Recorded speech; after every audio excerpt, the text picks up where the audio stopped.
Are you serious?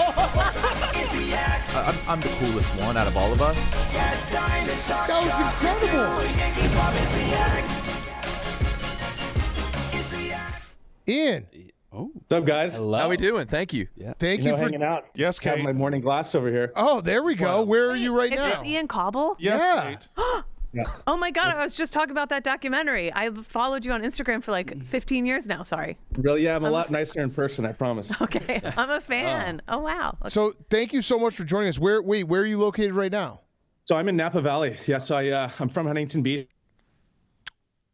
down south, but I moved up here, got bit by the wine bug, played tennis at Sonoma State, started traveling up the coast, and just realizing that eating and drinking is kind of the way forward if you want to enjoy yourself. I love it. So have you had a chance to watch any of our Sommelier's videos? You know, I just saw a clip, and I saw that he wrote that Pinot Noir is the worst wine in the world, which, you know, I'll send you guys some bottles and change your mind. It's actually one of the best grapes in the world. But that was the first link that my assistant here at the office sent me. She's like, you got to teach these people something. And I was like, all right. Well, he doesn't represent us. Yeah, he doesn't represent us. He's separate. So But you can't send us the bottles. he just did a wine review yesterday where he described it as tastes like a bee stinger in liquid form and kind of like poison. Have you ever had that wine? You know, that's an interesting tasting note. I thought I was creative, but that's pretty good. A bee stinger in liquid form. So it's pretty sour, probably artificially acidulated, and tasted like it's on the bottom shelf of your local 7-Eleven. Precisely. It was grapey and boozy. He's going to win. Yeah, you ever had like a grapey wine that tastes like it has alcohol in it? Like boozy kind Like of? grape drink? Like a grape drink? I don't know. Or a wet? A wet? Like a wet? So wait, how long did you go to school for to become a master sommelier? And how many are there in the world? I got a job at the Wine Merchant of Beverly Hills making nothing, but I was like drinking 2 weeks of salary worth of wine every day at work, and just like not really drinking everything, but tasting the great wines of the world. And, you know, tasting $2,000 bottles of wine and like truly realizing that wine is some of the greatest pleasure you can have in this life. And so I just started traveling and learning and reading books and taking tests. And finally, I passed the master exam about 9 years after getting into wine. But I've been into wine about 25 years now. And how many are there, master sommeliers? There's like 280 in the world that have passed since I think 1970 or something like that. There's around 5 in the world that pass every year. Wow. Maybe 10 some years. That's crazy. I have a question. So if you blindly take a sip of a wine, can you identify year, country of origin, and like what kind it is? Yeah, most of the time. I'd say it depends on if it's classic or not. Like if you go to Bulgaria and, you know, go to the local store and bring it home and pour me this random wine, probably not. But it's kind of like music. You know, if there's a lot of, you know, classic styles of genres that you can identify, but there's, you know, maybe 100 to 150 wines that can be on the test at the Master Sommelier exam. You have to analyze the site, the color, the tiers, how fast they come down.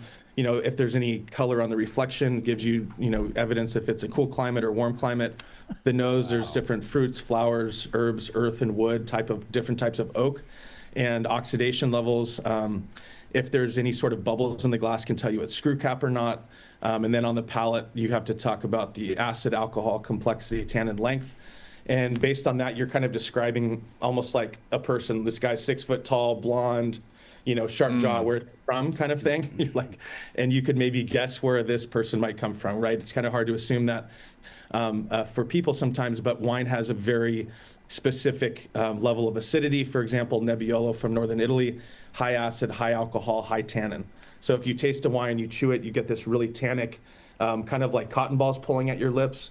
There's only a couple really high tannin wines in the world that have high alcohol and high acid. So all of a sudden, the answer is kind of easy. It also has this oranging edge on the meniscus. So at the end of the day, you know, you just have to really love wine and just start tasting stuff, and then you'll eventually get pretty good at it. Just like anything, if you you know, pick up a tennis racket tomorrow, you probably won't hit it over the net. But you know, you spend 10 years on it. What if you don't love wine? If you don't love wine, you should drink a cold beer, you know? Well, I'm trying to like wine. So I guess what is a Well, come out to Napa. He you know is. what? He is. Oh, wow. This worked out. We're all there how about Super that? Bowl week. You know, take you around. And if you don't like What we said. anything, if you don't like anything that I show you, we'll go shoot pool and drink beer and call it a day and send you home. Beer gave him a heart attack, so he's trying. Yeah. Okay, we can drink non-alcoholic. Yeah. Whatever. Iced tea. The way you talk about wine just reminds me so much about Che, like how he talks about it. Birds of a Noticing feather. some overlap. So he's gonna do a wine review right now, a blind one. If you can. wait, do we have it? Yeah, come on out. I have the two Che. over here. I didn't open them. Kate, should you show him the bottle, and then he can agree or disagree with what Che's saying? Oh yeah, Oh, yeah. so Yeah, Che, yeah. step away. Leave Che. We need a wine opener though. I didn't. Sorry, my bad. Che, I go didn't find realize- us a wine opener. I thought he was like coming in. Okay, Che's Go away. to the kitchen, dude. Can you explain some of the words you said? Most of them actually, but like meniscus. You say if you feel a That's So the your knee. meniscus is like the edge. Okay, so here's a glass of wine. So if you're actually looking at the edge, so you're always going to look down on the bottle. So I don't know if you can actually see this, but if you're Yeah. going to look down, the edge of the glass or the edge of the wine is the meniscus. So if you have a glass of, say, 25-year-old Bordeaux, a red wine that's been aged, oxygen breaks down the color molecules, and the edge of the wine will show a little bit of like an amber or like a brownish kind of amber, like I don't know how to describe it, like an old stone that you can see through. So there's like very bright purple and pink for young red wines. As they get older, the color degrades, and you can tell the age of the wine based on sight. So you can tell a lot of stuff just by looking at the wine. Ian, so please don't take offense to this. I feel like we know each other very well now. You've just found like the classiest way to be an alcoholic.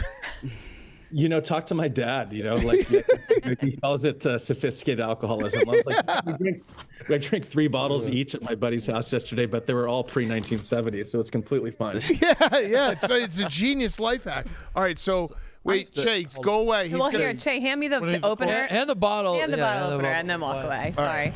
I'm gonna tell him what What's he this doing out wine in the is. basketball court? Yeah, he's out Yeah. on the basketball court. All right, so Che, walk away. Walk away. Ian, Get out of here.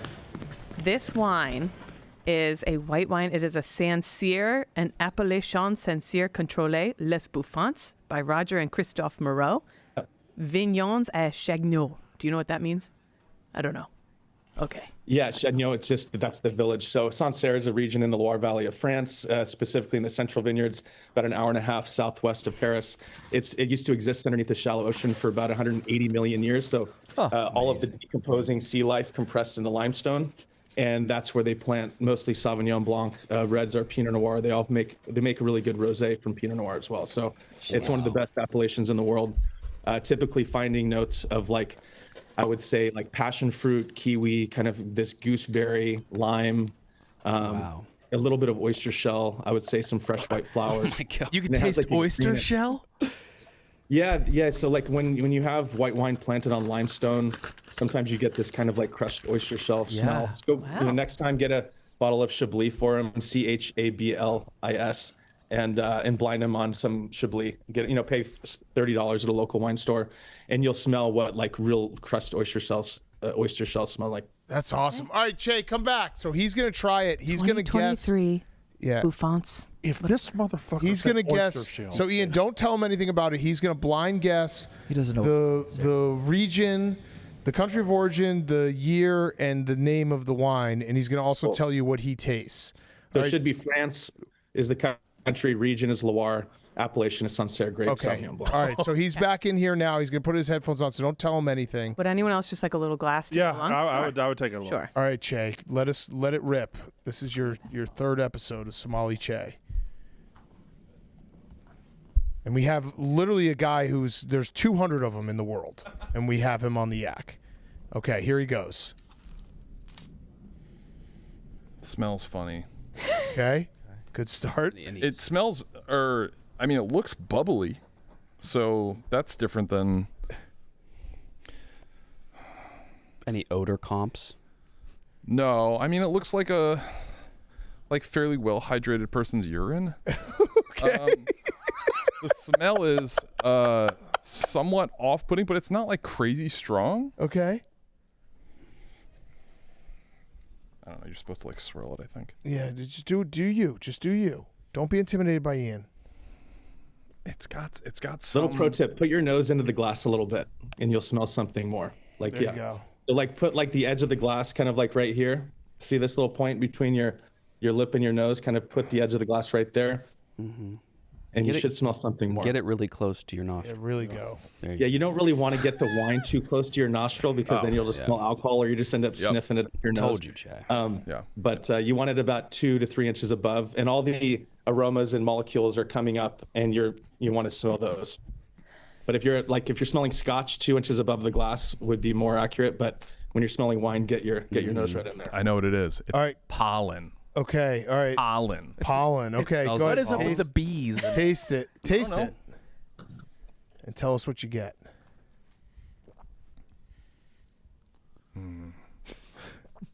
Is this supposed to be cold? Yes. Sorry. Okay. It was out on a table. Okay. No, that's fine. That's fine. I just need it for context. Doesn't taste cold. A No, warm bee. it. So this is hard because it tastes like a very old fruit snack that's been like in your back pocket, Okay. and like you've sat on it before, but you're hungry. Okay. Okay. It's the Welch's brand exactly. Okay. Exactly. Yeah. Not necessarily grape flavor, but just all of them. but it smushed is together. grape. Yeah. So what's the flavor of the fruit snack? That's the key question. It's all of them mushed together. All of them. All of yeah. every fruit. Every fruit. Yeah, it's the You're whole covering pack. your bases. Yeah. Yeah, all of them. Hold on. But there is grape. Are there grapes? Do you taste grapes? The aftertaste isn't as strong. I feel like it's less boozy and alcohol. Like if I had to guess, Well, you are. this alcoholic content is lower than 14.1. Okay. And then do you want to do country of origin? But so the taste is just Welch's fruit snacks mushed together. Yes, In a that back you sat in your back pocket. Yep. So you taste pants? A little bit. Little bit of Some pants. notes of note of pants. denim. Yeah, notes of pants. I do taste some grape, but that's not like the strongest flavor. It Yeah. is just mushed. Find the strongest flavor It's- for us. What? Identify which of the fruit snacks is emerging the most. Texture-wise, it's Liquid. well, it does have some notes of dry, Okay. but it also is kind of like I can't believe we're doing this in Yeah, front of it's like- Ian, Master Sommelier. This is if this makes sense, it tastes a little bit sticky. Okay. Okay. Sticky. Okay. Do you want to do a guess? Yes, so I'm also going to add in a price point. Oh, okay. Great. So country, Make it even more difficult for yourself. country of origin. I'm going to say American. Okay. And what region, though? Region. I'm going to say Oregon. Okay. What part of Oregon? I don't know. I don't know many Portland. Coast or Okay. Okay. Portland. So they mean with a port. Year. It's Antifa wine. Yeah. I'm going to say this is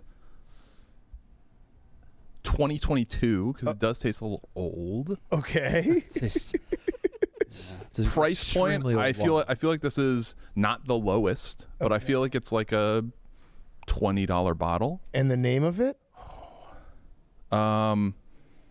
Is this Sauvignon Blanc? Okay. Ian, how do you do? Did pretty good. Sauvignon Blanc is the grape. Oh, hey! And what about the country of origin? Is it Portland? Is it from Country of Portland? origin, yeah, you're about a 10-hour flight away. So this is coming from southwest of Paris, from an area called the Loire Valley, specifically an appellation called Sancerre. Okay. Okay. All right. What about the Yeah, alcohol? so I was telling them before you were on. 13.50. yeah. Oh wow. Sauvignon Blanc planted on limestone. So it's this area that for 180 million years, there was a sea, decomposing sea life compressing to limestone. They planted Sauvignon Blanc on it. So you get this really kind of oceanic, this little bit of like oyster shell. And you were definitely right on. Every fruit in the world mashed together in your back pocket. Classic Nailed tasting. it. Right. Nailed it. Oh my Variety of berries. No, classic notes would be more like passion fruit, gooseberry, lemon, lime. So can notes can't be dry? Not necessarily. You smell a little bit of like a green chive, almost like a diced kind of like a weird oniony kind of smell. Maybe you're getting a little bit of that. Also, we need to get you some good glasses. If your blind taste is plastic, you're not going to really smell much. You're going to smell like 30% of the wine. Okay. Getting something like a good Gabriel glass, like I have here, or something like that. This is making me want to try wine. Ian, know. how often are you tasting new wines? Every day, I probably taste, I don't know, some months 300, some months 1,000 different wines. But yeah, it's my job, it's my life, and when I'm over in Europe, I'll sometimes be at 7 or 8 producers in one day. Each producer, you're tasting 7, 8 wines, so you're spending 14 hours tasting wine, and then you go to dinner and drinking wines, and hopefully get up and feel okay the next day. What are some of the most unique or absurd flavor notes you've ever experienced? Yeah, I'm kind of well known for fresh tennis ball can. Dave Portnoy actually referred to it on a when he put his nose in a glass and Costa Brown he was drinking at some pizza place during the quarantine. I watched a lot of his reviews, but he put his nose in the glass. He's like tennis balls and kind of like he said something about the Somme reference, but that's the classic note for Clare Valley Riesling in the south of Australia. So you have this area that is Riesling, which can be reductive. They put it in stainless steel and then bottle it under screw cap, and the wine can smell a little bit like reduction in general for white wine. Smells like an off-gassing mattress or like a new sofa you just bought. Oh. And you go into your house and you're like, it smells like that kind of new car smell. Fresh rubber hose, like if you just bought a new rubber hose at Home Depot and you take the plastic off, you get that fresh green kind of plasticky smell. Those are some interesting tasting notes. I'd say some people talk about your grandma's closet. That's another one. What else would I say? There's some, Ewok diaper. That's another one. Nice. Ewok diaper. Yeah. But was that a wine you enjoyed? No. Okay. No. Like, yeah, imagine, or like Chewbacca fell in the fermenter. It smells like some animal, in your glass. It's definitely like, you put your nose in the glass and it tells you not to drink it. That's something called Brettanomyces, which is a spoilage yeast that this yeast, like it's a bad type of yeast. It actually eats the fruit and turns it into this kind of byproduct of a bad fermentation that the yeast create. And that's called Brett. So Brett. If you ever smell a wine that smells like, Chewbacca's undercarriage, that's what happened. Nice. Ian, thank you so much, man. We really appreciate it. I'm a fan, you guys. It's crazy to do this. Yeah, and we're gonna be out in San Francisco for the Super Bowl, so maybe we'll link up. Well, come see me, man. We can do some lunch in the backyard. I'll open up some old wine for you guys for real. I love it. Oh, yeah. I love it. All right. Do a yak. Yeah. Damn. All right. Thanks so much, Ian. Oh, we got the wave puncher. What? Yeah! Dave, what's up, dude? How you going, fellas? This. Dude, what? So I found Maybe he has no idea who this is. Kyle doesn't know. Wasn't here yesterday. I found you on my algorithm yesterday. You're the coolest dude ever. What? Can you explain to us how you decided to start? Also, can you switch your phone sideways? Perfect. How's that? Much better. Well, no, you gotta unlock it, and then switch it sideways. Oh boy. Oh no, he's a wave puncher, dude. What do you mean? There we go. All right. So, Dave, tell us how you started wave punching, dude. I fucking love. Are you driving? Oh yeah, no. Look, so I'm actually on my way to jump on a boat. I only got 2 hours sleep last night. I'm actually so cooked right now. I've been just recovering from a sore throat, and because I've been biting waves, and some of the wave venom is getting me neck and just making me sick.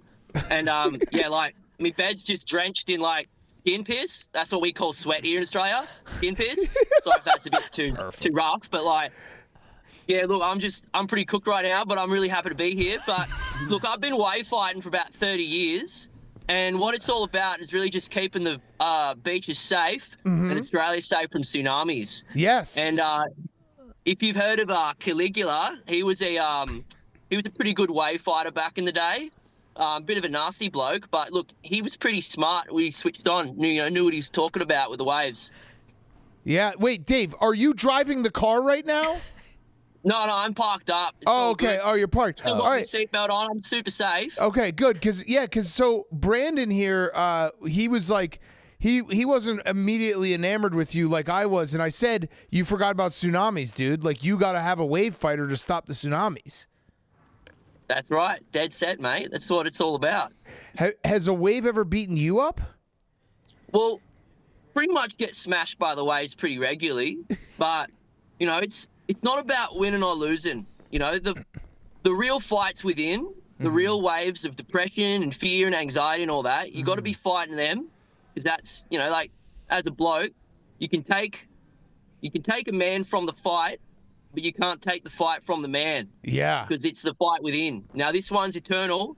So what I'm really trying to show is that we're always being bombarded by waves of life. And when you get out there in the ocean and you start punching them, you're really, like, externalizing the fight within. And, you know, when you get some real good hits and you start punching the lip of the wave and popping it open, it feels really bloody good. Yeah. You said you've been doing it for 30 years? 30 years, yeah. If you don't... My first experience, yeah. I was a little youngin', and this is actually down in the northern beaches of Sydney. I was at Palmy with my mum and dad, and there was there were waves lapping up at the beach, and I picked up my little red spade and I looked at it, and I looked at the beach, and I'm like, I just charged the ocean and just start smacking it up, and I'm like, I'm protecting me family. And I just felt real good, and I think from then I've just been fighting ever since. I fucking love it, man. I love it. So wait, where are you going? It's 6 a.m. in Australia right now? Yep. And where are you going right now? Oh, I'm jumping on a boat to do a bit of a patrol. You know, I'm seeing the oceans that are a bit further out. See, you know, just looking for the patterns, because there's some patterns in the ocean, and that's how you can sort of determine how you stop the tsunamis, because there's certain waves that come in. Like, I don't know if you've seen that movie Jurassic Park, where, like, they get the velociraptor and they got it in the cage. You got that guy Muldoon, and he's all like, oh, look, you know, they're super deadly. They never check the same place twice on the fence. They're looking for systemic weakness. Waves are pretty much exactly the same on the beachfront of Australia here. They're looking for systemic weakness and for the way to get in. And, you know, as a wave fighter, you got to be looking for that and, you know, beating those waves down so they can't find their way in. And that's how you get the tsunami. So just doing a bit of patrol up the coastline. I like that. You're getting to the waves before they get to you. Yeah. Yeah. Are you a one-man army, Byron? Have you recruited others? Dave. Well, look, you know, his name's Dave. I haven't really looked. I think it's about 8,500 followers right now. The town's But Byron? look, Yeah. Your name's yeah, Dave. the town is called Byron. Yeah. Dave. Yeah. No, look, I've seen plenty of American blokes comment, and they're like, "Oh yeah, Byron." I'm like, my name's Dave, man. Maybe it's just the accent. I know what's going on there. There it is, Dave. Byron Bay. Oh, the famous. Byron Bay. Okay, yeah. Wait, what were you saying? What was the question? My question is, you've been doing this for 30 years. Have you recruited other people to your army? Are you a one-man army? Currently, I'm a one-man army, but look, with the page going forth, you know, I really envision it to become a real sport. And not only that, I have this vision for, I want 10,000 men. This is what I want. I want 10,000 men on the beach from the pass of Byron up to Brunswick, and we're there, and we lead a charge, and we charge in the ocean at the same time, and we declare maritime war. I love that. This is the Great Crusade, brothers, and we are declaring maritime war, and we're just going to charge in there and punch some waves, and it's going to be probably the best moment of my life when I'm at war with the ocean with me brothers by my side. I love it. I love it. I mean, you're the man. You pass every skin piss. That's sweat. Skin piss. Yeah, that's it. That's it. I've been. It's been leaking from me all night. Been lying there catatonic. Only 2 hours sleep. I'm so cooked, honestly. But it'll be all good. You're cooked from what? Alive. You had a long night or what? No, I'm just sick. I got a sore throat. That's right. I'm just not doing too well. What's your end goal? Do you want to punch a wave in every ocean? Yeah, eventually. Definitely want to hit all of the beaches in Australia. But yeah, really the end goal would be just making it a legitimate sport. I'm still trying to work out a lot of the things about the point systems. And a lot of the waves, come in different shapes and sizes and that. So you got a lot of variability when determining point systems and, but really it's about like coolness of hits. You want to get sick hits. That's how you should really know, like, oh, you just popped that wave. Yeah, you just took the top of that one. Because it's all about hitting the lip. So pretty much as the lip sort of comes down, that's where you want to just start cracking into it. Sort of upper body, the lip, bit of the shoulder. You can hit the whitewash. My last video had that, but it's just doesn't feel as good. Yeah. It's about hitting the lip. How long does it take to master? Oh. Yeah, no, he's wave fighting. Okay. Yeah. Yeah, how long Yeah, does see, it? I'm hitting all the whitewash there. Like, it kind of works, but it just doesn't really get it. Yeah. Doesn't really get it for me. But, like, I was just having a rough day with that one because I just couldn't get out there with me mate with the camera to get those good hits on. But it's the way it goes with wave fighting, Yeah. Sometimes you can just get the good ones. Sometimes it just doesn't really work out for you. Have you ever been stateside, Dave? I have actually. I visited LA, sorry, a few years back. Stayed with a mate in Redondo Beach. Thinking maybe I might come there again and go for maybe have a little small competition or something. I don't know when, but we'll see how it goes. That would be sick. Would you ever consider fighting a lake wave? Because we live in Chicago, right on Lake Michigan, and as far as I know, these waves have been getting away with whatever they want for the longest time. No one's been fighting back. Unchecked. Oh, that sounds like a problem only Dave can fix. I agree. I would love to have you come out in the summer, and we could maybe do a little competition on the wave fighting. Let's do it. I mean, I might have been to that lake. Where was I? I think I was in I can't remember the place. I visited Chicago a few years back. So then you probably did see it. Yeah. It's right there. It's pretty big. Yeah, probably did. No, I think I did see that lake. Yeah, no, actually I did. I did. Okay. But I don't remember seeing many waves at the time. I was a bit distracted with other things, but What were the other things? yeah. Oh, I had a misso at the time. Oh, nice. We sort of going through a breakup. It was pretty rough. Got to meet her parents because she was American, but oh well. I love it, Dave. Well, we're massive fans. Let us know anything we can do to help, whether it be help with the point system, help boost it. If we could ever get you here and do a competition here, we'd love to host it. And keep fighting the good fight, man. Oh, for people who missed it, Eddie and I sat down in our seats maybe 20 minutes before the game. And this guy is in front of us, and he turns back to us, and he's like, hey, I just want to give you a heads up. I brought a sign, and I'm trying to get on TV. Is it okay? I hope I'm not going to bother you. He was probably in his, 50s. So this is him. Kiki to see a playoff victory. Flew from Hawaii, had this whole grand plan. He's like, I'm going to get on TV. If we win, I'm going to go over to the NBC set. I'm going to get all the way down to the field and get on TV. And I was like, all right, whatever. You're not going to get in a fight with the guy you're sitting in front of before the game even starts. So we were like, let's feel it out. He did put up the sign when the ball was in the air in the first quarter, directly in our face, so we couldn't see what happened. And we're like, all right, this could be a problem. Sign guy forgot about bear weather, because I have never seen someone get their ass kicked by the cold more than this gentleman from Hawaii, who I felt bad for at the end. He was vibrating the entire second half. He didn't bring the sign back out after halftime because he was so cold. What he's wearing right now, if you can go to Eddie's tweet, he went at halftime to the NFL shop and bought an extra sweatshirt because he was so fucking cold. He's not wearing a coat. He's not wearing a coat. He's wearing thin khakis. He didn't make a noise the second half. He was so cold. There's never been a human being more cold. Look, see, that was the shirt he was wearing in the first half. That was what he was wearing in the first half. He was wearing a Hawaiian shirt. Yeah, and then he went and got a Bears sweatshirt because he was so cold, and I don't think he cheered. He was just devastated by the cold. We got the coldest guy in Hawaii.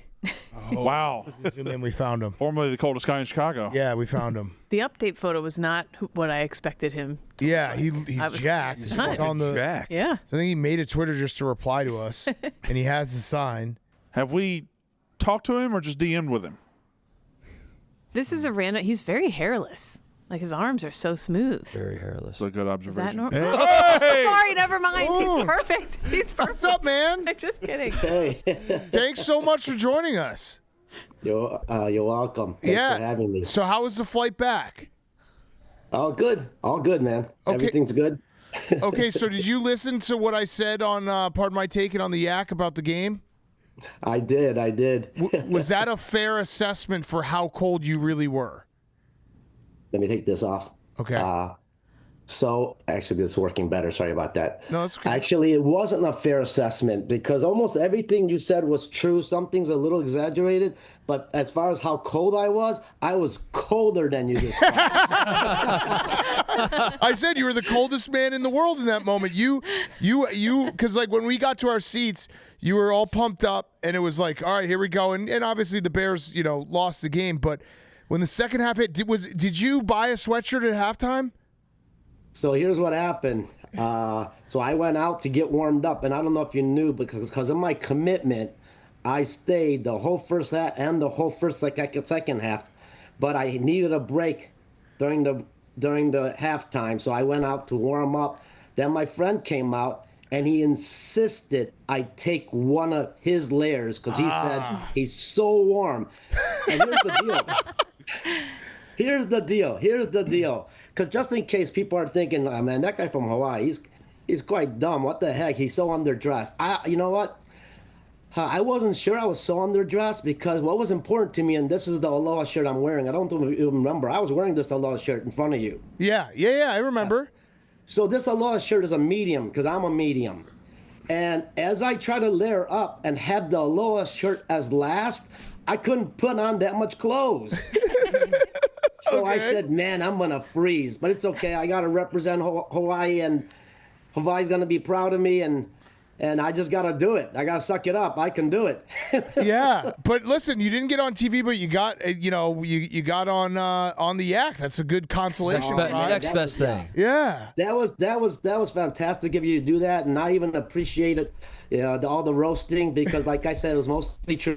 Yeah, no, listen, it was all in good nature because you're a passionate fan, and we were getting a kick out of it. It's just when the second half hit and you were vibrating at one point, like you were shaking. Yeah, I was vibrating most of the game, and I think my face, regardless of how I was emotionally happy on the inside, my body just froze, like I was just frozen. You know what I mean? I couldn't even change my facial expression. And I don't know if you guys knew, but the few times I turned around to look at you guys had this look on your face and your eyes just like, this guy is crazy. Yeah. He's cold. But you didn't say anything. But I kind of knew. But one of you guys that was like 2 seats to the right of you at one of my turns said, hey, when you going back to Hawaii? Yeah. And I said, almost immediately. And I said something like that, and he just went, good. Yeah. And I could tell. His good was, yeah, you need to get back to somewhere warm ASAP. It was quite an experience, and yeah, the second half you didn't bring the sign out because it was just so cold. That picture too of you. Sorry, it's not the most flattering picture, but I do think it captured. Like you look like a different person. You look like a different person. I was frozen in that face. You got to realize, like you said, I was going like this the whole game. Yeah. Unbelievable. So you caught it perfectly. I had no idea I was looking that much like a homeless bum from Hawaii, but it was perfect. You captured the moment. At the same time, I have no regrets because I had a blast. Yeah, awesome. I was freezing, and you're like your description, the coldest man on earth. I may have been the coldest man on earth, but I was still happy. And the Bear fans are fantastic. You guys behind me, you guys were fantastic. The guy to the right of me, after that fourth quarter catch, he hugged me so hard I thought I was going to fall down. I mean, these strangers. And here's where I got to give a shout out to the people in front of us, the people who had that first row. I think they're season ticket holders.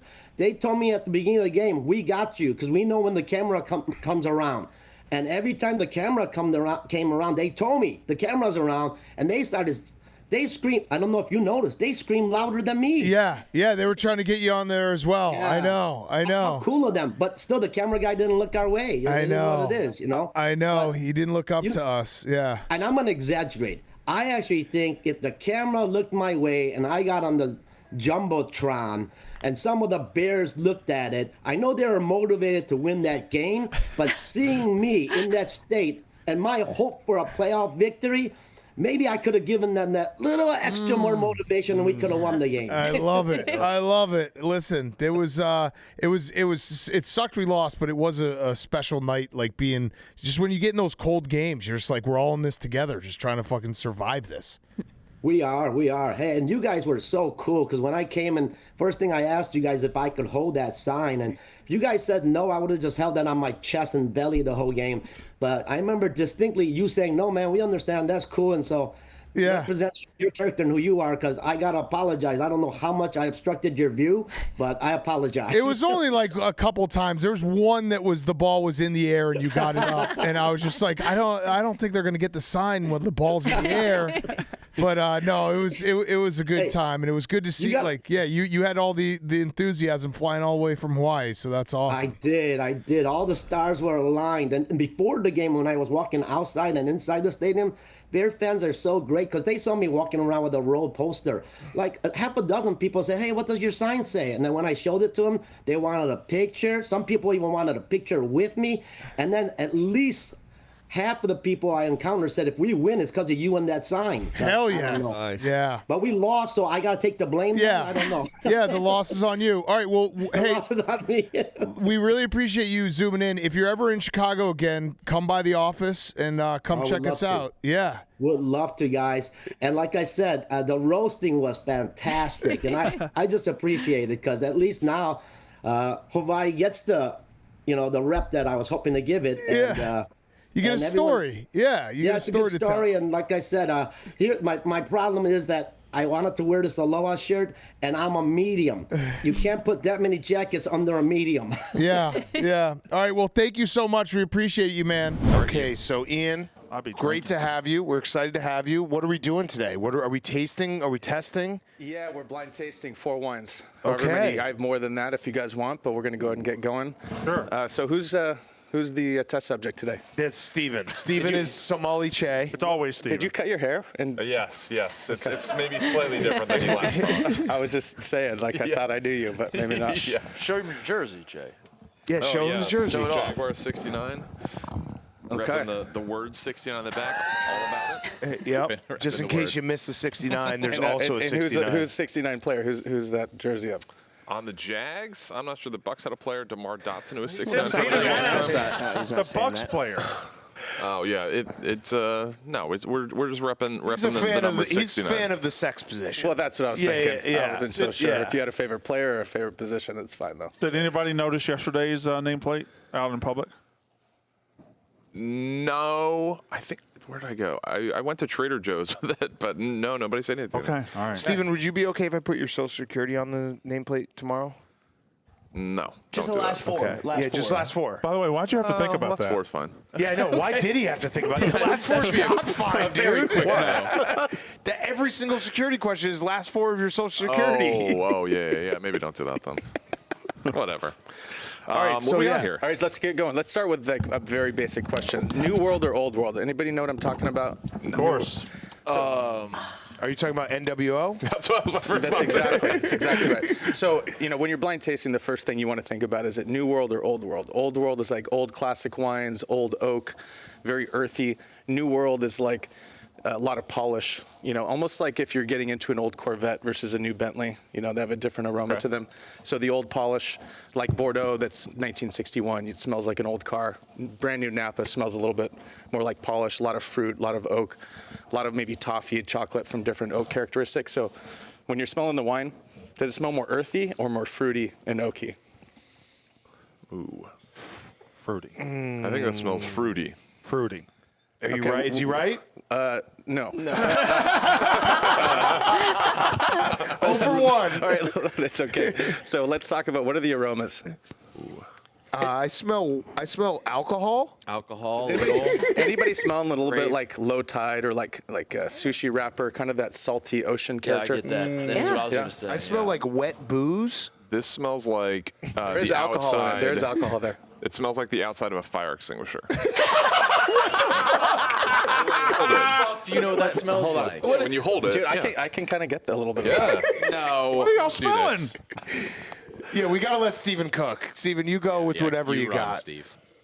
Okay. It's just very airy, almost like, I don't want to say like hydrogen, but like You don't know what hydrogen is. Hydrogen. It smells like wet hydrogen. What was that tasting that he called last time?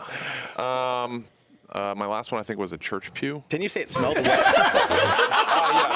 Yes. I just need to say, I need to stop this for a second. Ian is so nice to be here. There are 250 of you. I think 275. Yeah. 275 master sommeliers in the entire world, and he is sitting on this set next to a guy in a 69 Jaguars jersey, saying that it smells like a church pew or a fire hydrant. You don't need to be doing this. Fire extinguisher. I'm highly entertained. For the record, no, I'll come back anytime. Oh man! All right, so the fruit smells to me. It's more like an underripe pear, like almost like a green pear. You cut open, like almost too ripe to eat, but you try anyways, you know, and you're always like, I shouldn't have eaten that. It's a little bit underripe, salty, a little bit of this oyster shell smell. No oak. It almost smells for me like you're at the beach at, you know, low tide almost. Okay. So do we taste it? Yeah, let's do it. Okay. You can chew it for about 5 or 6 seconds if you want. Ooh. Oh, that's pretty good. It's got like a sharp ending. So that's high, that's bright acidity. Yep. Who's doing that noise? You're supposed to do that. Dude, that was pretty good. Yeah. That's pretty good. I'm impressed. You want a job? I'll come hire you. I could never look as good as you do. All right, so the palate's dry, right? There's no sugar. Medium body. Has this flavor almost like you just ate an oyster about a minute ago. If you don't like oysters, maybe. I'm getting some honeycomb. And not necessarily honey, but like, you know, if you chew. A hairbrush. He's a hairbrush comb. Honeycomb without the honey. No. Not necessarily honey. No, but it's the. I had one of these recently, and I wasn't. I think it was part of a dessert, and I wasn't supposed to eat it. But it was like honey. You had a honeycomb or something. Did you eat the candle of a cake? No, but it kind of was like a That's candle. a good tasting note. But it's like it's waxy, but it's honey, but it's not pure honey. It's a lot of wax. Okay. Wax and honey. Okay, so that's what I'm getting from all this. wax and no honey. Not no honey. There's some honey in there. Like no cattle. No. I'm getting honey, wax, and like maybe a little bit of like green apple. Okay, 3% honey. Like you stole it from the honeycomb, right? And then 20% honey, 60% wax, 10% green apple, and then 10% not sure yet, maybe Vaseline. He's not sure, though. He's not sure. We're tasting a little Vaseline in here. Is it customary, Ian, to chug the entire glass as quickly as Che? You know, if you had like a beer bong on set, we could use that. Che, you're out. I did 3. How expensive is this wine? This Vaseline wine This you've given is us? just under $50. So Okay. yeah, it's accessible for most people. Okay. It's actually in the store right now for $40, I think. Perfect. All right, let's try again. What's the final conclusion? You think Old World? You want to guess a grape? It's one of the most famous top 10 grapes for white and red. I didn't bring anything too weird. I don't think it's Sauvignon Blanc. You're correct. Yes. All right. I haven't tried that many white wines. I liked. Help me out, Kate. Gewürztraminer. Gewürztraminer. Okay. I liked that. I think my bag isn't as deep as on the whites. Let's say it is a Riesling. Get It that is on the not. quote card. So this is have you ever heard of Chablis? Have not. Okay. Okay. All right, we're gonna get you a book to read. A Chablis. We're Wine. Chablis in? Okay. Yeah. Okay. You know, because it's like music. If I put a song on from the Rolling Stones, you've never heard of them before, and I played a song, you'd never know what it was, right? So we got to get you started. I'll send you some wine. I'll get you a wine book, and we'll get you to read spend a week reading about wine. Okay. And this is an area that existed underneath the shallow ocean. About 150 million years, the sea life decomposed, creating limestone. They planted Chardonnay, and it tastes like this. Love it. Why'd you Love say it. Riesling, Steven? It's one of the white wines that I've heard of. Yeah. It's really a not Sauvignon 50-50 Blanc. proposition. Che, when you were out here, were you doing wine tours and I stuff? did. I did a wine tour at Hope Family Wines in Paso Robles, and that was the one wine that I, aside from the Gewürztraminer, I liked that the Cabernet Sauvignon from there. Cool. Yeah. All right, you guys want to try the second wine? Yes. All right, somebody help pour. Here, Perhaps? Maresh is coming So out. wait, what is this, a Charbly or a? It's called Chablis. Chablis. So it's Chardonnay. So in France, they don't put the name of the grape on the bottle. I don't know why. But if it's from Bordeaux, the grape is Cabernet or Merlot, pretty much. If it's from Chablis, the grape is Chardonnay. If it's from Sancerre, the grape is Sauvignon Blanc. If it's from Burgundy, the grape is Pinot Noir Chardonnay. So this is Chardonnay. This is Chardonnay from Chablis. Okay. Yeah. So if you go to the store and you see Chablis, looks like Chablis, Chablis. It's all Chardonnay planted on limestone with no oak, stainless steel or neutral oak. Yep. Really good with oysters, raw seafood, seafood tower kind of thing. That shrimp cocktail. The pairing thing confuses me a little bit because and you might know this a bit better because you're a wine at dinner guy, but pairing, I think of steak and burger, like red meat. Yeah. Go with red. Yeah. And then fish and chicken go with white. It depends on the sauce. Like if you have chicken with capers on it and lemon, it goes well with a white. Okay. If you have chicken with barbecue sauce, you would want a red that's a little bit bigger, maybe sweeter like Zinfandel. If you have steak and you have it like rare, and you have it with the chimichurri sauce, you can do it with white or Malbec. There's a lot of things. It really depends on the sauce. Here's one. What if you have a red fish like a salmon? It goes really well with white, depends on the style, or you can have a light Pinot Noir. Shit. So yeah, it's a red fish. I got a question for you, Ian. This is a chicken and egg question. Did the vest come first, or did the wine come first? Because the vest. Were you a vest guy all the time, and then you're like, well, I might as well become a sommelier, or were you a sommelier and be like, now I got to wear a vest? It was the sommelier first, and then it was the vest. Okay, it's actually great. It's actually fair question. Yeah, it feels like it's just like there's something about your vest because you were wearing one the first time we had you on. I was wearing a Patagonia blue, a puffy coat. It's a status symbol where it's like this guy knows more than us. But it's a Robert Redford hair too. It's like you got great hair. You do. Is that right? Yeah, you got great hair. Thanks. Can you give us a? Yeah, look at you. You're just vested up, dude. Oh, you can't lie to us. You got an Inspector Gadget closet of vests. This is so good. Come on, man. Dude, you're vested up. I'm gonna have a few suits. I'm gonna have a few suits. Can you give us like a mini crash course on cool ways to hold a wine glass? Please. I saw you holding it at the base like this, and I thought that was swaggy as Okay, hell. so what you don't want to do I was is holding this. mine like a cigarette. Okay, If you see anybody doing that, just like take it and give them a beer. You know what I mean? All right. What you want to do is this.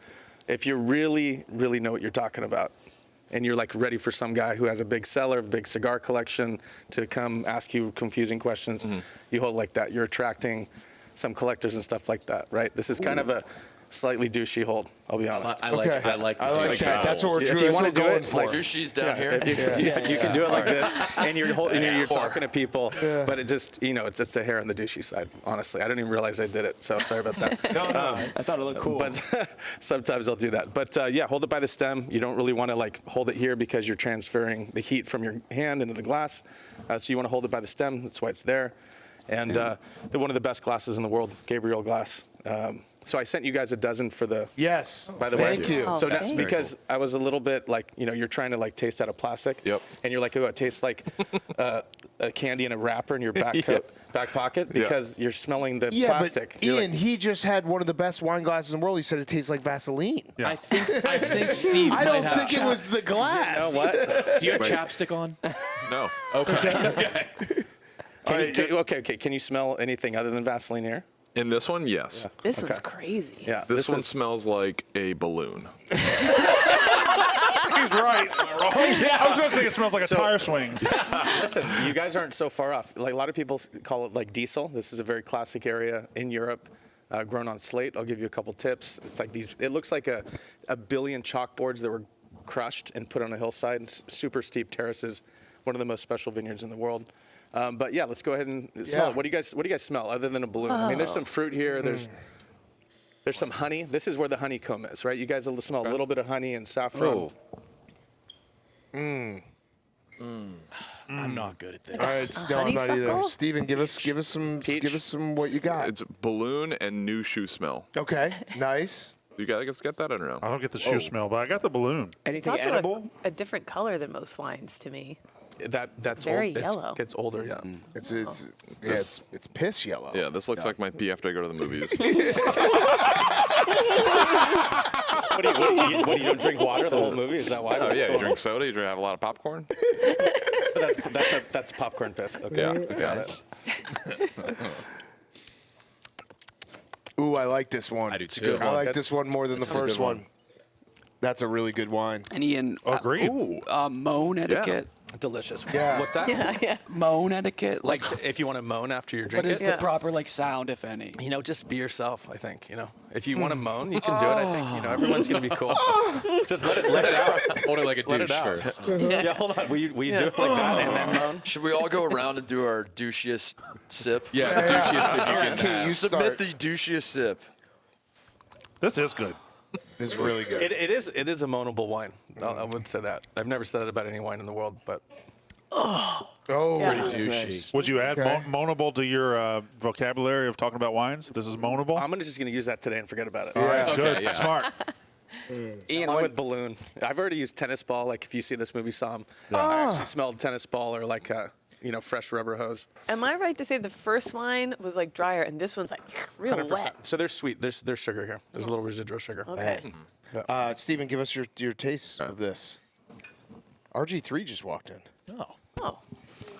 What's he doing? Does he want a glass The of football wine? player? Oh. Hey, What's up? going on? Hey, Great. cheers. Hello. Want some wine? The Jeff Gordon jacket. Damn good. It's a hell of a jacket. It's very smooth. I think it has a high acidity. No, Ron, you sit. I got it does. because I'm not. Oh. RG, what's up, dude? Yeah, you want to try some wine? We got a master sommelier. Oh my! Yeah, sit down. You want to sit? Sit right here. We'll get you some wine. What Yeah, else headphones you right there. I'll use the stick mic. He has the stick mic. I got you. Oh yeah, give me the stick mic. I got one. Got to keep the hat on. T-shirt's too big. This tastes very honey to me. Like Very honeyed, yeah, high acid. You're just residual saying sugar. honey every time now. No, I mean last time was like undernotes of honey, but more of the wax. This one is the honey, but it's smooth. He's actually right this time. Last time was just complete BS. Oh, just kidding. It's so it's almost like it's delicious though. It's if honey was lava, but honey was lava, but not hot. You understand? Cold lava. Cold lava. Yeah.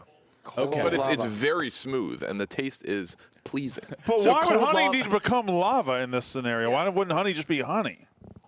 Why not just cold honey? It would just be honey. Right.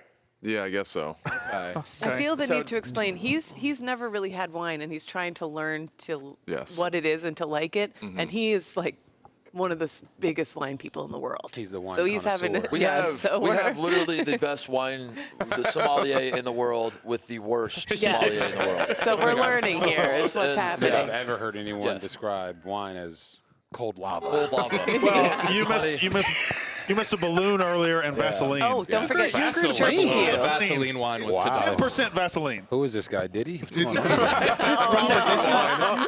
This should be like you having a quarterback skills competition with a paraplegic.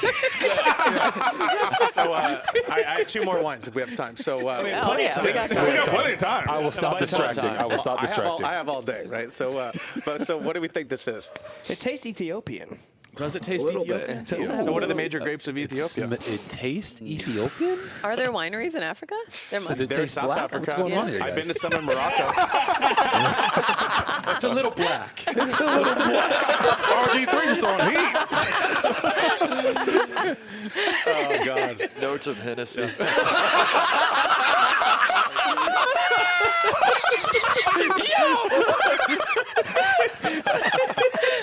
Oh God. Where am I? Where am I right now? Oh my God. Notes of black and Hennessy. It's Ethiopian. And a balloon. And a balloon. Yeah. All right. So based on that, black Hennessy balloon. Where are we?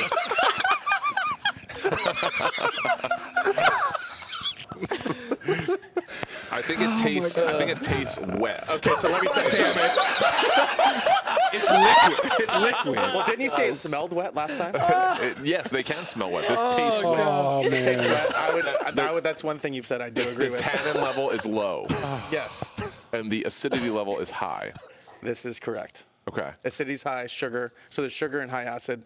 Based on that, it could be two things: Riesling or Chenin Blanc. I've never heard of Chenin Blanc. I'm gonna stick with Riesling. Dude.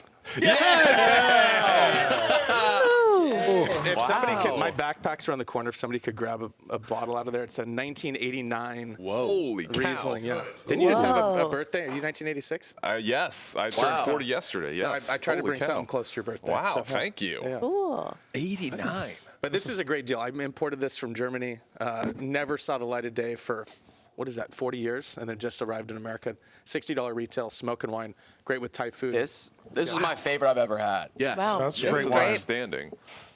Cool. Yeah, why do you think it's so many people's favorite? Is it different than other Rieslings people would have tasted, or what's It's standing just, out? it has a little sugar and it has 40 years of age, right? And what is the about name? that? So this is a Vellener Sonernor. So the village is Vellen. The Sonernor means the sundial of Vellen. It's this big, steep vineyard outside of the town of Vellen. And it's Auslese, so it means it was harvested a little bit late, has a little residual sugar. And if you tasted this when it was young, it would taste very sweet, like lemonade with way too much sugar in it. Wow. Every 10 years, the wine absorbs the sugar somehow. I don't understand the chemistry. And it ends up tasting, kind of partially dry, like a perfectly sweet glass of lemonade now. Yeah. Oh, wow. So Auslese could be paired with dessert. After 40 years, it's kind of better with Thai food. So Riesling and Thai food, if you are going to learn from one thing, I would say have Riesling with Thai food. Place called Lotus of Siam. If you ever get to Vegas, one of the greatest experiences you'll ever have. So Cool. All right, Is guys, the I older gotta the bounce. wine, the I better? appreciate the wine. And, You're actually leaving? Ethiopia, Taste of Black. Oh, you guys. Yeah. Thanks for swinging through it. I would say wine is That like was a hell of a cameo. That was incredible. Well, if he said a word. No, TJ was just texting me. He was just like, "Yeah, RG3 is supposed to do micropod. We're trying to get him." So who was he? Robert Griffin III. Robert Griffin III. Is Won a Heisman Trophy winner. Heisman Trophy winner. Okay, wow. Yeah. What an honor. Wow. Amazing. I wasn't so sure. But he had great tasting notes, though. Was he Rookie of the Year in 2012? I think so. Yeah.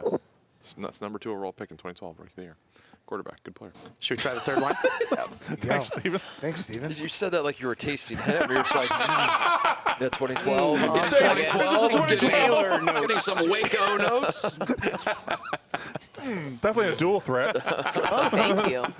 Wait, can we have Che walk us through a full thing like Ian did with this one? The final test? Yeah, do the sight. All right. Sight is very purpley. It's got some. It's a triangle shape. It is lighter on the outside, which makes sense. Triangle shape. What's triangle? What is that? It's no longer a triangle when you. Like it looks, I guess that's just the amount that I have in my glass, but it just kind of that's what it looks like to me. And Liquid fills the container that it's in. yeah, that's fair. All right, triangle might have been a little bit off base. It looks like it's got some high alcohol content. Are you about to hit your breaking point over there? No, I just think it looks triangle. That was. It looks like a triangle. No, yeah, that's pretty hilarious. What is it? No, he's right. How is he right? He's not right. No, because it does have a triangle shape in the glass. I just would never think of saying that. Not like it's a pizza, of course. The smell is quite strong. It's. Is he smelling it right? I was told you're supposed to open your mouth. Is that true? You can smell a little slower. Okay. Slower. Is smelling not like a hose that was turned on in full. Maybe you just turn the hose on a little bit and reversed it. Why is your mouth doing that? I was told you're supposed to open your mouth when you smell. Is that wrong? You can gently, yeah, but maybe a little less aggressive. Yeah. Engage the lower lip.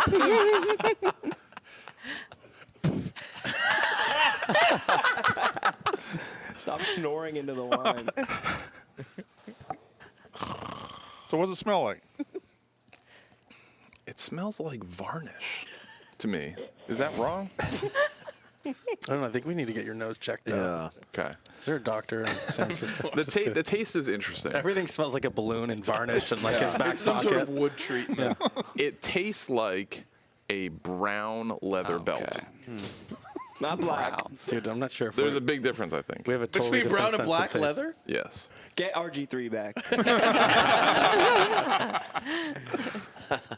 And some clementine. Okay. And Belt in a clementine and a triangle. Che, I'm genuinely impressed that you're able to access this many ideas of what smells are. Such varied ideas of like, oh, this. So I put out a video this morning. I did a tour of a winery in Paso Robles, and there was a wine there, and it had the most distinct smell I've ever smelled in my life. It was my elementary school hallway, and it was a specific spot in the hallway. I can smell my elementary school hallway too. Yeah. I think everybody can. It's a unique smell. Or the garage you grew up in, right? The stairway of your elementary school. Not that I grew up in a garage, The but barf you know, chips. like your home house, right? Yeah. There's a smell to like your memories in childhood, and I think that's when you're tasting wine in general, you're smelling and you're describing memories that kind of reflect these aromas and these things that actually aren't that. It's not cherry, it's not blackberry, it's not oak. It is technically oak, but these memories are kind of their ways to communicate about the wine. So when you're smelling certain things, it's just your memory. It doesn't mean you're wrong or you're right. It's just communicating about wine. Okay, I love it.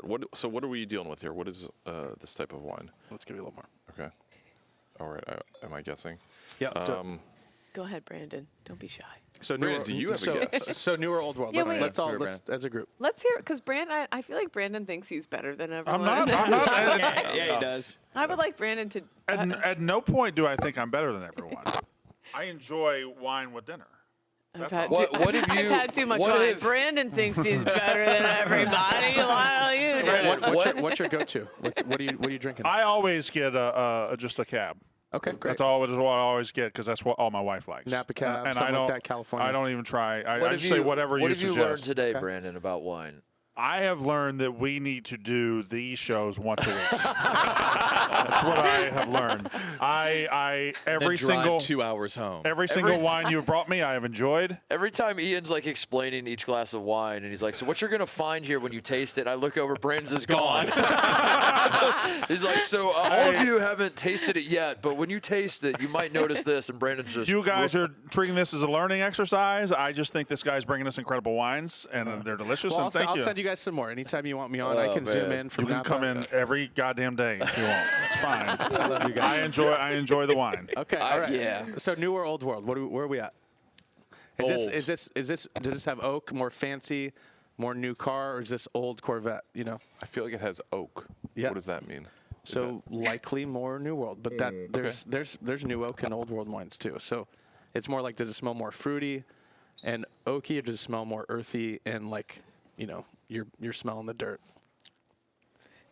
I'm afraid to be wrong. I kind of smell dirt now that you say that. But still, you can still smell earth on new world wines, right? So Wait, can we all guess? Can we all do New World or Old World? Let's do it. And whoever's wrong has to chug another bottle of wine and then insult Brandon. I have more wine. I have more wine. I didn't want to like. How much did you bring? I got about like 17 bottles. No, I have 2 more. Raise your hand if it's New World. I think I'm going old world. I have. I'm with Kate.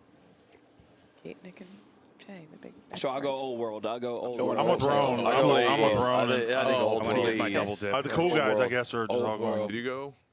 I said new. All right. I said Me, new. Kate, and Nick. So this is new world. Agreed. Oh, Hell yeah. Get that shit out of here. Second guess. For life. How? So tell us again. Now that we've tasted it, how exactly do we know that it's new world? Well, you smell it. There's like a lot of polish. It just smells very, I would say, familiar. There's like this new leather, kind of new wood smell. Some ripe fruits. What color leather do See you the think? triangle. What color leather? I'm getting the classic, cognac brown. Yeah. And Hell yeah. and a new BMW, like X7 in particular. Okay. That's getting close to Hennessy. Yeah, we're teetering on Hennessy. It's a Hennessy. Yeah. I was wondering with the big arch today, there's a guy in Wisconsin who's had over 35,000 Big Macs. Yeah, he was on Super Size Me, Yeah, he was on right? Super Size Me. What do? Do you keep with the Big Macs or do you try the bigger, better one? I think. Oh, if you're him? I think you stay with the Big Macs because of the sauce, right? It's the taste you like. It's the same sauce, is it not? He's been doing this every day for how many years? I think you got to stay with the Like Big Mac. 50. Don't they call him Big Mac? But isn't the thing about the Big Mac is if you take a picture of a Big Mac today and one from 20 years ago, it was way bigger back then? Was it? Yeah, I think that's one of the things. That's almost across the board in fast food, that everything is smaller than it used to be. Do you think this guy's in like a moral dilemma? That's what I'm wondering. No, it's like if a new brand of cigarette comes out, you already Listen, have your brand. I'd like to talk to the guy. If he's had 35,000 Big Macs, he's gone through a bunch of different launches He's at ignored the McDonald's. McRib. He's gone through the McRib. He's more gone through about the Arch the Deluxe. routine. He's gone through all of it. TJ, are we waiting for Don Gorske to try to call in? Yes. I bought his book. Oh hell yeah! Good. It's over there. I gave it to Joey. It's have it. It's it's Oh, it's big. It's a big log. It's not really a story. It's just it's almost like one sentence of every day. Don. He's on. Oh, he's on. Don, are you here? Yes, I'm here. Hey, Don. Gorske. Don, thank you so much for joining us. So this all started earlier this week when the Big Arch came out, and our question was, does the guy who eats all the Big Macs, which we then figured out was you, Don Gorske, go buy his book, would he be eating a Big Arch? And so we got to lead with that question. Will you be trying the Big Arch?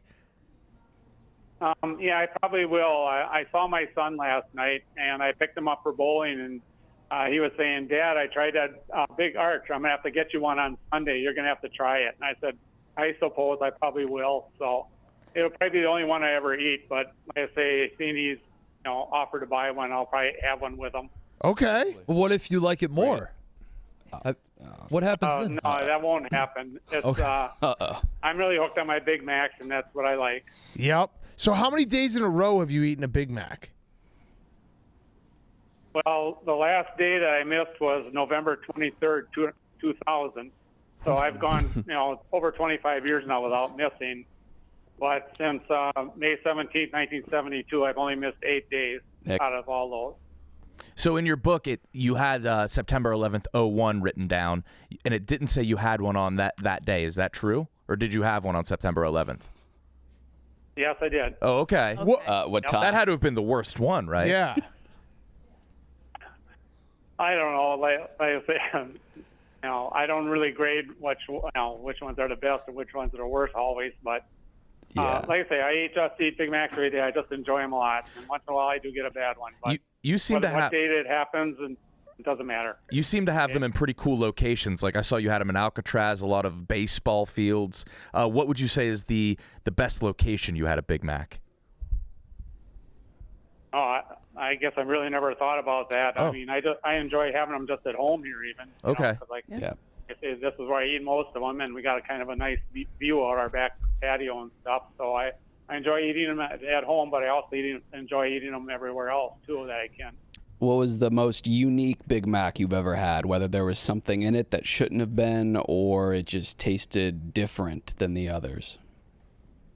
Well, like even in my book, I think I mentioned, I think it's probably on the back cover somewhere. I had a Big Mac in Kearney, Nebraska. I think it was in 2000, and we were going through there, and we had Big Macs for lunch, and I told my son, I said, boy, I think this is the best Big Mac I ever had, because I don't know what was different about it, but maybe the meat was really fresh or something. I think they were saying that McDonald's had never froze their meat at all, so I think that probably made a big difference. At your local McDonald's, do you even have to order anymore, or do you just walk in and they got you ready? Yeah, like when I walk in, somebody will yell, Don's here, and then they start making Big Macs. I only go there twice a week. I only go there twice a week. I go there on Mondays and I buy 6, and then I go there on Thursday and buy 8, and that gives me my 14 for the week. Wait, you're eating... What are you doing with the Big Macs after? Are you keeping them in the fridge? He's free, probably. Yeah, I keep them in the fridge or the freezer. I've gotten so used to eating microwave Big Macs my whole life that I guess they call it an accustomed taste or something. But I really like eating microwave Big Macs. So wow, I eat 2 fresh ones each. I eat 2 fresh ones each week, and then the other 12 are all microwaved when I'm hungry. Wow. And like I say, You're doing this for the love of the game. I don't eat. Damn. I just don't eat them until I'm hungry. Let's put it that way. Okay. What about on special occasions? Do you go out to nice dinners, or is it say no? It's all Big Mac.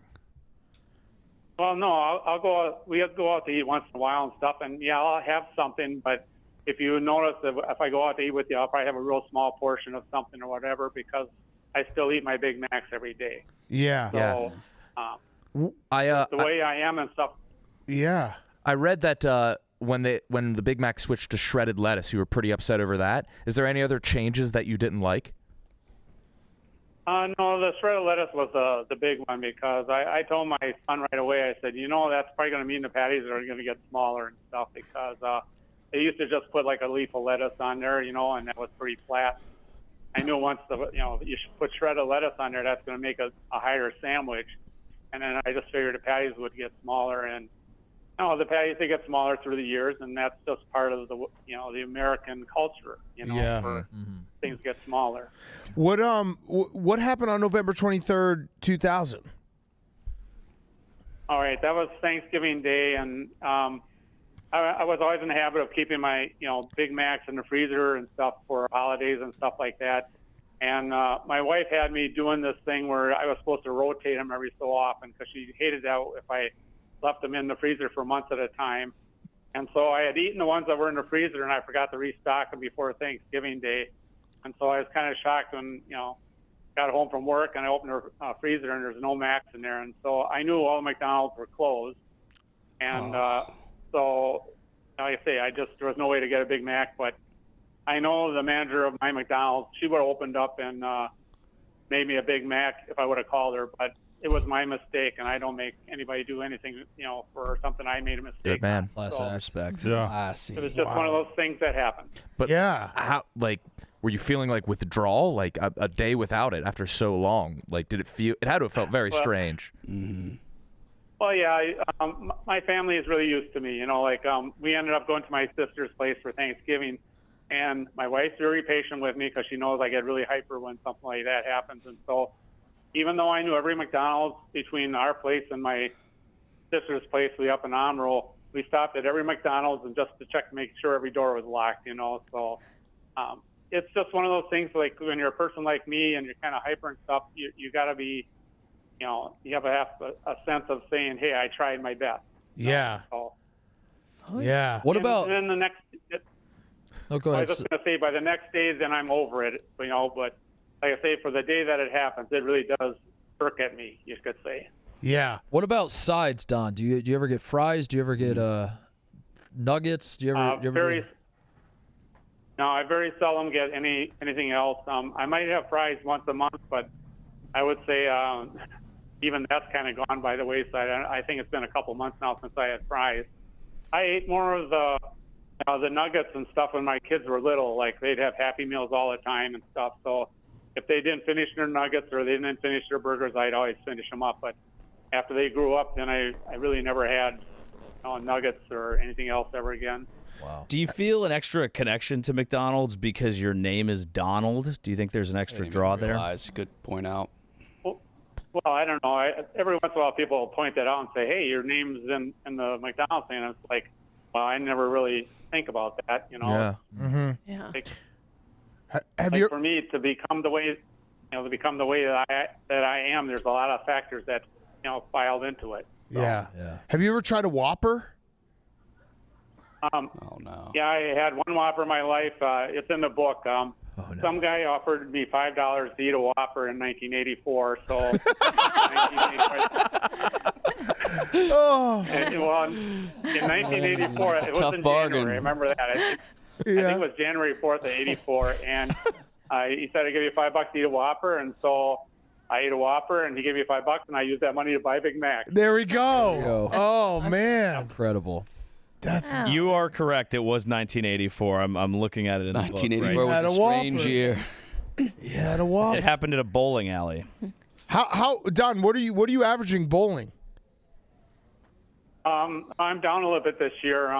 Last year I was closer to 200, but this year I'm right around 193 in almost all my leagues. So that's good. But like I say, they're oiling the lanes a little bit different, and so I'm having a little bit of trouble, getting used to the conditions again. Have you rolled a 300?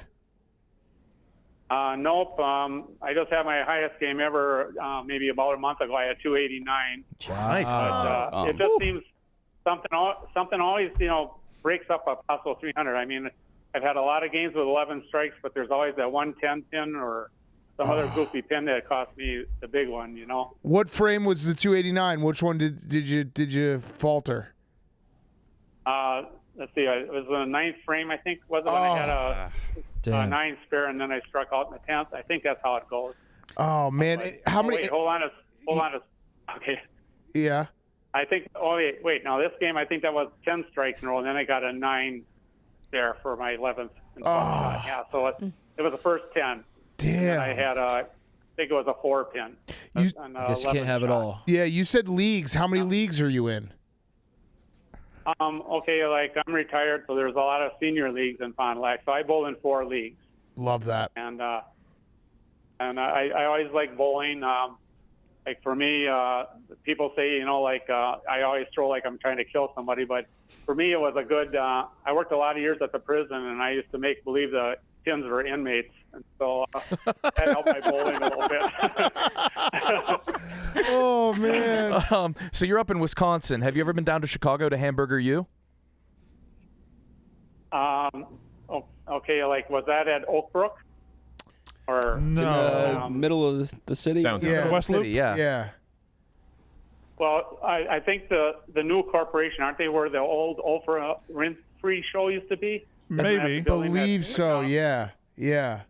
Anyhow, when I had my 15,000th Big Mac was in Chicago for the Jonathan Brandmeier radio show, and then I ate 15,000 on that show, and then I drove to Oak Brook, and then I had a Big Mac 15,001 at the corporate offices there. They had a McDonald's inside their buildings, and so that's the only time I've really been in McDonald's of anything down there. Okay. When's your next milestone? How close are you to the next one? Oh, that's a long ways away. I mean, I just passed 35,000 last year, so now 40,000. You're looking at 2032 if I don't die before then. So. When you hit the milestones, do you eat them in the McDonald's, or are you like, it doesn't matter, I'll just eat it at home?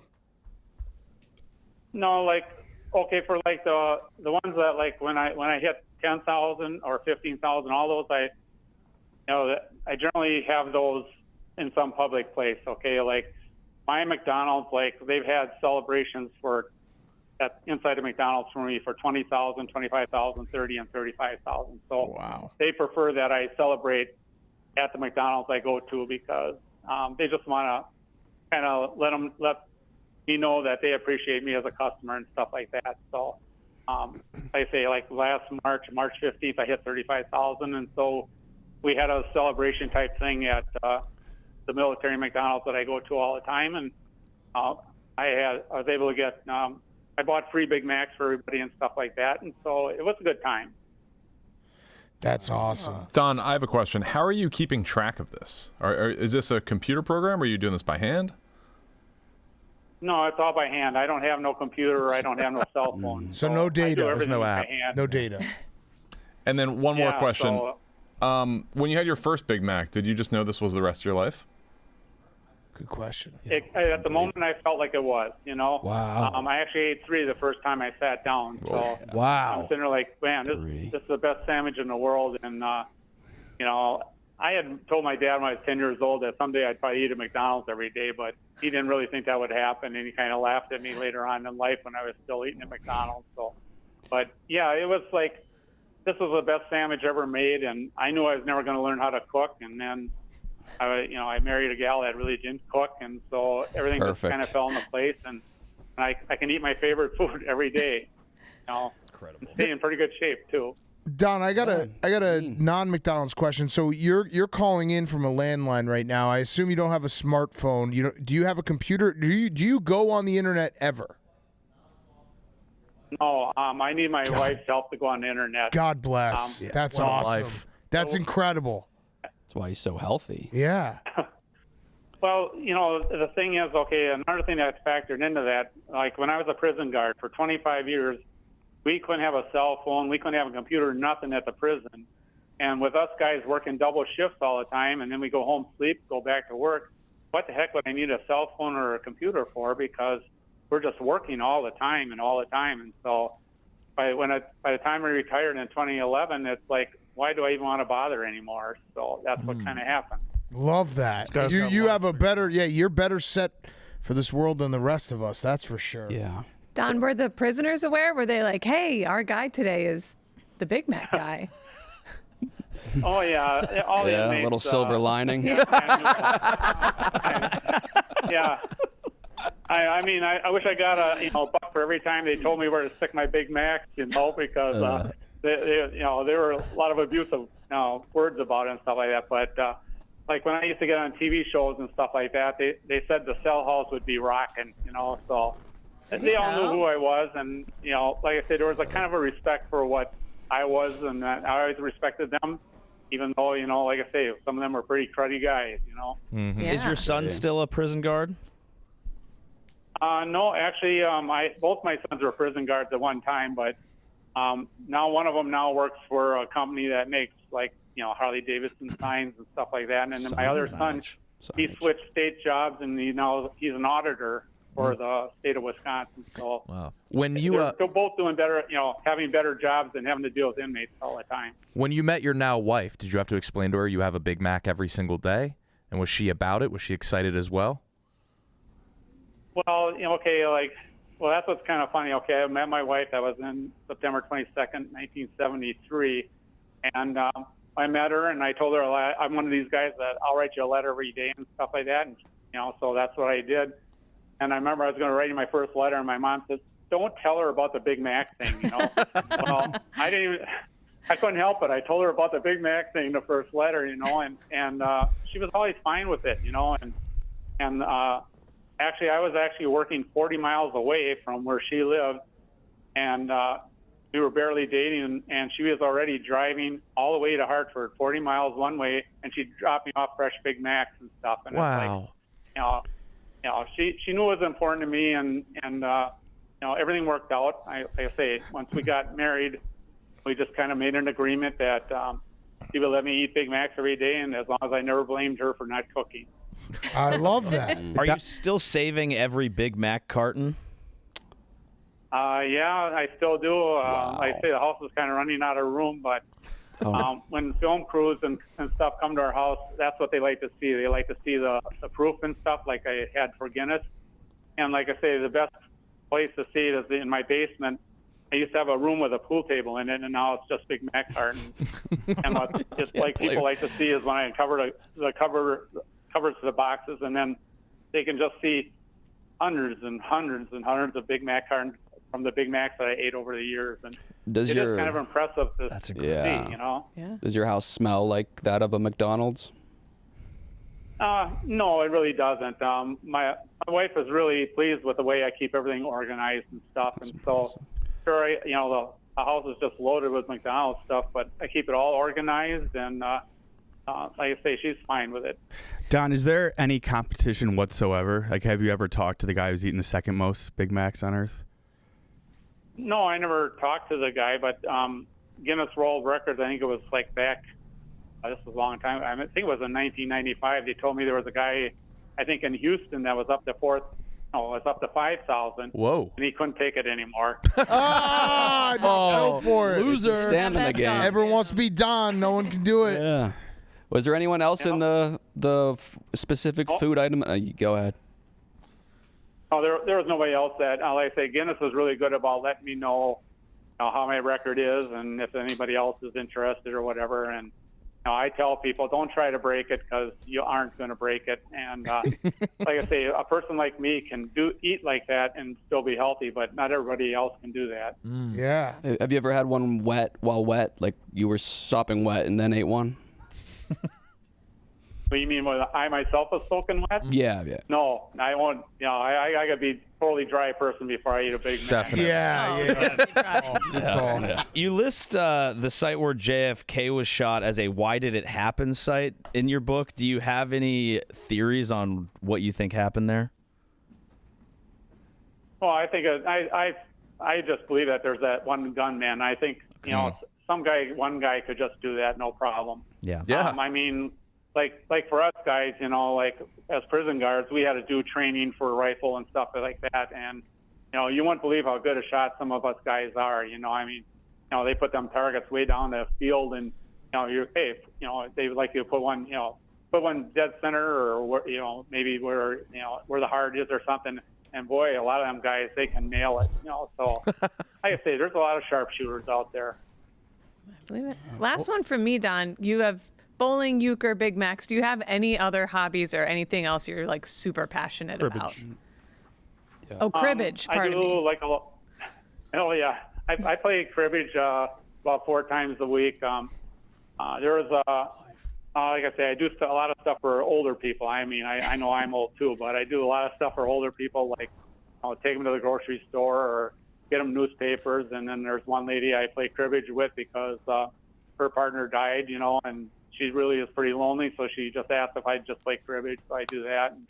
So yeah, there's stuff like that I do. And then one of the things I spend a lot of hours on is I write a lot of letters. I'm probably could be called a chronic letter writer.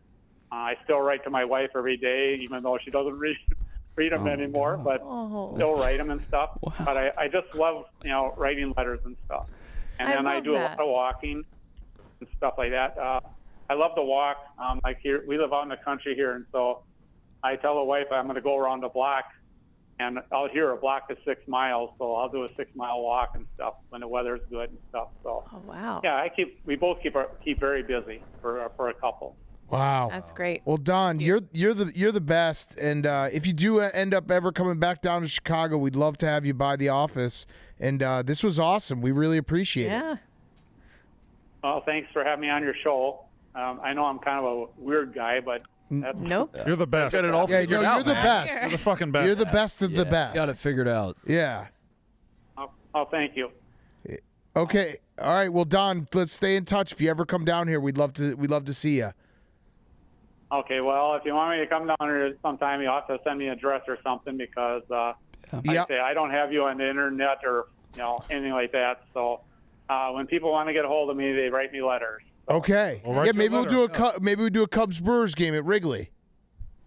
Okay, well, like I say, I've had a Big Mac in every baseball stadium, football stadium, and NASCAR track. So I still enjoy doing that. Okay. All right. Well, we'll do it. We'll set it up. All right. Well, thank you so much, Don. Thanks, we Don. appreciate it.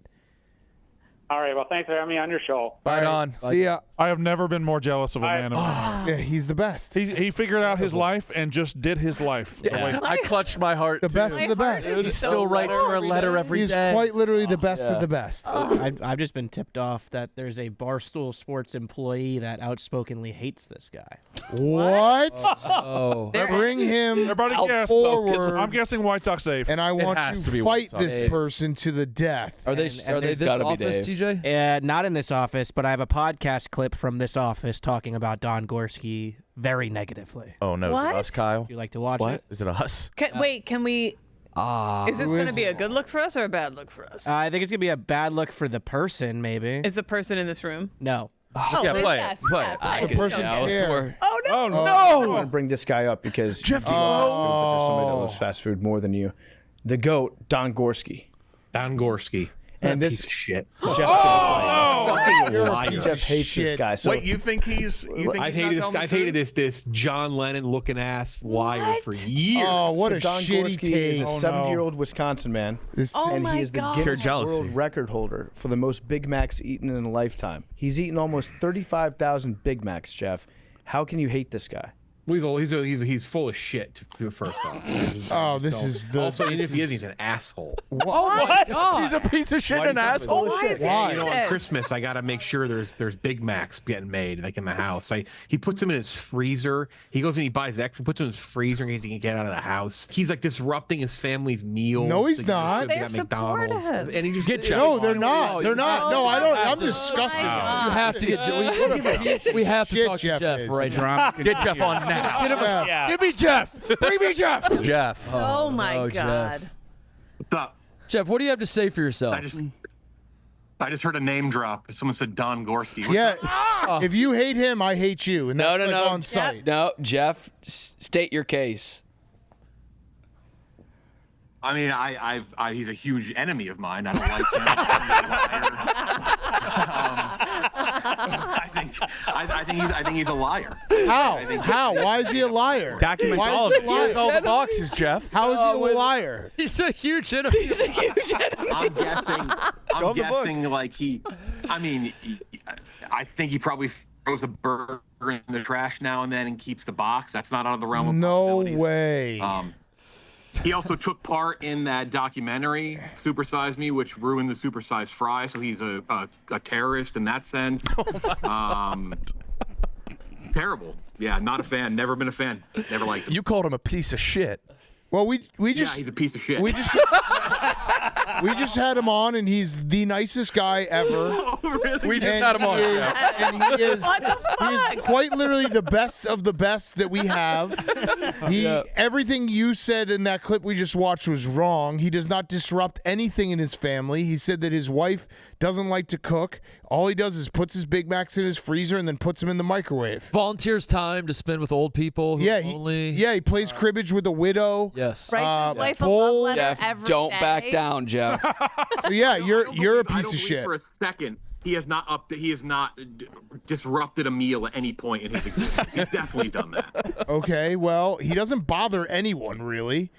Does it bother you that he Probably offends freezes? people the way, like, oh, that's what you're eating today? Yeah, I got a Big Mac in my pocket. What Don't about his worry. book, Like, Jeff? Yeah, I'm not about that. He documented every burger he's eaten. No, he doesn't have a Big Mac in his pocket. He goes on Mondays and buys 8, and he goes on Fridays and buys 4. Monday is 6, Thursday's 8. Okay. Yeah, and then he puts them in his he eats one that day fresh, and then he puts them in his freezer, and when he gets home from work, he eats his Big Mac. Microwaves it. He likes the taste. Yeah, I stand by it. I don't like him.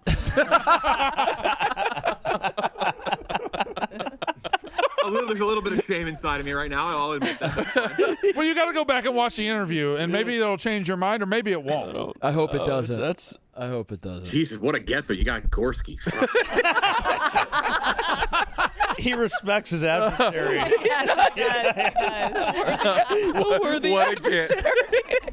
If you really want to show him up, you should have a Big Mac wet. That is one thing. He's never done it wet. Yeah. Wow. I have to stand my ground. Unfortunately, I don't like him. That's it. It's so good. This all started because of Super Size Me, Jeff? Is that how he got in your radar? Yeah, I'm not a big fan of Super Size Me, which I think the guy who made that is dead now. He died during COVID, yeah. He's a huge Nick Terraney fan, the guy who made that Spurlock movie. and I have followed you early on. Yeah. The only guy to ever, by the way, ever cancel himself during the Me Too movement. That was crazy. He's like, just a heads up. Yeah, that was kind of wild. Yeah, it was Super Size Me. I didn't like that. I didn't believe him. This goes back to when we had when Trill Ballins was doing Lights Camera Barstool with us, and we talked about Gorske for like an hour, I think. Trill hates him too? Trill can't hate him. Yeah.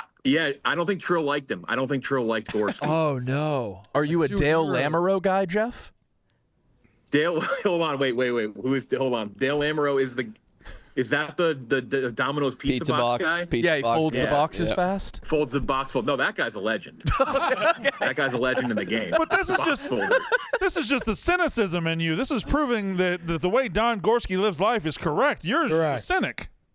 You're the opposite, Don Gorske. You spend all day online watching everything. He doesn't even have the internet. And you love new products. Yeah. That's why they're enemies. Limited time offerings. I love LTOs. They're great. I tried the Big Arch, the new. I'm sure Don hates the Big Arch. No, he hasn't. No, see, this is where you're so wrong. He's going to try the Big Arch on Sunday. He probably won't like it, but he's going to try it. Oh, wait. I thought he only eats Big Macs. He does. He does. What a rivalry. Oh, Jeff, you're being a cunt. His son is getting him a Big Arch. He's going to eat his Big Mac, too. Again, you got me the old people cribbage thing. That got me a little bit. I do feel off my rocker a bit now, but it's okay. I'm gonna hold firm. I have a guest on Zoom. Oh, you have a guest on Zoom? Yeah, we have a Bigfoot expert. Oh, let's go. Yes. Wait, an expert or someone who saw it? Expert. Longtime field researcher since the 90s. He was on Animal Planet's Finding Bigfoot. He needs to do it now because he's going to a Bigfoot museum in 1 hour. Yes. Of course. Yes, please. Cliff. Hey, Cliff. What's up, Cliff?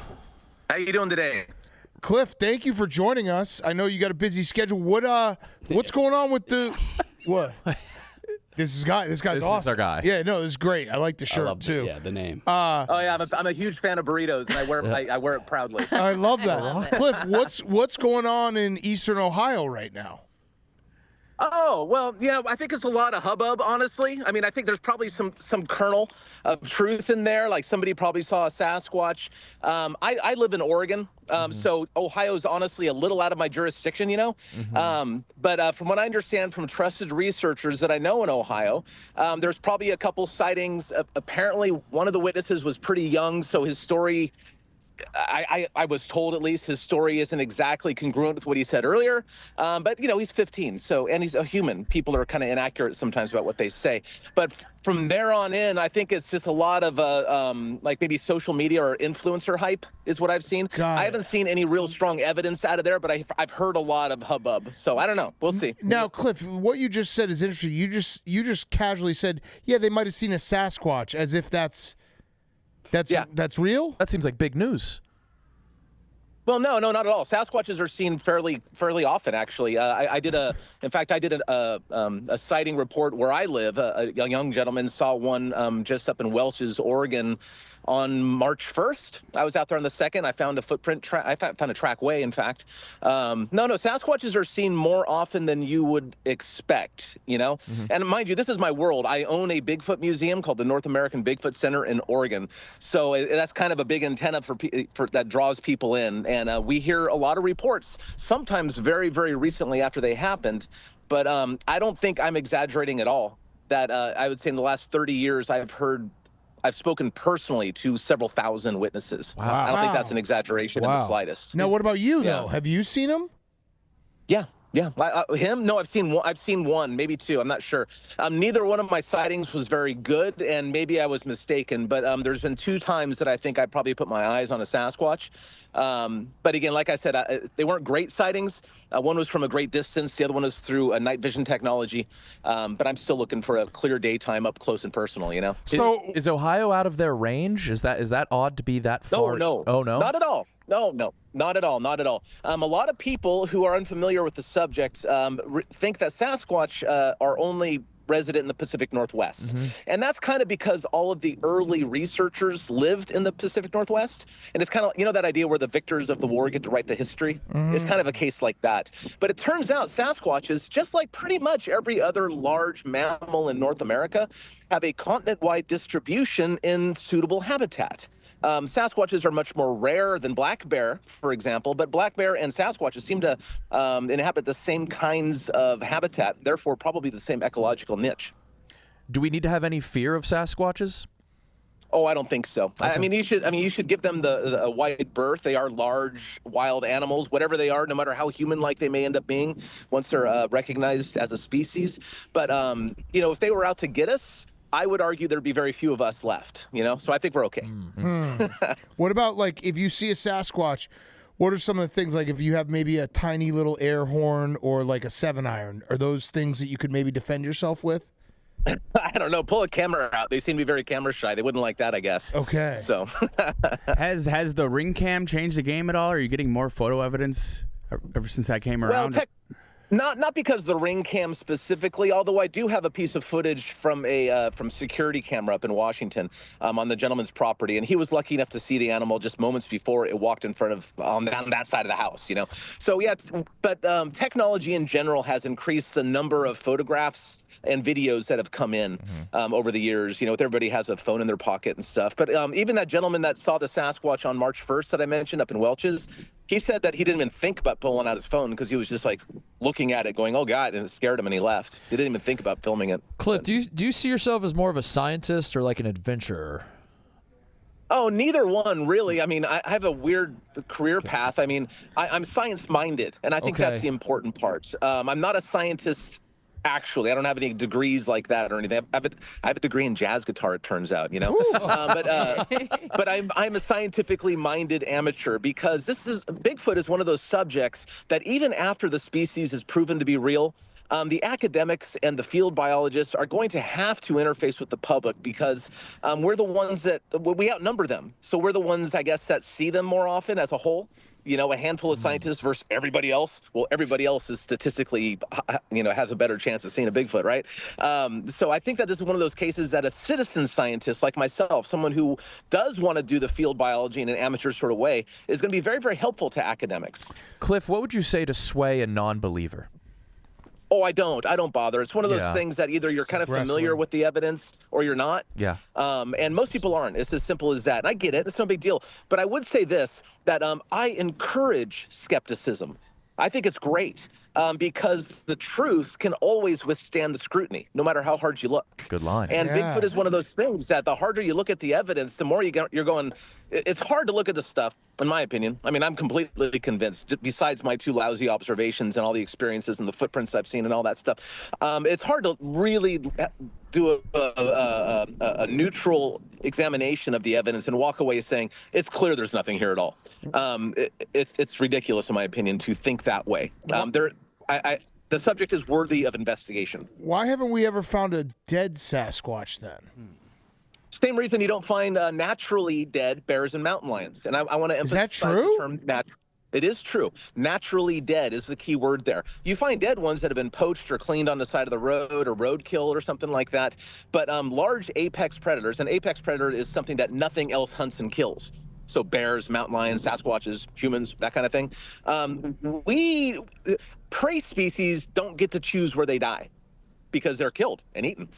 Apex predators do kind of get to choose where they die. They just don't know they're going to die when they're out there doing their animal stuff, right? So they probably squirrel themselves away. Well, maybe not squirrel. I probably shouldn't use that word. Hide themselves away in an appropriate place for them to get better, kind of like what we do. We go to bed, right? And then one day they die instead of getting better. And then the flesh is eaten away. The hair is eaten by moths. The bones are eaten by the most plentiful animal in North America by biomass, the deer mouse. And wood rats and porcupines eat bones and coyotes eat bones and deer and elk also eat bones. That's where they get the calcium for their antlers.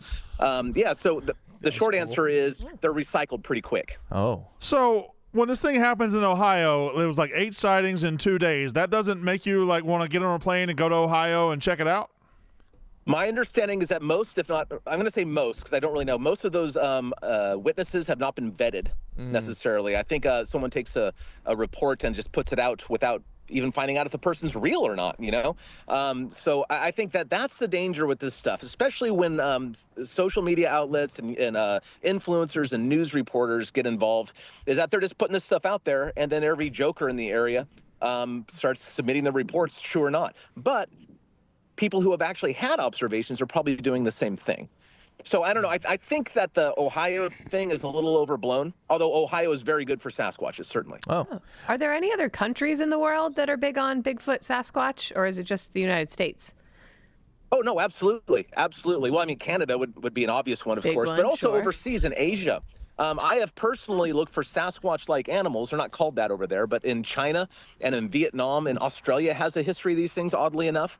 Indonesia has a different species of unknown ape species that walks bipedally called the orang pendek, and Ibu Gogo is another one over there in Indonesia. In Africa, one of the gentlemen just died. His name was Gareth Patterson. He was an elephant researcher, and actually back in the 70s, I don't know if you saw that movie Born Free, he was one of those guys. He was studying elephants and started running across Sasquatch things in South Africa. The United States is not the only place in the world with this tradition of unknown hairy bipeds. All the reports describe a smell. Can you just what would that smell like? What could we compare that to? Actually, not all the reports. Only about 10 to 15% of reports have a smell associated with it. But to get more directly to your question, over the last 30-something years that I've been doing this, I've had, I guess, the quote-unquote privilege of smelling these things 3 times. And each time, one was in the Siskiyou Mountains of California, the other one was in the Sierras, and then the other one was in Kentucky. They all 3 smelled exactly the same, and it's a very, very sharp smell, and the best words I could wrap around it is dog crap parmesan. So you have two sightings and 3 smellings?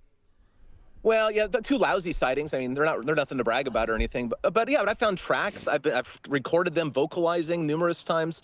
They're a normal species of animal here in North America, and you can, in fact, run across them.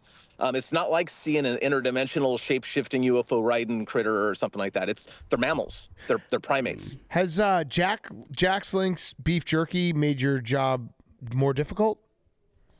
Oh, well, I mean, I love Sasquatches in general, so when they make a cartoony sort of version of something like that, I kind of celebrate it. It doesn't really get under representation my skin or matters. like Yeah.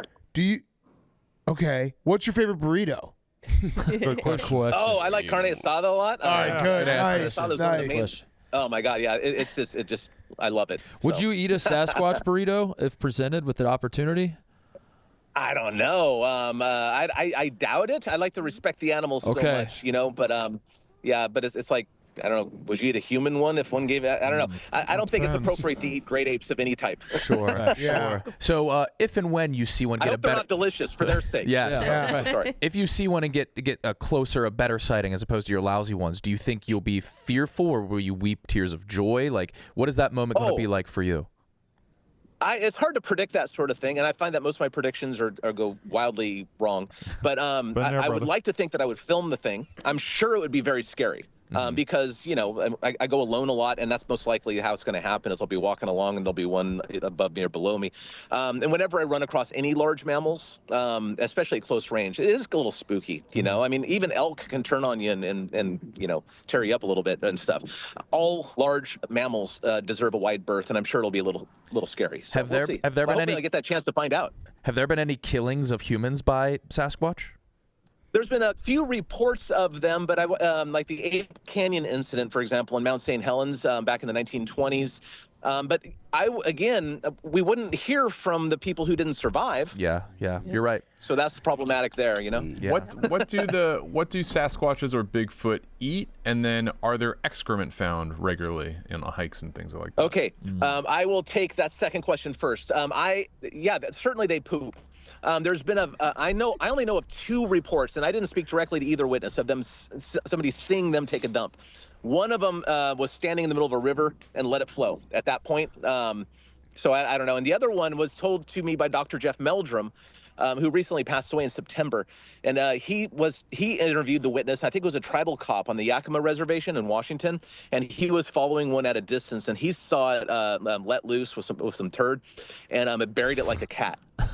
So I don't know about that. Very interesting. Yeah, that is interesting. I mean, yeah, it is interesting. And I'm sorry, I forgot the first question now. Do we know what they eat? Oh, yeah, they eat all sorts of stuff, actually. And I think their diet changes throughout the seasons, just like all the other omnivores. I think their diet is very similar to that of an American black bear, combined with, like native species, native humans, like Native Americans who are living here and First Nations people, if you take away the fire technology. So I think that's the main difference. But yeah, everything's on the menu if you're a Sasquatch. What other, you mentioned jazz guitar. What other interests do you have? Or like if I were to hang out with you and just be like, fuck, we're just going to talk about Sasquatch the whole time. Oh, no, actually, I mean, Sasquatch is my work and my life. But I have a wide variety of interests, of course, because, you have to be balanced in some sort of way. That. And certainly being an eccentric weirdo like myself, my life has become unbalanced in many ways over the years. So it's always a struggle for me. But I live in the woods, so I really enjoy taking care of my property. I'm an amateur astronomer. I've got a pretty nice telescope. I love gardening. I play jazz guitar, solo and in small groups and that sort of stuff. That's awesome. You got it all. All right, Have you it all passed the lined up. test because I was like, You're the man, Cliff. Cliff might just only talk about Sasquatch. Sounds like you got a pretty well-rounded life. What a life. And where's your museum again? I have a little museum called North American Bigfoot Center outside of Portland, Oregon, in a town called, check this out, Boring, Oregon. Oh! It's awesome, right? Yeah. That's sick. All right, nothing against the feed store, but we're the most exciting thing in Boring. All right, well, Cliff, thank you so much for joining us on a whim. And I think if we get some more of these sightings, we're going to have you back on. Yeah, go ahead and give me a holler anytime. This was fun, and thank you for accommodating me. I'm going out to the Willow Creek Museum right now to help them with their archives and their collection. And because my life is all about Bigfoot, and luckily I love it. So love it, love it. Thanks so much, Cliff. Yeah, Cliff, see you around. All right, play the Rappaport where video. he feels normal. Driving is his. I just woke up in Japan. Another Tiger Woods car accident. Pretty awful news to wake up to. First, most important thing, it seems like everyone's okay. That's obviously number one. It's just really sad. Taking off the journalist hat a little bit, I think a lot of us, grew up idolizing this guy, and this is not what we want to see him in the news for. The fact that his body's in this condition, the fact that he continues to, put himself behind the wheel, it seems like in circumstances like this. you know, he seemed so good at TGL just a couple weeks ago, happy, engaged, you know, and I think we all just want to see Tiger happy. That's all we want to see. I don't That's all care. we want to see. He's provided us with so many incredible moments and memories, and yeah, it's just a huge bummer. It's just really, really sad. That's true. That's really all there is to say. I mean, I wish he would never drive. But I think driving is one place where he feels like kind of normal, and there it is. Yeah. You know, in control. In control. Probably gets moments of. But not in control at all. Control.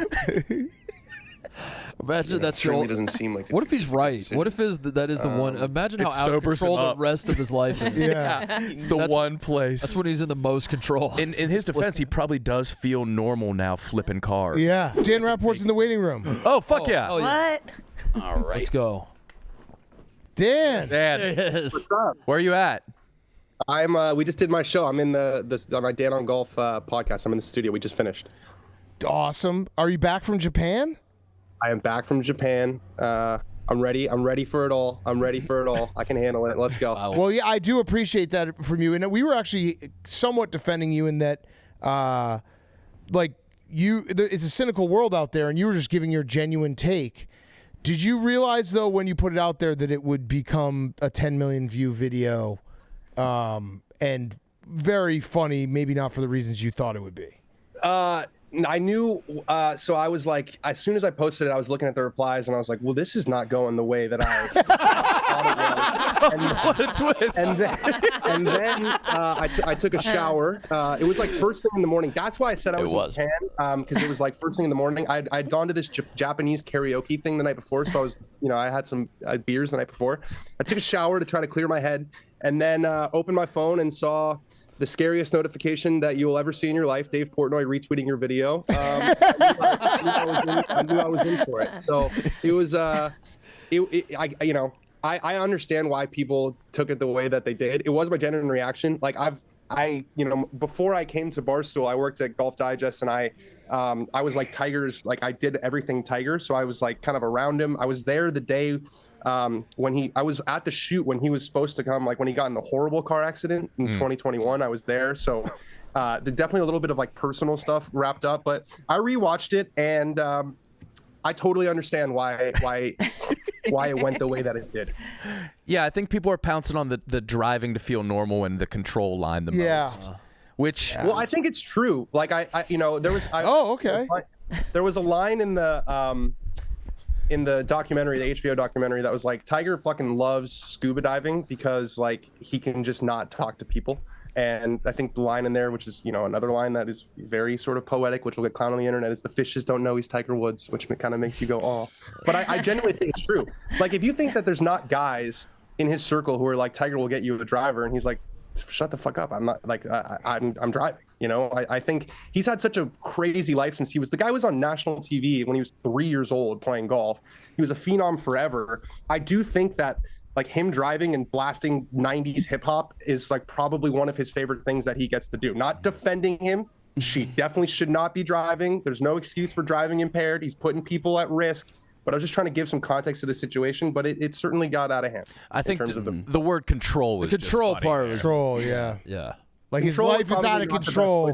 Yeah. Yeah, and then he's got to just take a couple pills and get in his Land Rover. Yeah. Yeah, good advertisement for Land Rover. I mean, he skidded the whole way on the driver's side and then climbed out. So that's a sturdy vehicle. Yeah, it is. Right, it's what he needs. Is. Any insight into like, does he have the ability to do this to roll his car? We're impressed by 25 mile an hour neighborhood to be able to roll his car. Is that something you saw coming, that he would be as good of a car roller as he is golfer? And you got to respect that. I mean, it's unbelievable, Dan. I think it was, if you watch the press conference of the sheriff, they're asking him like how fast was he going? This is like a 20 mile an hour thing, and they go, well, if you see how long he skidded on the road, I think that kind of tells the whole story. So I don't think he was going anywhere near 20 miles per hour. It's crazy. It's also like, I guess the car in front of him was turning right, and he clipped it. he must have been gunning. I'm sure there'll be some videos that come like, because it was on Jupiter Island where he lives, is like one of the wealthiest places in the world. So you got to think all of those houses have like cameras. So stuff's going to continue to come out. It's not going to be pretty. Yeah. Upon reflecting and reviewing, do you have any amendment you'd like to make to your statement, or like a personal message to Tiger? I'll learn from Dave. I'll stick with it. Okay. Yeah. It is cool. You didn't delete it. You just Right.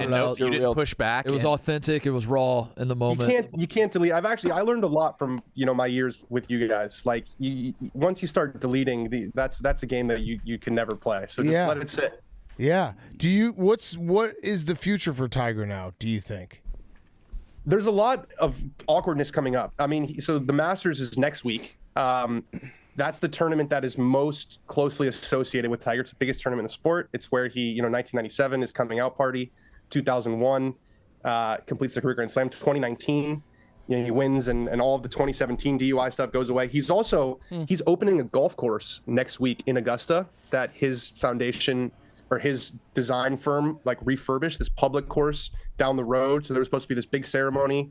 He's supposed to be at the Champions Dinner. There's a lot of talk about him being the Ryder Cup captain for the next year. Don't know how that's going to go. And he's been like leading the PGA Tour's response to Live Golf. He's the chair of what's called the Future Competitions Committee, which is like the PGA Tours. They have a new CEOs from the NFL, and he keeps talking about, I'm working with Tiger. I'm working with Tiger to, Tiger Woods is a huge voice in this. It puts everyone in a really awkward spot. So it sounds like he had too much stuff going on. That's probably why he's like, I got to flip my car. Like, I got to get back to normal. It's an easy way out, Yeah. Take control. So do you think he'll play in the Masters? No way, right? I don't think so. I mean, Trump kind of spilled the beans. This was like right before. He was like, Tiger's going to be there. He's not going to play, but he's going to be there. Don't know if that was real or that was just, Trump being box office. But no, I don't think he's going to play. I'd be interested to see, they haven't said anything. There's no usually when something bad with Tiger happens, there's like one of those statements with the 3 triangles on top. Haven't seen anything. So that's got to be coming, because he can't just show up. Without saying anything. Like, you got to think that they're going to preempt it in some way. I don't know. What's the 3 triangles thing? Illuminati? Yeah, it's his logo. Oh, his Riggs logo in the row. is like his like his own foundation notes logo app. is these 3 Yeah. triangles, and it's kind of this joke in golf. Like when you see the 3 triangles, like nothing good is happening. Nothing good. Okay. From where you're sitting right now, how many pictures or references to Tiger Woods can you see without getting up? 1, 2. I got this one right. Can you see that one right there? Right behind me. That's a picture of Tiger. Yeah. Oh, yeah. That's awesome. That's with him. the cigar guy in there. One of my favorite golf pictures of all time. The guy on the right, just looking absolutely crazy. Oh, yeah. Like 4. Yeah. I mean, Tiger's it. Do you still idolize him? Oh, there it is. I don't. 3 triangles. Yeah. That's bad. You see the 3 triangles, bro. 3 triangles. Not a good sign. No, I don't idolize him. I think he's the greatest player who's ever lived. He is the reason why I think like got into golf in the first place. But no, I would not say I idolize him. But as a byproduct to that, you are still like passionate and obsessed with him as a person beyond golf. He's like a one in a generation figure. Right. Like if it was just the golf, like golf is a very white sport historically. So for a guy who's not white to be the biggest star in the sport, like that alone is movies, documentaries, and then this whole second chapter, it's like a Shakespearean tragedy. Like it never stops. He's had a once in a generation life, and I'm sure what he's thinking also is like, he had all this negative news cycle in 2017 when he had the DUI. Then he won the Masters and like no one cared anymore. So I'm sure what he's thinking about is like, just get back out there. Just win again. Winning solves everything. So I don't know what the answer is. I don't know where it stops. It's certainly not over. What do you think about Sam on our side here at Barstool?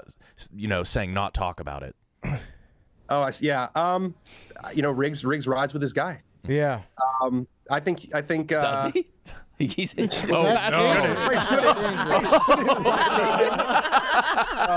that was Maybe we gotta check in on him. Maybe I should just stop with the words and the Tiger. If Riggs was shotgun, yeah. I keep saying the wrong thing. Tiger, get out of here! What? Riggs going through the wings. Dan, last question. What happens if he gets in another car accident? will you do another video being like, and another one happened? Because the odds are it does. And at what point would you take the pictures down? I hadn't thought about taking the pictures down. Maybe that will have to be our response. I think you give him one more. Yeah. One more. Yeah. I would think that the state of Florida is going to take his license away. So 2017, the DUI, that was in Florida.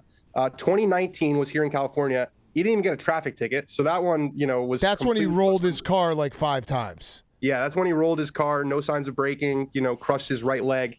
But this is in the same state. So I would think that he is going to be legally barred from driving, which is probably the best outcome. Yeah. I forgot that. So 2017, he got DUI. He had obviously the one when the whole story came out with his ex-wife. So this is 4. It's 4 rolls. Fourth car accident that is like set off a shitstorm. Wait, was 2017 a car accident or just a DUI? Just a DUI, but that's when he said, he said he was playing a golf tournament in California, and he was like off on the side of the road in Jupiter. Yeah. Okay. That's okay. Yeah. So, yeah. And then you said there was one and no signs of braking. He just let that thing fucking go. Yeah, so that was one thing that came out from 2021. He was going like 80 miles an hour when he hit the tree. It's incredible that he survived. Yeah, man. I mean, he's a survivor. That's right. He is a survivor. All right, Dan. Great to see you. Thank you for facing the music. Yeah, Appreciate it, man. A pretty good response. Yeah, really good response. Yeah. Respect. Oh. Well, thank you to Dan. I said good response and nothing. Tiger made the call. Hey, happy 47th, Brandon. TJ, you want to show the gift? All right. It is the Brandon Walker Pond, dedicated to Brandon Walker. This body of water was renamed in 2026 to honor Brandon Walker, celebrated Barstool sports personality, college football analyst, and proud resident of these shores. A native of West Point, Mississippi, Walker has entertained millions through his sharp wit. What does that say? Unaltered. All right, well, we'll fix that. Unaltered commentary and larger-than-life presence, dedicated 2026. And we have the mayor of Antioch on... Oh, my... Wait a second. Congratulations, Brandon. On this pond. Walker Pond. Thanks for having me, guys. Yeah. Hold on. I assume if that's the mayor, that's the mayor. You're Scott, right? Yeah. Yep, I'm Scott. Yep. Okay, so Scott, you and I both know that's a lake. That's not a pond. I know. But we didn't know if we could name a full lake after you. So. Yes. Oh my God, that's real. I thought it was AI. No. We had to go through the whole services and everything. What the fuck is this? And we got it classified as a pond, and it's Brandon Walker Pond. So yes. So, they asked me to make a little proclamation for this. So, Brandon, as you know, I'm the mayor of Antioch, and I'm joining you guys today on official municipal business. In honor of your birthday, we reviewed the body of water that you live on to determine the best name for it. I thought about maybe the Brandon Walker Inlet, the Brandon Walker Lagoon Channel, but we felt it best appropriate to name it the Brandon Walker Pond. So everybody that comes out to your house will see this sign and forever know that as your location. So we appreciate it. Wow. Brandon. Wow. Congratulations. Why'd y'all bother this man with this? What do you mean? You're a wonderful member of the community. We asked him to help out. He's beautiful. Yeah. That fight you guys just showed looked like a fight at the Limerick here in town. He's a civic leader here. I should have met him already. I haven't met him yet. Thank you for giving my mother a job. Yeah, we have a connection here. So his mom worked here for a little bit, and then she quit. Very short amount of Mississippi. Yeah, and she lasted a half a winter in the cold weather, or somebody chased her out of here, so she went back to Mississippi last January. So I didn't know that connection. And she said she was gonna get me Masters tickets this year. But I'll tell you this: she was lying about that. Well, next year, because I paid for them damn things. Did she lie about Masters tickets? Right. Wait, Brandon, this man, the mayor of Antioch, got you a beautiful pond named after you. It's very possible. Why don't you offer him the Masters ticket with you next year? Shit. His problem, Scott's problem is I've probably offered that to 30 people in this office alone. So you included. Yeah, but you know what? I'm going to get Scott, Mr. Mayor, excuse me. Yep. Brandon, Scott, please. Brandon did offer me to go to the Masters with him. I'm going to actually give you my ticket that Brandon offered to me. Well, I haven't. So, would you accept my ticket? Well, yeah, for next year. You're a little late this year. But No, for next year. Would you accept my ticket? Yeah, I'll go next year for sure. Yeah. All right, would you want to thank me or anything? Yeah, thank you, brother. All right, yeah, no worries, of course. Now, all right, Scott, hold on. What are the friends of Lake Antioch going to say when they walk down there and they see that sign? I don't give a shit what they say. Mayor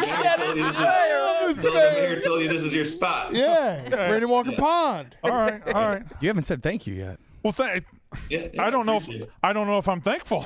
What are you talking about? Well, it's pretty. It's funny. Well, and it does not come with an increase in your taxes. I'll promise you that. Thank you very much. Thank you very much. I am concerned. You actually put it on the public land right there. Yeah, it's the pond. It's a lake. A pond becomes a lake. No, it actually officially is a pond. But I don't got it reclassified as a pond. All respect to the honorable mayor. Brandon, here. do you know he does a how long fine this job. took? I'm not sure he has the authority to override the laws of physics. No, this is a pond. It's I'll tell you what. I can override the laws of spelling because whoever did that sign doesn't know how to spell. Wasn't great. Yeah, we got a little issue there. Little typo in there. Yeah. Take that back to the printer. Yep. All right. Well, this is very funny. Thank you very much, Scott. Thanks for having me on, guys. Scott, we need to have lunch or something one day. Sounds good. When Mr. Mayor, when is the next election? For me, not soon enough, but 3 more years, I think. Okay. All right. All right. So if you're trying to get reelected, we would love to come up and do a rally with you. Whatever it happens. We'll have you guys up here. We've got good concerts coming up here, so I'll talk to Brandon offline. Okay. So. Awesome. Yeah. Well, Thank you so much. I can't say we have the best pizza. I'm originally from Morton Grove, so I can't say Antioch's got the best pizza over Morton Grove with Pequods and Burt's and all that, but we can still have you up for some of our places are pretty good. Antioch pizza's really pretty good. Antioch pizza's pretty good. Pretty good. Yep. Yeah. Burt's is all right, awesome. thanks, boys. Have a great day. Hey, Scott, Scott. I'll come see you, man. All right, sounds good. All right, Say hi to thank your you. mom. Thanks. All right, nice. Well, she worked for you. I don't think he was saying anything. Nice, dude. I didn't know that connection. That's very fun. How long? He knew her very, very briefly. How long have you fuckers been doing this? Took about a month and a half. Yeah, it was a long time to Had to get it reclassified. Oh, there he is. Oh my God! It's Hoyt Stanley. Oh my God, Hoyt! My boy. So I had a calendar notice that I must have put in last year exactly this date, checking on Hoyt Stanley, and it popped up this morning. And things have been going well for Hoyt. And Hoyt is here. Hoyt, what's going on with you? Not much. I'm just been living in a hotel the last 3 weeks in Belleville. It's like a couple hours outside of Toronto. I just signed my NHL contract, so I'm playing with the affiliate team rest of the year. Fuck yes! Unbelievable. Yeah. Wait, what's the team? It's called the Belleville Senators. Love but the that. NHL team's Ottawa Senators. Okay, and there you are. There it is. Wait, so did you get drafted this year? I got drafted in 2023, so it's been 3 years. Then I went to school, obviously at Cornell for 3 years, and now I'm signed the deal. How did the Cornell season go? It was pretty good. We were ranked like top 10 the whole year, sort of. We ended up losing in the first round to Denver, who ended up winning the whole thing. So tough matchup, but it was good. Yeah. Well, it's great to see you. You are our one and only Hoyt. We still haven't found another Hoyt. Yeah, but like we found this Hoyt, and then we kind of just didn't need another. Yeah, we just have this Hoyt. Kind of gave up the search. Yeah. It's all we needed. Wait, so how much more of the season is going on? For this team right now, we play tonight against Syracuse and tomorrow in Syracuse. So only 2 more games, and then I'll head back to Cornell and finish up my classes, see my buddies. So should be good. Damn, you're actually doing the thing. You're getting a degree. Yeah, I took like extra summer classes and classes during the year and stuff. So I'll be able to graduate probably like a year early. Just make sure I get it done and then move on. Damn. Do you have any pool within the organization yet to where one of us could do a puck drop? I don't know. I don't know if I have that much pull yet. I've played 4 games for the affiliate team, but hopefully I keep working my way up, and then I'll get you guys a puck drop, hopefully. Have you seen the guy sitting next to me? Have you seen his shirt? I can't really see it that well. Yeah, because you're not laughing. Right. Oh, yeah. What do you think it is, though? I'm trying to make it. Is that Mousetrap? Mousetrap. Look, he's laughing. Yes, pretty good, huh? I mean, he is an Ivy League soon-to-be grad. Yeah, and obviously he's played Mousetrap before. Yeah. He went through I haven't seen childhood. it in a while. Yeah. All right, well, Hoyt, best of luck for the rest of the year. Yeah. Well, I guess it's this weekend. And I just put into the calendar April 2027, Hoyt Stanley Day. And we got to get you to the office. Hopefully, we need it. If you're on Belleville next year, do you play like Rockford? We might, yeah. Okay. I think so, yeah. We got to get you in the league, and then we got to get you to Chicago, and then we got to kidnap you and never let you go. Yep. That's our plan. Bottle you up, Sounds transfer you to a vial, mix you with water, fill it with this, load it up into a syringe, stab it into my outer thigh, and then dance for 8 days straight, like everyone's watching, adoringly. How's that sound, I'm gonna Hoyt? dance for so long with you in my system that I become a local folklore. That whippersnapper from Wheeling, he won't stop dancing. He's got a Hoyt in him. He's got a thigh full of Hoyt. He's filled with perpetual Hoyt. All right, Hoyt, you're the best, man. See you, man. Thank you for coming on. You're the best. We're big Thanks for fans. having me. Yeah. Let's keep crushing it. And I'll tell you what, when you do get to the league, not if, but when, we will absolutely go to a game, because that would be awesome if we just had like a Hoyt section. Yeah, and it's like, like maybe even his first game, they show his like adoring parents, and then we're just sitting in front of him. Oh my God! If with you get Hoyt shirts your on. first goal and I'm fucking weeping. That's our Hoyt. He did it.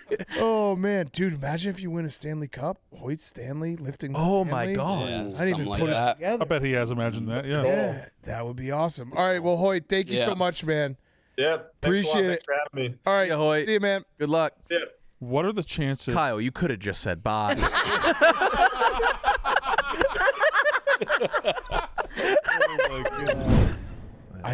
Now that I'm thinking about Monday in Vegas, there's got to be like some like sales conference that they can Hit up an expo, a trade Smokes. expo. That'd be great if Nicky Smokes shows up to like the concrete expo. Right. Be like, I'm here to fuck. We got to get it going. If he pulls at a tub fitting expo, then he's God. Home appliances. The You're hottest, right. the hottest chick at the home At show. a trade gala.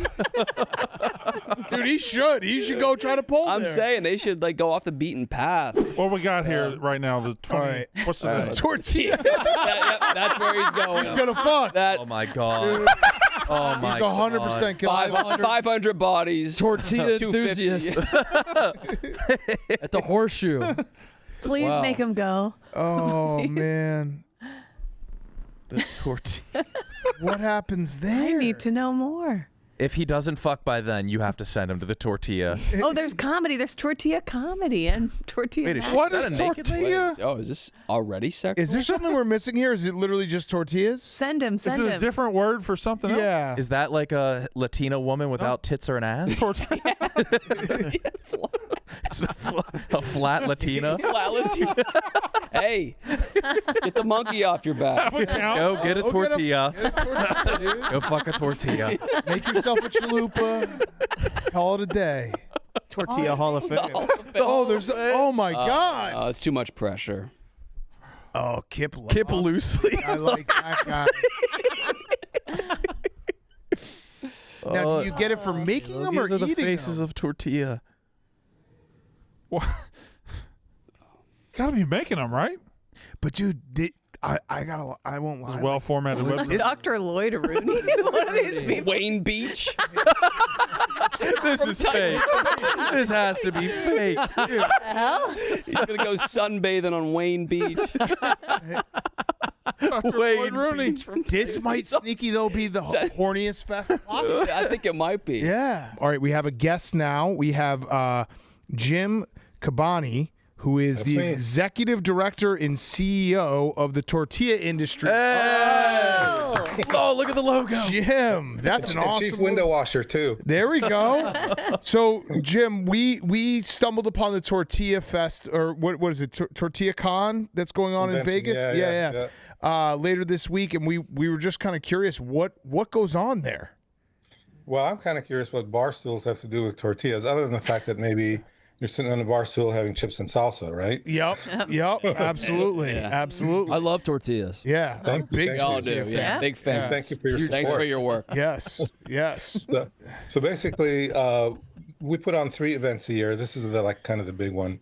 And the organization's been around for 30 years. Most people go like, wow, I didn't know there was a tortilla association. But yes, folks, there is.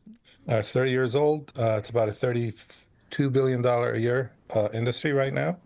And it's a chance for everybody that makes tortillas and everybody that sells them stuff to make tortillas with get together in Las Vegas. And we have a trade show. We have educational sessions about how to make your tortillas not stick together and all kinds of good stuff like that. And then we do a bit of partying and everybody goes home happy. So Nice. that's the whole thing. Is there any tension between the corn and flour tortilla people? Ooh, good question. No, in fact, a lot of companies make tortillas both with some with corn, some with flour, just different parts of the building. Is the tortilla sticking together? Is that the biggest issue that you guys face as an industry?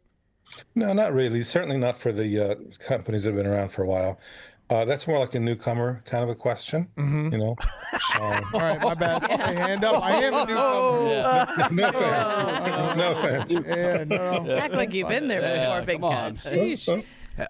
Has the industry ever been worried about the rise of the burrito bowl? I don't really know what that means. So like people are, my man. Let him know. Okay, it's the ingredients of a burrito but without the tortilla. Without the tortilla. Well, I can say categorically we have not found that to be an existential threat. No. Okay. Have there been any big innovations in the tortilla world in the last few years that are exciting? Yeah, I mean, as sort of, you know, we kind of follow what the consumer wants. So, you know, we started doing gluten-free tortillas. We started doing, you know, kosher. We started doing keto. You know, whatever the public wants, we try to provide them with tortilla products that are healthy and delicious and meet their needs. You know, so those kinds of innovations. You know, it's a 3,000-year-old product, so it's not like explosive or anything, but again, it responds to the public. And tortillas outsold sandwich bread for the first time about 8 years ago. Whoa! Yeah. Now, And fun fact, salsa outsold ketchup. Oh, no way! Wow. so it's on there. It's time to invest. We gotta get. We're already late. Now, Yeah, sorry. Wait, what was TortillaCon like that year? Were you guys like, holy shit, like we did it? It's crazy. We're done. Yeah, people were like shaking their heads going, oh, you gotta be kidding? Yeah. So, no, it's true. It's true. That sounds awesome. And you said you guys party too. Do tortilla people typically get pretty loose? Yeah, I mean, you know, there's some stuff that goes on in Vegas that stays in Vegas. Oh. Yeah. is there any particular group like, oh, here come the Ortega boys? They're gonna tear it up. Is there any particular wild cards? No comment. We love all our members equally. Okay. Okay, love it. So we have a bunch of people in Vegas right now. We have one guy he's just he's down on his dumps, and we were like, hey, TortillaCon's going to be happening in Vegas. Do you think we could get him like a pass to go to one of the days? Absolutely. Yeah. What is he? Is he like a news media type? Yes. Media person? Yeah, I guess He kind works of. with us here at the. He's just the Vegas. The clubs and the bars aren't really working for him out there. Yeah. So he's trying to meet Yeah, new people. we have some entertainment on Friday night. We do an awards banquet, and we have a very funny lady, a comedian. Her name is Monique Marvez. You might have heard of her. And then we have a magician, another lady who's a magician. So we have some fun stuff. But if you email me after we hang up, just shoot me his name. Okay. I'll make sure there's a name badge waiting with his name on it. Oh, I love it. That's incredible. We want it. He's going to have a great My time. pleasure. Yeah. My Jim, pleasure. Jim, what does the name Wayne Beach mean to you? Wayne used to be a member of TIA. He used to work for Tyson's Foods, and he was a board member. And at one point, he rotated through as being chairman of the board. Do you guys know him? No, we just were going. We saw the con, so we were going through the website. Is there a goat of the tortilla world? Is there a guy who's like, oh well, that's the king? No, not really. I mean, there's the nice thing about this industry is that there's lots and lots of mom and pop success stories. You know, guys that started out as janitors and now like own a $30 million company, and then their wife built it together, and their kids run it. Their grandkids are getting ready to take over and stuff like that. So it's really the American dream, just kind of all over the entire industry. Yeah. How many tortillas do you eat a day? I don't know if my wife can hear me. You're sneaking tortillas? A flask of tortilla? Yeah, a late night tortilla. Yeah. I mean, they're the best. They really are. They really are. Yeah. What are casuals like us missing with tortillas? Like, what should we be putting in tortillas that we're not even thinking of? Well, the nice thing about tortillas is they're really sort of a food delivery platform, right? Mm-hmm. So it's whatever you like. If you want to put meat in there, if you want to put vegetarian stuff and beans, it's just kind of like a launching point, Yeah. It's like if you buy a car, where are you going to drive to on vacation? You go to Miami or go skiing? Right. Wait, Miami and skiing? Holy shit. Has Tortilla been in the room with us? Tortillas give you powers. There you go. Yeah. How often do you experiment? You put like breakfast cereal with some milk in a tortilla? Have you ever PB'd and J'd on a tortilla? Well, it just kind of depends on the leftover situation in the fridge. Okay. Yeah. That tends to drive the creativity. Will there be international representation at TortillaCon this year? Yes, actually, we expect people from about 18 different countries to come. And a few years ago, I launched the European version of this conference on a smaller scale, but it's been very popular. We've had it like in Barcelona, in Amsterdam, in Denmark. We even had it in Izmir, Turkey last year. Wow. So men from all over the world and women too? And yes, it's a mixed bag. Okay. Yeah, very much so. And one of the things that we're finding that's interesting is like there's just a huge interest in tortillas like in Eastern Europe and in the Middle East. And at first I was a little bit curious, like why? Because they have pita bread, right? Why do they need tortillas? Well, what we found and what they had discovered is that actually pita bread starts to dry and crack fairly soon compared to tortillas. Yep. So if you're making wraps and you want to use pita bread for your wrap, you'd rather use a flour tortilla instead. It's just got much better longevity. So a lot of those guys are like starting to say, oh, well, we need to add a tortilla line to our factory. Can you teach us how to do that? Blah blah blah, and that's kind of been taken off.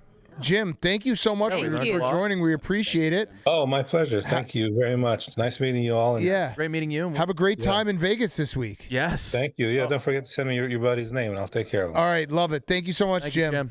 Oh, we got to hang up with them. Is that, do we have a different person on Zoom right now? Yeah, he's on the phone. Oh. Hello? It's Wayne Beach. Wayne Beach! Wayne Beach, how are you? I'm fine. How are you? Great. Sorry that you had to hear. We were talking to some other friends. Apologize for that. We were looking. So we were looking. Oh, get them Dante, off. hang up. Hang up, Dante. Mr. Beach, we were looking at TortillaCon that's going on in Vegas this week, and we saw you were in the Hall of Fame. First of all, congratulations. Thank you. And then we just had we kind of were just wondering what TortillaCon is like and what the scene is there. Well, like I told Josh, I've been away from it for a number of years, but it's a number of processors, a number of suppliers, equipment, ingredients, materials, and basically it's a trade show. Yeah. Wayne, was it hard? So are you no longer in the sphere of tortilla anymore? No, I've been retired for 9 years. Okay. Got it. But the Hall of Fame, what came with the Hall of Fame? Was there a jacket, a watch? What happens when you get inducted? It's a nice ceremony. It's a recognition at the conference, at the convention that you're talking about, the night of a dinner and the entertainment. Yeah. So it's a nice little deal. I love it. Nice. We had what was his name? Jim. What was his last? He is the director of the Kabanni. Yeah. Kabanni. Yeah. We had him on the show, and we were asking so you were in the tortilla business for a very long time. Is there something in the tortilla business that is an existential threat that you're like, we can't have wheat bread take off, or we can't have burrito bowls? We need tortillas.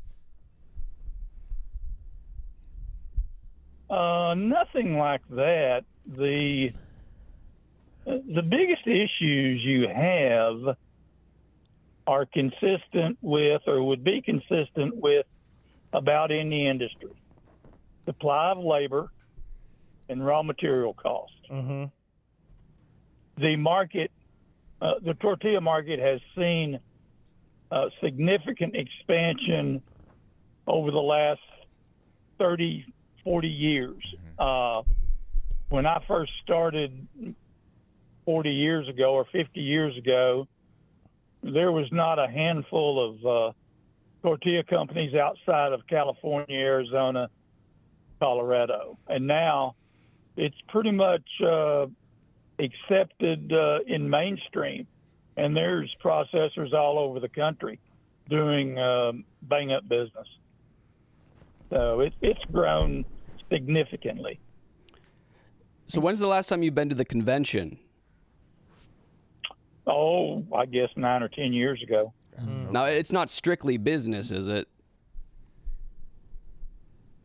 Well, I mean, with any convention, there's a lot of entertaining and whatnot, but it's pretty businesslike. I mean, if you go to that thing and walk the floor, I mean, they used to have exhibits for 2.5 days, and it would take you a good day and a half to walk the floor.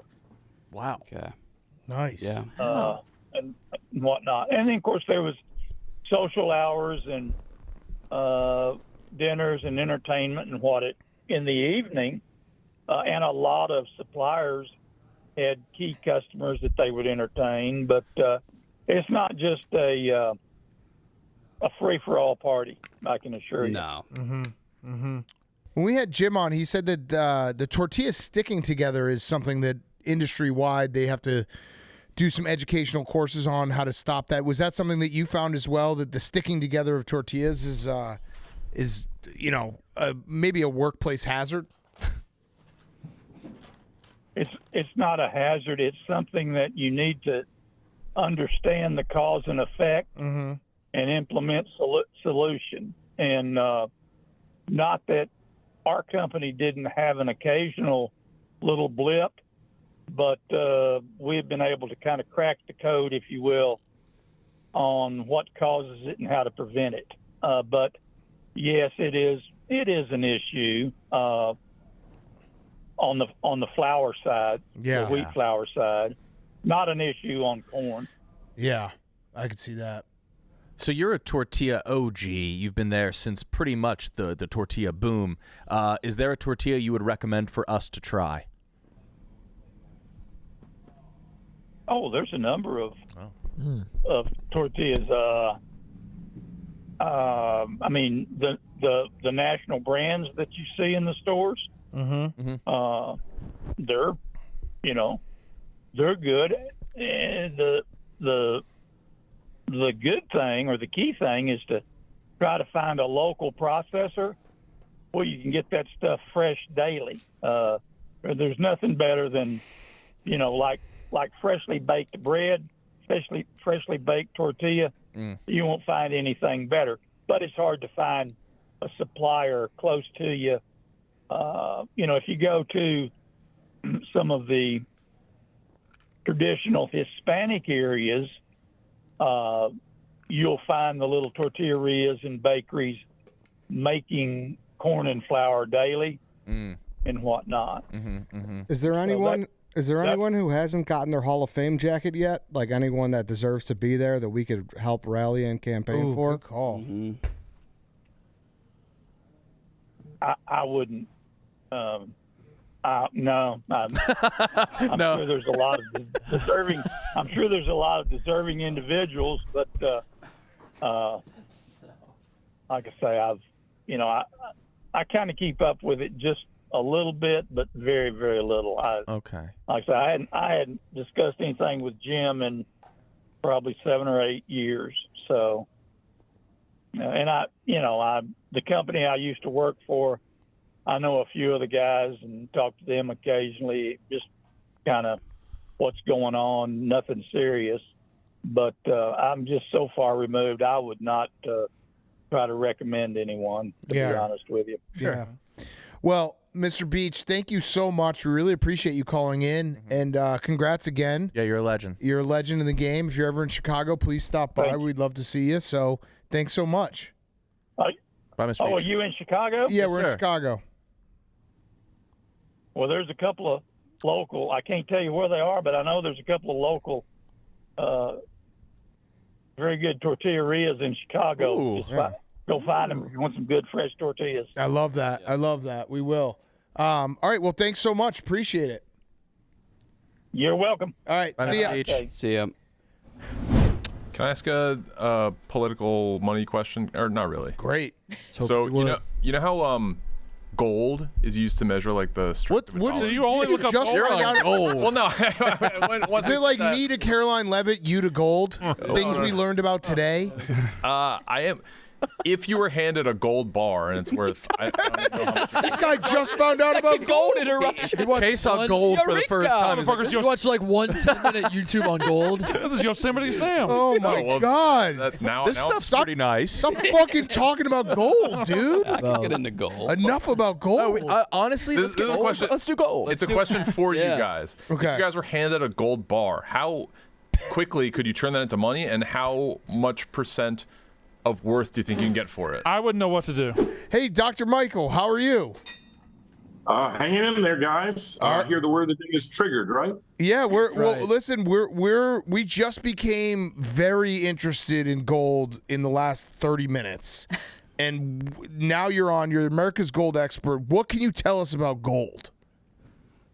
Well, when Steve Forbes and I collaborated in November of 2023, we thought it might go to $2,600 from $1,900, and now it's sitting above $4,500. It was going down a little earlier today, but anyway, it's long-term, it's good. Central banks are buying. Demand has outpaced supply for 5 years in a row, and you just buy on the dips is what I would say. Okay, but also, like, how do we get? Where does gold come from? And what is it? Well, it's basically inert. It's used in rings. It's used in a lot of central banks hold it since 2500 BC. It's been money, and gold is used as an asset that protects value. And so it's mined out of the earth and melted into bullion bars, into bullion coins. The U.S. Mint is the largest seller of bullion coins in the world. And, you got to be worried about counterfeits. There are a lot online coming from China. About 90% come from China. And so I would say know your dealer. I wrote the Consumer Protection Guide for the Attorney General of Texas. I helped the FTC and Post Office with theirs. You've got to make sure the dealer, if you're going to buy or sell gold, is the dealer award-winning? Has the dealer got any credentials as far as consulting? What is his expertise? How long in business? What's his rating with the BBB? Know your dealer before you buy anything. Get information first. I want to ask a question, but I don't even know how. We have a friend who is buying small grams of gold stamped with things like Barbie and SpongeBob and NASCAR.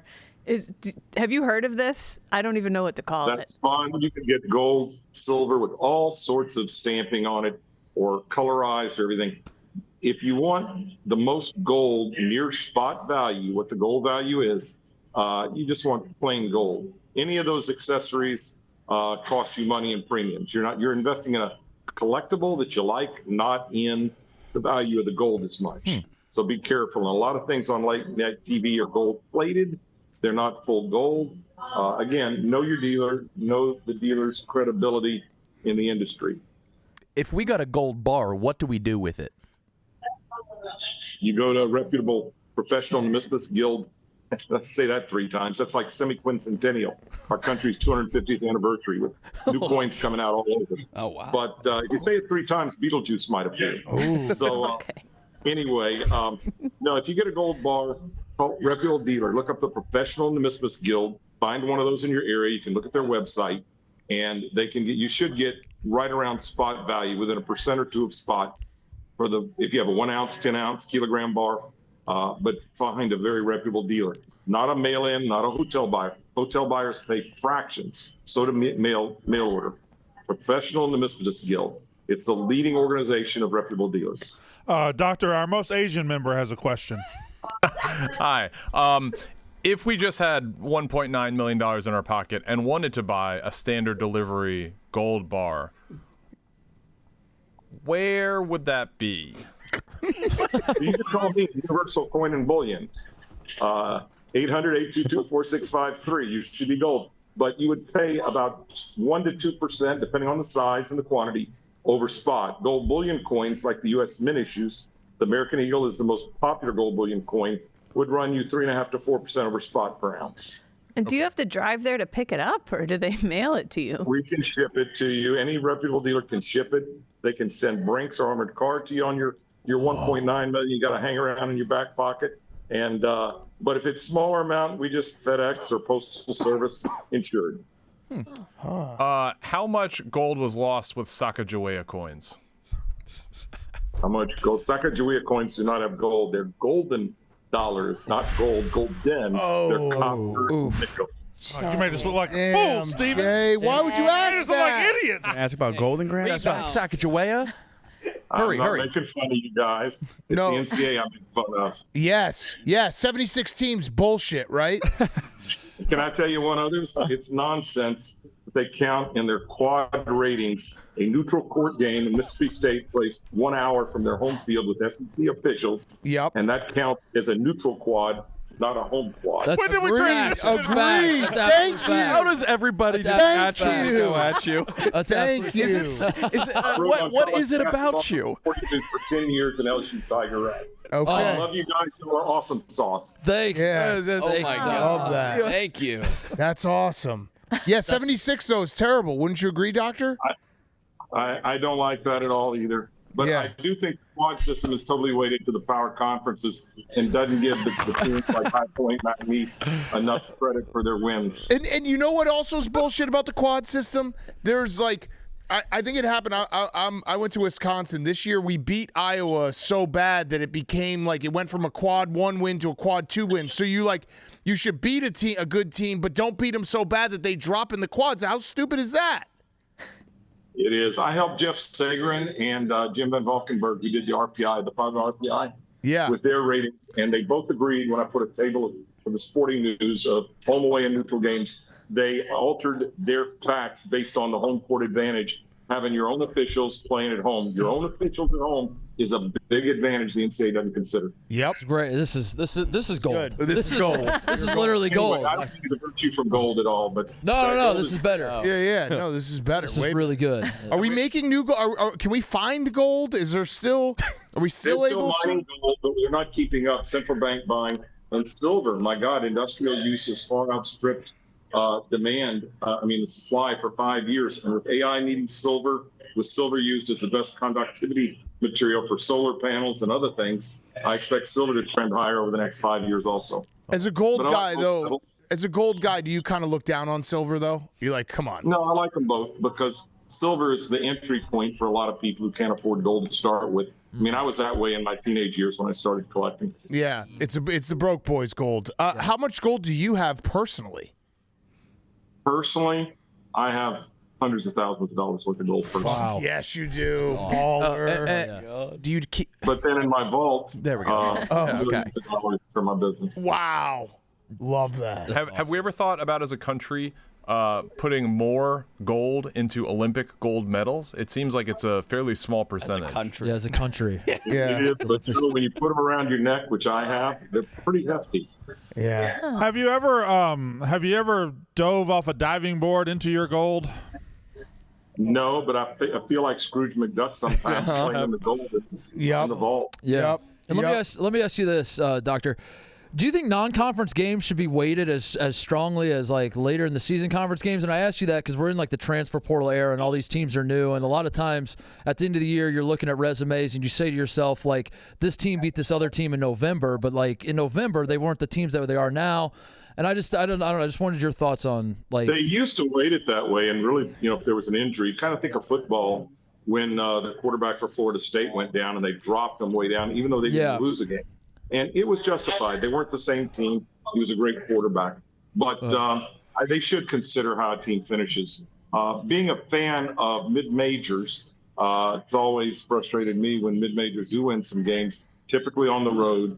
it doesn't, even though it's a quad one win, maybe they don't get the same credit as the power conferences build up their ratings just loading up on home games. Yeah. 1 year, Syracuse, Indiana did not play a game outside their own arena with their own officials. That's Duke. Duke does that every year. Duke never plays true road games out of conference. Blue Bunny ice cream. I prefer Haagen-Dazs. I don't like Duke because of the Blue Bunny. Yeah. I didn't know that. Wow. Remember, it's a moment on the lips, forever on the hips. Yeah, that's true. right. Can you? Who's holding the camera for you? Can we shout them out? My tech guy, Jerry.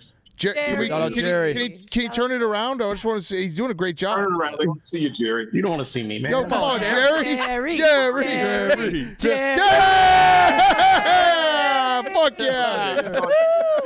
With Jerry, it's like an eclipse. You got to look, in a mirror, like Medusa. Looking with Medusa. You don't want to turn to stone. You got to punch a hole in the box and don't look directly into the eclipse. Yeah. Jerry, do you have a lot of gold?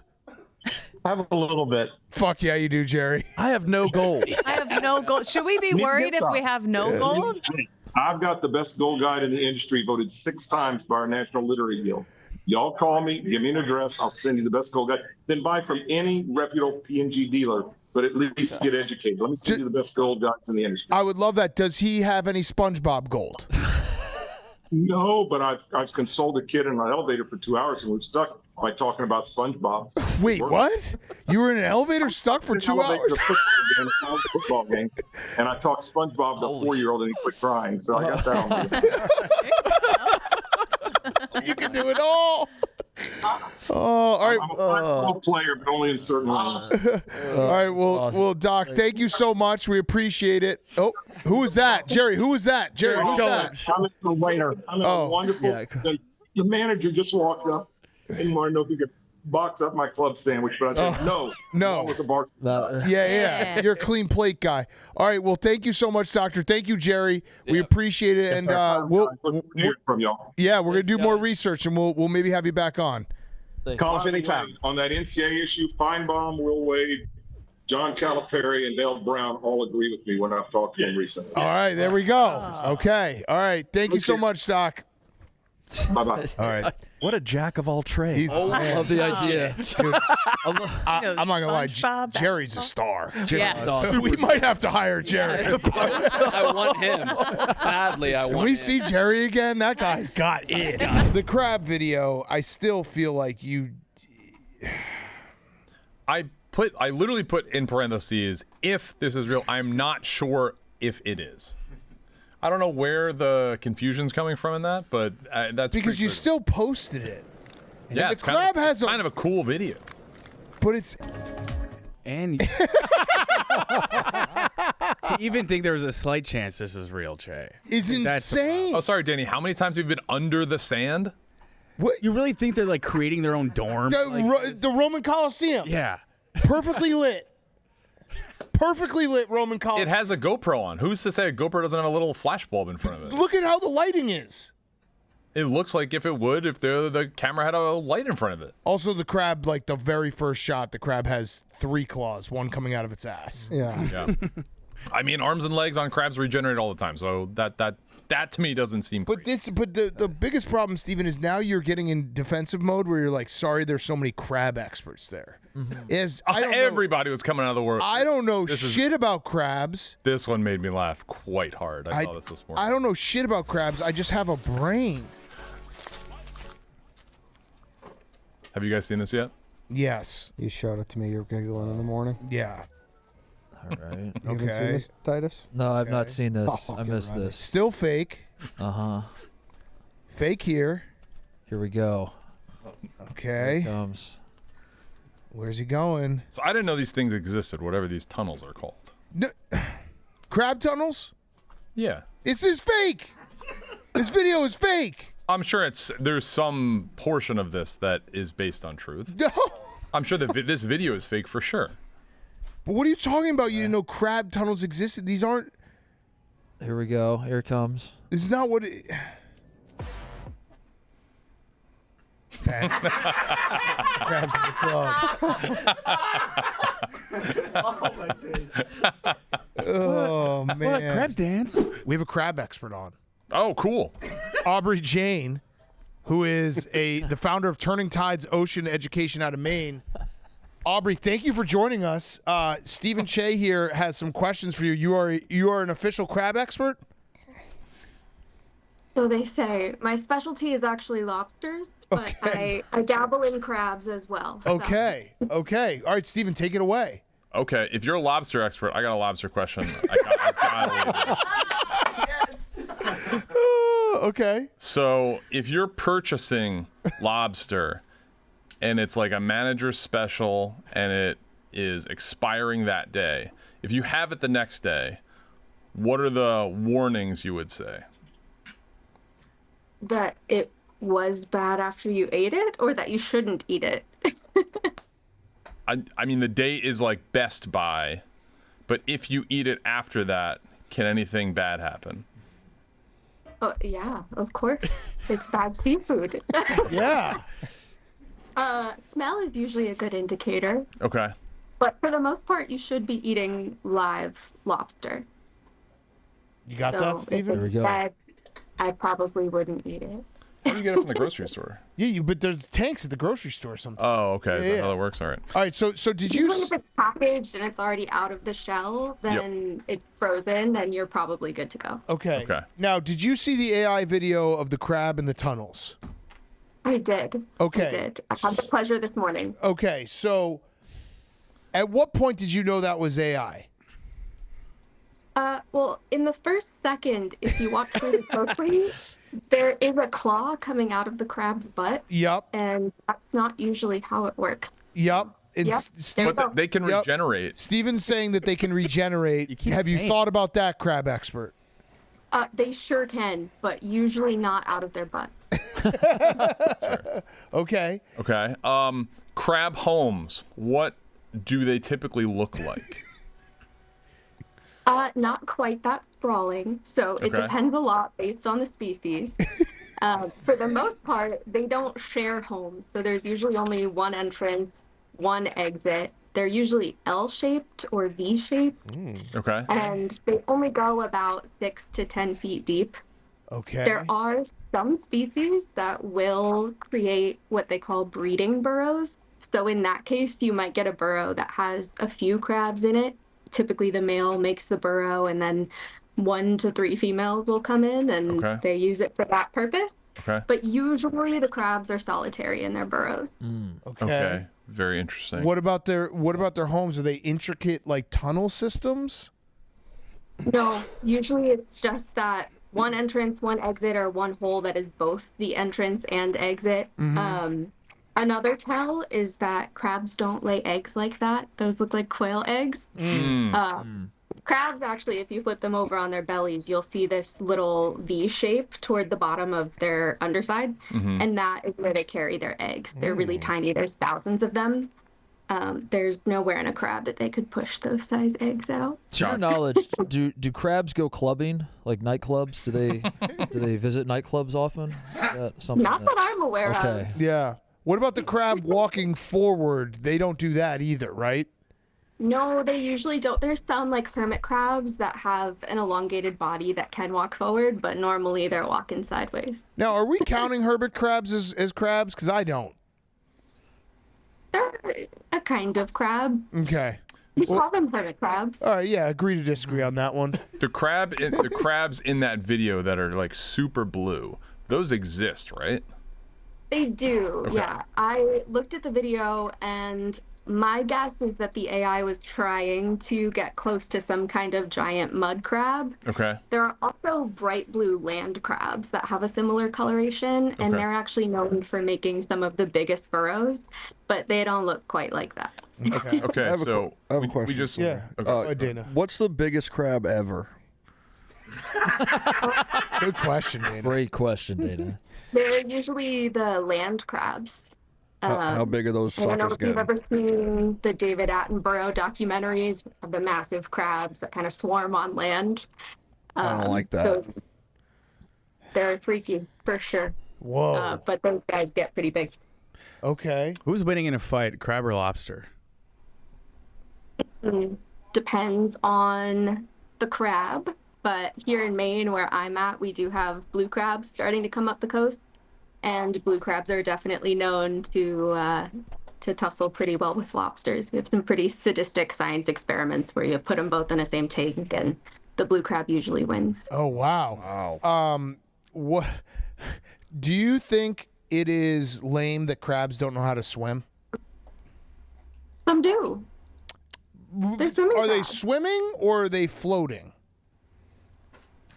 So some that are called swimming crabs have hind legs that are adapted to look like little paddles. Okay. And then they can swim more than your average crab. And actually, the blue mud crabs, the giant mud crabs that I think that video was trying to approximate, that's another tell because it had normal hind legs, and those should have those little flappers that will help them swim. Okay, so I respect those crabs. I don't respect crabs that can't swim. You live in the ocean for hundreds of thousands of years.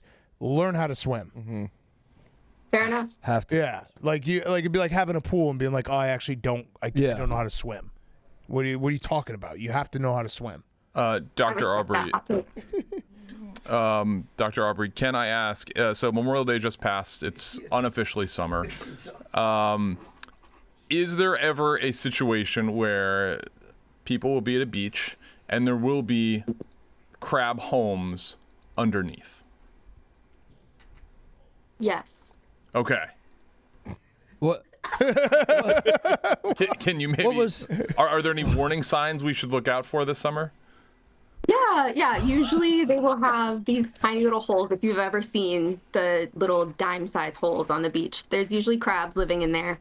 But for the most part, they can tolerate people walking on them. It's good not to set your towels over them so they can still get out. But typically, if they've made those tiny little burrows, they're looking to hide. So. Okay. I also want to ask one. I am of Asian descent, and a lot of times in Japanese restaurants, you will see imitation crab as part of like sushi rolls and stuff like that. What are the crab community's thoughts on that? I don't Please, think no. Please, wait, doctor. Please speak for the entire crab community here. Don't use the word "I." It's the hot dog of the seafood world. Okay. Wow. That's a good analogy. That's good. We all eat hot dogs. Yeah. And it's usually not crab. It's usually any kind of fish paste, all the extras, a lot of wheat. Not a great source of protein, but it is yummy. I eat it. Yeah. Okay. Do crabs talk to each other? Yeah, of course. How? A lot of things are chemical cues. Whoa. So they will secrete certain chemicals. Sometimes they secrete them out of their eyes, and the other crabs can sense that and pick up on some of those cues. Obviously, they don't have a language like you and I, but they certainly do have a way of communicating with each other. Wow, that's pretty sick. Dr. Aubrey, how close are we to decoding that? Not close at all.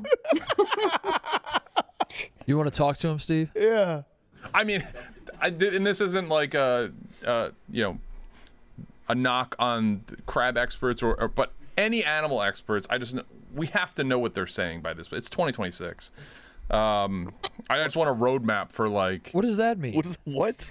Like, why are we not understanding dogs talking to each other yet? So many people have dogs. We need to be able to learn these things. We can like decode whales kind of, but like past that we don't have anything. You can't even. You mean speak like Chinese. decipher the language? That's fair. Yeah. Why haven't we? Why? Is that an unfair question, Mark? You're asking me? She's a crab expert, not linguistics, Steve. Yeah. Yeah, I mean, I don't. I'm trying to understand what the question is. Like when we hear dogs barking, why don't we have a technology to translate that to English? Is what you're saying? Basically, like the dogging up. What the dogging? Can you answer that for us? Yeah, I don't really know. What are crabs saying? Yeah, what are? I would like to know. I would like to know what all animals are saying. Fair. Okay. Oh, you're cutting out a little. Steven, why don't you just watch Life of Pets? I mean, I want to see this like in real time. I would like to know what my dog's saying to like the neighbor dog. Got it. Okay. Probably like, hey, don't fuck with me. You see my owner? He's got a 9-iron. All right, Dr. Aubrey, do you eat all crabs and lobsters? Like, you're not? Are you a scientist who's like, I also don't eat those things?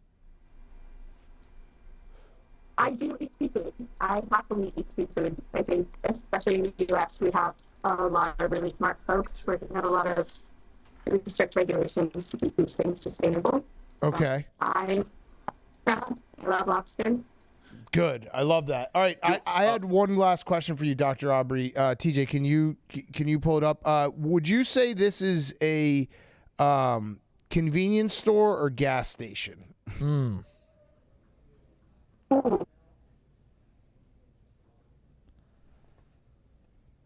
I don't see gas anywhere, so it have to be a convenience. Okay. Okay. All right. Well, thank you. Oh, I had one more question. Why? So when you go to a restaurant, you oftentimes see lobster is listed as market price. Is the lobster market that volatile that they can't just decide a price? Is that a real thing? Because I've always assumed that these restaurants do this, so you just order it and then they can be like, "Gotcha, bitch. That's actually $100." You know, they can. Why? What makes lobster so special that it gets the MP on the menu? The lobster price is definitely volatile. We have certain seasons where more people are going out, and fishermen do get different prices for it at the dock. So it's volatile for them as well. But you are certainly being massively upcharged. I knew it. I knew it. While we're on the subject, why is king crab so expensive? Why can't it just be less? That is a good question, Dana. And gas prices too. Yeah. King crab, it's a lot different than fishing for lobster. So fair. Okay. All right. Well, Dr. Aubrey, thank you so much for joining us. We appreciate it. You are now our official crab expert. So if we have anything else pop up, we're gonna call on you. Absolutely. Thank you so much for having me. Okay, our guest is here. So this is because yesterday we were trying to play the video, but our biggest foe is the Guinness Book of World Records. Our biggest foe is TJ. Yeah, TJ is our biggest foe. So we're like, you know what? Josh hit him up and we're like, hey, why don't we just have Big John on the show? Hey. Here he is. God. Big John. Welcome. Yeah. How we doing? I'm all good, thank you. Thank you for having me on. It's a delight to be speaking to you. It's just starting to rain here in London, so a good time to have a chat. Yeah. Congratulations on the Guinness Book of World Records. It's an incredible performance. How did you do it? Listen, they invited me and I didn't know what I was going to do. I didn't know what I was going to have to do. And I did it cold, and they said, name as many dishes as you can in 30 seconds from a Chinese takeaway menu. So I was quite pleased because I got 40. I was very pleased with that effort. It will be beaten, and I hope it gets beaten. But now I know what the task is. I can try and beat it myself as well. So bring it on. Bring all comers on. After you did this feat, did you think of any dishes that you forgot? I had loads lined up: char siu dishes, Szechuan dishes, right? Some fish dishes. So there was plenty more left in the tank, but I ran out of time, unfortunately. It's not as easy as it seems, and I know a lot of people in England now have been trying it like after dinner and when they're going for a walk, and everyone says it's tougher than it sounds. So, you know, give it a go. See how many you get in 30 seconds. I'm sure people will beat it, but there'll be a lot that won't. So it's worth a try. You did it without performance enhancement. Yeah, I didn't know what I was going to have to do. So no autism. Yeah. No. I'm not all the ticket sometimes, so it perhaps helped me. And I do know my Chinese dishes, so I was just envisaging my plate as I was talking, and the plate next to it, and the third plate. Because sometimes when I have Chinese, I have 2 or 3 plates, so it wasn't that tricky. So you have extensive experience firsthand with all of the dishes you regurgitated and recited. Every dish I spoke about, I've enjoyed immensely over the years. So yes, that's the feat itself. Are you versatile? Is it just the Chinese dishes? If they asked you some other type of food, I'm predominantly known for Chinese food, English Chinese food. So you know, I have quite a bit of Indian food every now and again as well. Sorry, something's going on in my house. Someone's screaming for some reason. I don't know what it is. Must be a fly. But yeah, I'm known for Chinese food dishes, so it was quite. It was easy, but not easy, if you know what I mean. I don't know if that makes sense. It was just a bit of pressure as well when people are looking at you. And the lady was there from the Guinness World Records. She was all official. So I'm just pleased to have done it, and it was a lot of fun. And that's what it's all about, having a bit of fun. Yeah. Right. Yeah. Well, we weren't able to watch the clip due to copyright. What was the first dish you said of when you started rattling these off? What was the first dish I said, Charlotte? I can't remember. Was it a plain, probably a chicken charming or a plain charming? Okay. So, and is that your favorite dish? I always start off any order with charming, and then I go on to the rice dishes, then the pork balls or chicken balls, and then the sweet and sour dishes. So it's quite a rhythm. It's quite a rhythm to it. You have to make sure you get it in the right order. Yeah. Do you want to set the Yak World Record? Because you have the Guinness Book World Record. The Yak World Record's at 0 right now, but if you'd like to, I'd love to go again for 30 seconds. You're going to go again. You're going to put me on the spot. Should we pick one of us at random to set the bar to see if he can beat it? Yeah, okay, all right. Who should we pick for Chinese food? Yeah. Let's go Stephen Che. So Stephen Che will go first, and then Big John, you'll go second, and we'll see. I've got to beat his amount, yeah? Yeah. So Stephen Che, you got 30 seconds. Are you ready? Yeah, hold on. We don't have this timer, so I can just do it on my phone. No, I'll do it. I got it. He's going to cheat. He's going to cheat. He's going to cheat, Big John. You're right. He's going to cheat. Okay, Steven, I'll say ready, set, go, and I'll start the timer, okay? This is any menu on the app. Any Okay. menu. Any menu. Yeah, any Okay, Chinese go. menu. All right. Yep. All right. And is someone counting his list? Can someone? Wyatt's got it. Keep up. John, what do you think of your opponent? No comment. Okay, nice. Good job. All right, here we go. All right, ready, Steven? Yes. 3, 2, 1, go. Chicken and broccoli, beef and broccoli, chicken egg foo young, General Tso's chicken, Szechuan chicken, Szechuan beef, Kung Pao chicken, Kung Pao shrimp, General Tso's shrimp, crab rangoons, lo mein, beef lo mein, fried rice, pork fried rice, chicken fried rice, chicken dumplings, pork dumplings, hot and sour soup. Time. What do you get there?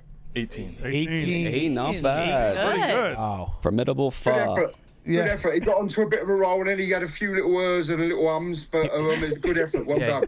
He went on a rice run there. I noticed that. Yeah, he got hot on rice. Right, my record was 40, so I'm going to try and beat that. So let's go. All right, okay. I'm gonna count you down, and then we can go. We can review after to see the exact number. But all right, you ready?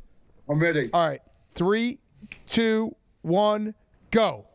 Plain charming, chicken charming, pork charming, beef charming, special fried rice, egg fried rice, chicken fried rice, sweet and sour chicken balls, sweet and sour prawn balls, sweet and sour pork balls, sweet and sour chicken Hong Kong style, sweet and sour pork Hong Kong style, shredded chili beef, beef in black bean, chicken in black bean, prawn in black bean, pork in black bean, spicy pork, spicy chicken, spicy lamb, spicy beef, Mongolian lamb, Mongolian chicken, crispy aromatic duck, roast duck Chinese style, roast chicken Chinese style, roast pork Chinese style, chips, salt and chili chicken balls, mixed hors d'oeuvres, sesame prawn on toast, pancake rolls, pork pancake rolls, Time. pancake rolls, prawn crackers. What do you get? At 36. 36. Unbelievable. Wow. I want to count back. There was more than 36. I want to count back. How often are you going to eat Chinese takeout?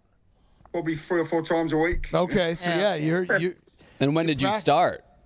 When I was about 9 years of age, but I'm on a diet at the moment. I've lost 6 stone, 36 kilos. So wow. When I go to the Chinese lately, I'm just eating roast meats. So I'm just eating roast chicken, roast beef, roast duck. So I'm laying off all the carbs. So it's gone a bit hard lately because I'm not eating what I normally do. But it's still fun. There's a lot you can eat in a Chinese restaurant and take away and stay healthier. So it's been good. Now that you've conquered saying the Chinese orders fast, is there another cuisine that you're going to try to spout off? Listen, we're from East London here, and we have a traditional dish called pie and mash and liquor. But there's only about 4 things you can say from that, so that'll be pretty quick. Fish and chips, I suppose you've got all different types of fish and chips as well. We're keeping it English style now, but roast dinners as well. But I'll stick to the Chinese. I'm good at the Chinese, so I'll stick to what I'm good at. Wait, so how much weight did you lose? I've lost 36 kilos so far, and I've got about another. What's that? Well, it's got to be like 70 pounds. I don't know. I don't know how much that is. All right. So have you thought about like pounds, maybe 79 doing a deal with the Chinese takeouts? Like, look at me, I eat it every day, and I lose all this weight. You could be Chinese Jared.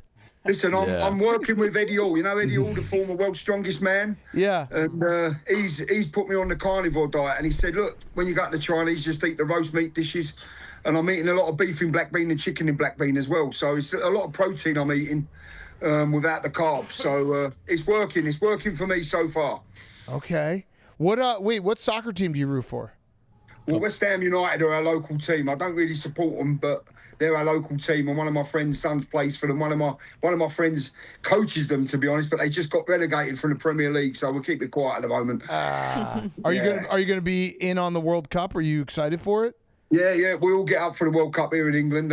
Obviously, it's over there in America. You'll be getting up for it in a big way. So whether we can win it or not is another thing. There's a lot of teams in it this year, a lot of hot temperatures and humidity, which would affect the English players. But we'll give it a good go. And as we say in England, it's coming home. We always think we're going to win it every year. Yeah. So, this year will be no different. What's the deal with you guys not having air conditioning? Every time, like once a year, they'll be like, "Oh, there's a heat wave in London, 60 and everyone's degrees dying." and 300 people die. Yeah, it's like 78 degrees, and they can't fucking handle it. What's up with Listen, we're English. We like to moan. British people like to moan.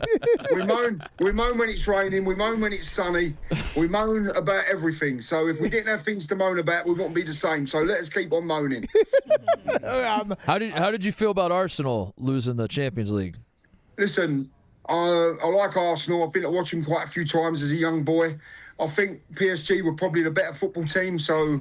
But when you lose on penalty kicks, it's always tough, and I'd always like to see an English team win other than a French team. So, but credit to PSG, they're a great side, and I think Arsenal will come again. I really do. Yeah. All right. Well, probably not, because champions of Europe, they'll never say that. They don't do that. They'll never say that. That's not their thing. Who's your English teams? We don't have one. We watch real football.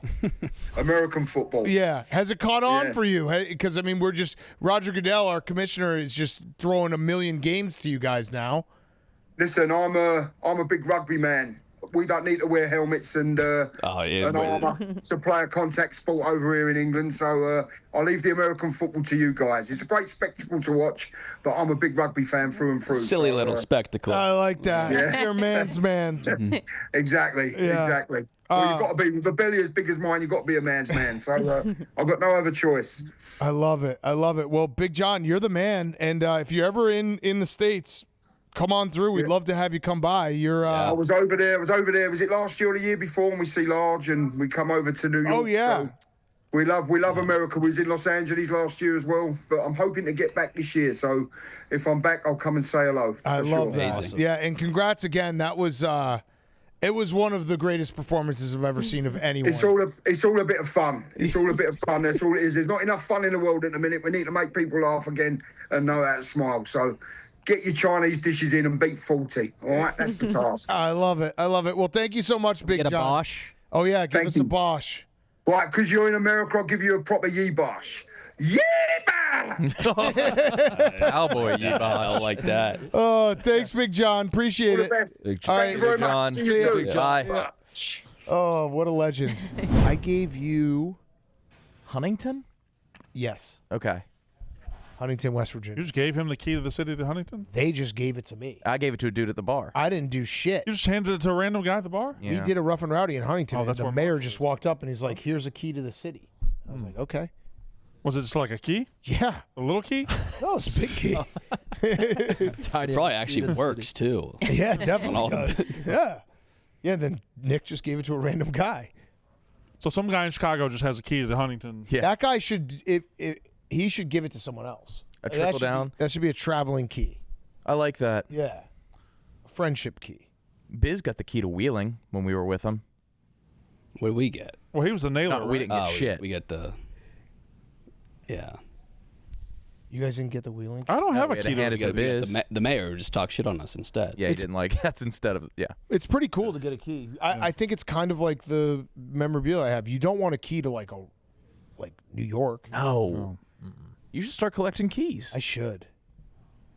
I think I have one from. I think I have like Aurora. I want the key How are to they Norfolk, presented? Nebraska. They're always in. Are they thrown on like a plaque? Toledo Are they one is like thrown- official. It's glass and it's in a case. It's in a case. Yeah. Because could you The put 'em Huntington all- one was literally just he handed me a key. Yeah. You put them I think all it was on the one key to his house. chain. I put it on my carabiner walking around. It was pulling my pants down. That's why I gave it to that guy. It was bothering me. Kyle, pick a city you could have the key to the city to. That I think is realistic. Yeah. Not like Dubuque, Iowa, but if there is a Diamond Joe's East great, Dubuque across the river, maybe that. Smaller Great. Dubuque. great riverboat casino in Dubuque. I'm interested in that city. Dude, I'm not gonna go as far as say it's a fun city. I was looking at it on the map. I think they have surprisingly two fun? casinos on the river. Yeah. One is on like an island. I went on an absolute blackjack eater when I was like 21 in Dubuque, Iowa. Could we get a mayor on the line and get Kyle a key? Oh, by the way, Kyle, I got bad news for you. Dubuque is out. How can Dubuque be How out? can they just be They said firm no? definitively out? Mayor kind Out of what? Mayor was like, "Oh yeah, I'll come on next week," and this is next week, this week, and then he sent Josh a email being like, "Sorry, can't make it work with my schedule," which was a kind way of saying I don't want to be associated. So we're out on Dubuque. Are we an anti-Dubuque show? We're anti-Dubuque. Well, who's Dubuque's rival? Good question. Let's get them. Yes. Probably Waterloo. Let's see a map. Clinton. Yeah, let's see who they're. Dubuque right on the One river. of Are we rebuking Yeah. Dubuque? Clinton. Yes. Maybe? Oh, Clinton. I'd love to hook up with those crazies in Clinton, Iowa. Are they nuts? Here's not. They got the Cubs. They're good people. They used to have a Cubs a single A rookie ball. East Dubuque, maybe? Is that still? East Dubuque's small. to Dubuque, I think. Oh, that's across the river. No, It's I think across we the go with river. East Dubuque. It's tiny though. That's in Illinois, right? We got to get. But imagine the shine. Then Dubuque would be sick. All right. Damn, where Field of else? Dreams movie What site's else? right there. Durango sounds cool. Balltown. Balltown. Oh, dude, if there you we get the go. key to the city of Balltown. Balltown's not even a city. How though. come That's it's Balltown to Yeah, no, click on Dickeyville? They have a Balltown. great part. Oh, click on Balltown. Balltown or Dickeyville? Balltown and Dickeyville. Balltown. Balltown. Dude, Balltown. Balltown. We have a very special guest. No way. It is the mayor of Balltown. No way. Hi. Ms. Mayor, thank you so much for joining us. Yeah, you're welcome. Thanks for having me on. So, how many people live in Balltown? As of the 2020 census, it was 79, but we've had a few people move out, and so we're under 80, definitely under 80. Okay. When you ran for mayor, how much did you win by votes? Will you please repeat that? How many votes did you win by when you ran for mayor? I wouldn't necessarily say I ran. So You walked? I was a write-in. Seems to be a trend. Yeah. Oh. The past few times that I ran unopposed. So Ah. Oh, congratulations. Congratulations. Do you Go ahead, you guys Kyle. want to move to Balltown? There's a couple houses for sale. do you even live Be there? Yeah. Do you live there? Mm-hmm. Okay. What is in Balltown? What's the number one thing if we come to Balltown, which we might do? What would we do? So actually we have Iowa's oldest bar and restaurant here. Okay. It's called Breadbox Country Dining. They've been there you go. Oh, So yeah. they've been operating since 1852. Looks like good It's on the, material. goodness, 6th or 7th generation for owners. So And they had 2 fires back-to-back years? Oh, that's a, What was it the Yes, same they're both fire? devastating. Yeah, what was it? How did they not put out the first one? So the first one was a gas leak down underneath in a cistern underneath the kitchen. Oh, and thank God nobody was no. hurt. That one was devastating. And the second one, I believe it was electrical, but don't quote me on that. But again, devastating to our community. oh, that's a nice house for Yeah. sale in Balltown. You looking at the Balltown? Yeah, it's a good price on Question: that. Do you too. guys have a key to the city? That's what was. So this is how this all happened. I don't know if Josh was able to give you any of the context. Kyle here, we want to get him a key to a city. We were thinking Dubuque, and then Dubuque rebuked us and did not come on. Good wordplay. Thank you. And then we're like, let's find a rival to Dubuque. We looked at the map. We saw Balltown. We're like, we need Balltown. Do you have any type of key that you give out to special people? We would be willing to come to Balltown. I would do a volunteer ceremony. work. I would labor. I would toil for you. I would work a community event. You know, we might take you up on that. We do sweep our streets every spring to make our community look nice. But we don't have an official key to the city. But let me talk to my council because we could probably make that happen. Wait, Kyle, you would be the first and only key holder for Balltown? Balltown, Yeah, well, that's the lofty goal, but I'd also be willing do to anything. fund the making of the key to the city if you guys made the key to the city for Kyle. We could make it happen. Okay. You got a key. Incredible. This is Dubuque would never. They're No, so lame would over in never. Dubuque. Wait, how many keys do I need made here? One. Just one. Just Kyle, yeah. yeah, Just making sure. yeah. Don't lose it. Wow. Balltown. Very. So You know I the- assume none of you guys have been here before. No. Oh, Not to wish. Balltown. No, I've been to Dickeyville. Yeah. You've heard of the standing joke there? No. No, what joke would there possibly be? Balltown is a hair away from Dickeyville. Nice. That's some good regional humor. Nice. Yeah, we're like a little less than 4 hours away from Balltown. We could get in a. We just pop on over. You're not very far. Yeah, we get it. So there we've had easily. some interesting things happen in Balltown as far as so especially with our name Balltown, but we were contacted by Manscaped. Okay. You guys know what Manscaped Damn, is? yeah, sure do. Yes. Those dudes. Lawnmower 4.0. So here they wanted to have their International Manscaped Day, and this was back in 2020, and everything was going according to plan, and then all of a sudden COVID hit, COVID. and so they wanted to host International Manscaped Day. So, here in like, Balltown. all these and it fell dudes- through because of COVID. All these like unkempt men would go down to Balltown and trim. Well, let's figure. Oh, okay. One for the whole family. If Manscaped ever reached back out to us, we know we would be open for that again. And then, of course, you guys are more than welcome to come. We've done stuff with Manscaped before. We could probably revive this if we did a live yak from Balltown, sponsored Yeah. by Well, Manscaped. Brandon's never shaved his pubes. Yeah. That's right. Right. The Lions. Yeah. Right. We're in front of the mayor. Oh man. my God. Wow. What the hell? Ceremonial first shave. Oh my God. Balltown. Huge. Oh my God. Your first shave in Balltown? No, come on, guys. What if we cycle from Dickeyville to Balltown and then he shaves his pubes? Oh, yes. We did a Guys, we're just getting a key to the city is all we're doing. Does the rag bar go through Balltown? The bicycle race? The bike ride? Oh, yeah. They have not been through Balltown yet. Okay. I had a council member that was actually trying to arrange it for this year because they're ending in Dubuque. Okay. But it fell through. So We should do our own and bike honestly, race. It's sort of rag ride. I'm a food inspector for the state, and it's one of those things that's a really, really busy time for me because we inspect all the food stands Right. on Ragbri. Right. And do all of you know what Ragbri is? No. I don't. I might be the only one who knows. I do. Oh yeah, I know Titus what it says. is. Yeah, they basically just do a race or a bicycle race yeah. across Iowa, and they all get That's drunk cool. every day. Seems dangerous. My On the father-in-law. western side and on the eastern side. I'll be honest. I don't know what it's for. I just know No. that it exists. The only reason I know it is my father-in-law did it, and he got drunk and he fell off his bike. I'm sure He that like happens. broke all his ribs. Oh my God. Stop doing my that. God. Stop doing the rag ride. I'm not doing the drunken bike race. Is it for a cause, Mayor? Or is it just for fun? It's not for a cause. It's It's just- a registered annual Great Bike what I Ride like, across yeah. Iowa. Yeah. It's incredible. It's been going. Oh goodness, I think they're on their 52nd year of having it. When is it? So, When does it start? oh goodness, July. We might have It's to. always like the end of July. We might have to send someone. That might be That'd a be Tate awesome. Lucas Cool. situation. Oh yeah. Have Mincy That You would guys be can make good. like an all-in-one kind of visit as far as going to Dickeyville, coming this. to Yeah. Balltown during Ragbri. That would be fun. Tate You could ride your Lucas. bike, fall off your bike, get drunk. I don't know. Yeah. Like, apparently it happens. So Deutsch. Okay. Oh yeah, 37 God. days. Deutsch. There we go. All right. So we got some stuff to work on, Ms. Mayor, but I think we're gonna try to get to Balltown. Yes.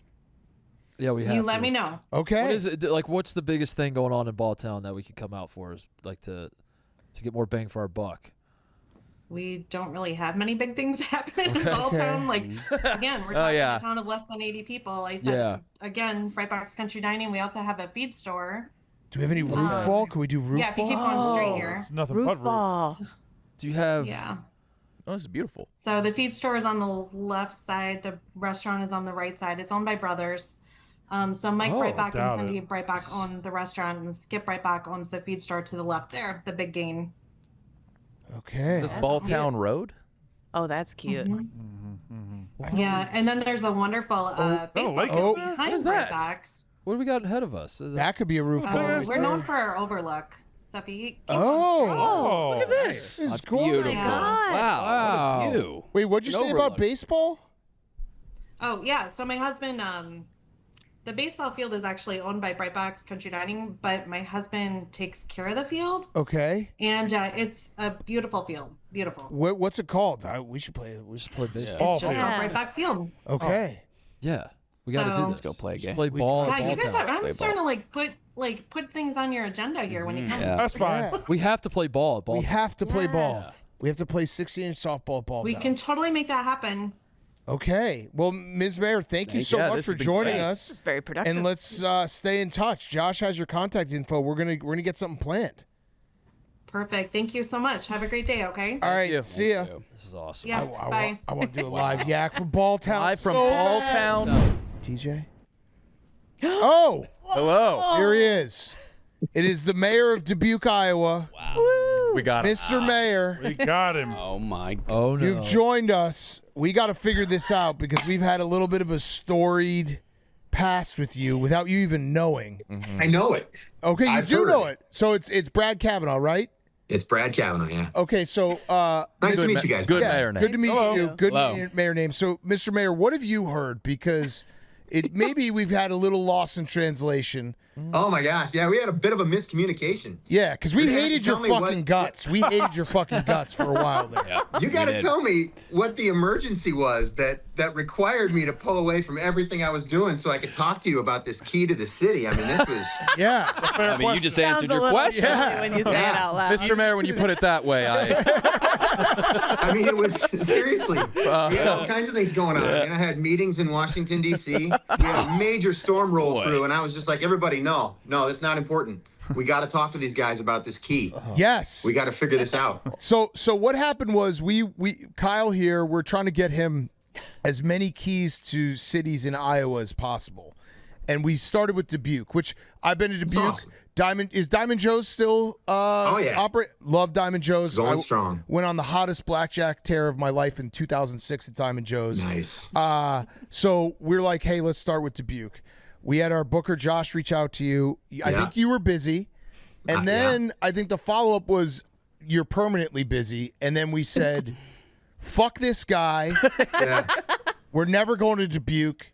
And then we found Balltown, Iowa. We talked to that mayor. She came on right away. Yep. Yeah, she's great. And she Pulled was it all also in out. Washington, D.C. But she came on right away. She promised us a key to the city. So we said, now it's on. Now we're Balltown boys. And Dubuque, we'll never talk to Dubuque again. And then I think that's where you came in, where you emailed Josh. You're like, hey, I'm getting word that the guys are just bashing me. What's up with this? I wasn't just getting word. I mean, all the trolls came out. I mean, I got trolled like crazy. And then I got emails, and I mean, you would have thought that I canceled the 4th of July. You know, people were mad at me, and I'm like, I don't even know what I did here, because and here's where it went wrong. And I'll take this one. I should have been more clear with Josh when I emailed him back and said, hey, it's not going to work today again. Yes. Because later that day I got back to him and said, all right, these meetings are over. What can we do? And the funny part is I never traveled that long. This was like a really weird stretch. So sorry it happened during that time, guys. I didn't realize there would be an emergency that That's I'd have to okay. deal with. Yeah. So, all right. So, I feel wait, like are we accepting the apology? I'll Wait, accept. I'm supposed to be apologizing? You just said so. Yeah. We're debating on whether to forgive you or not. Yeah. Such assholes. All right, I'll debate the same on my end. Okay. All right. All right. So let's talk amongst ourselves real quick. We suck so much. Let's see. I feel like we're bad. First of all, he's got a good name. Yeah. Great. Yes. Good-looking guy. Good-looking guy. Yeah. Hey, thanks. Whoa. Hey-o. Excuse me, Mr. Mayor. We're having a sidebar. Give us a sec. We're having a sidebar. Sorry. Excuse me. Yeah. Good name. Yeah. We do love Balltown. Can we love both? What is the relationship between Balltown and Dubuque? Also- We decided it was a rivalry. Or is it actually rivalry? But Balltown has about, 48 people? Yeah, 79 people. The point was to get them as many keys as possible so we can get Balltown and Dubuque. They don't have to. Well, I don't know. I don't. Okay. Well, the original point was for me to get a desirable but somewhat attainable mid-sized city, Right. That I respect, And that's like Dubuque. Dubuque. Yeah, It's a yeah. river city. I'm a river boy. Oh, you're a All right. river So boy? I think we go back to the mayor I'm in the Ohio. and we say No, you're a river boy. we accept your apology as long as it comes with a key to the city. Is that overplaying our hand? No, 'cause I don't think we can strong arm for the key. It has to be given. That feels like a robbery. Okay, maybe we talk a little bit more before we get to go the key. You know Maybe what? we All right. ask him. Let's anchor the negotiation. Let's say we accept your apology. I'm kind of on the mayor's side. We'll accept your apology if you let us sleep in your house for one night. And then when he says no to that, we'll be like, all right, we'll just do a key to the city. Fair. That's fair. Okay. Okay. All right. All right, Mr. Mayor, we're back. All right. Hey, nice to see you guys. Mr. Mayor. We've accepted your apology under one condition. We would, all 10 of us would like to sleep in your house for one night. Okay. Oh, fuck. All right. Do you accept? You could really put us in a weird spot here. Be in a negotiation. Fuck, I'm the mayor. I'm stuck in the mayor. Negotiation from the other side first. I really do enjoy that position. Yeah. So do you accept? It's funny you bring this up because as I thought through how this conversation would go, and I was thinking, all right, these guys really like Dubuque. I heard your comments about the Diamond Joe. We actually have 2 casinos. Okay, nice. So the Q Casino is also a great place to hang out. There's you got all kinds of things that you guys talk about, and I realized that I've got something to offer you that I think would be a pretty great opportunity to really actually earn a key to the city, KB. Go on. So, you guys have been to the Field of Dreams? No. I haven't been there, but well aware of it. Very well You're aware. well aware? Yeah. Okay. Yes. All right. So this is the funny part about, Balltown. And I also noticed that you've taken a liking to Dickeyville, Yep. Yeah. which is across the river. Yep. So, but, Balltown and Dubuque, we're all in Dubuque County. And one of the things that is really important to us right now is the Field of Dreams. It's about 20 minutes from my house. And The one we're staying we've got at? Major League Baseball coming back. Okay. From to the Field of Dreams this year, and there is a new stadium that's being built there, a permanent stadium that will be there for Major League Baseball, minor league ball, college ball. Some high school teams are going to be playing on it, and we need to raise some money. This is one of the things we need to do. Okay. Because the whole idea of the Field of Dreams is that it's a whole complex now. It's not just a movie site. It's still there. It's super cool, by the way. But it's not just a movie site. It's a place where there's over 700 youth baseball teams coming there this year to play tournaments. And people just fall in love with this place when they get there. So we know how important it is. It's a huge thing for our region. But we need to make sure there's a capital campaign to raise some money for this. Okay. And to do that, to be able to sustain this for a long time, because it's that special. So I was thinking, I like where your head's going, because I like the idea of you guys coming here. I think that's a good plan. So I think we should do that. I think you should come here. I think we should have the show here. We could raise some money for the Field of Dreams. You tell me how much you think you could raise, and we'll see if we can work out a key to the city on the deal. No, you tell us how much you damn think we good. can raise. Nice. You tell us. This guy, What are you thinking? Well, I mean, we still need some millions. Million? I was thinking like Yeah. 10K. All right. We're on to Bettendorf. Also a great town, by the way. Yeah. Okay. Okay. Hold on. All right. good. What He's could really we? good. Okay. Could we play on the Field of Dreams? Could I play shortstop Could you play shortstop on the Field of Dreams? for one of the teams? For one of the teams. Like One of the high school teams? Oh. Just No. No. Just can we play? Can we play ball? Can we have a catch? Can we play on we the can Field of Dreams? absolutely. Oh my gosh. We will have a catch together on the Field of Dreams. Oh my God. Absolutely. Okay. All right, so I think. All right, so we can come out. I'll throw something else in. I will personally drive you guys. There we go. To Balltown and Dickeyville. Can I have? Oh my God, that's kind of a lot. Yeah, I have a catch with my dad on the Field of Dreams. Of course. No, he's dead. Well, that's the point. Oh, is Well, it's a ghost. It's a ghost. That's the whole idea, stage. though. That is the Field of Dreams. That's how it works. You feel all those great ghosts when you get there. Yeah, you just played yourself, dude. Your dad might be there. That'd be awesome. And no one felt bad. That'd be high as hell. Okay, I think so. I think what we'll do is we got a plan to come out. I will donate some money, and we will also do a link drive for donations on the Yak, and we'll do a live show. Maybe have a catch. We'll go to Balltown.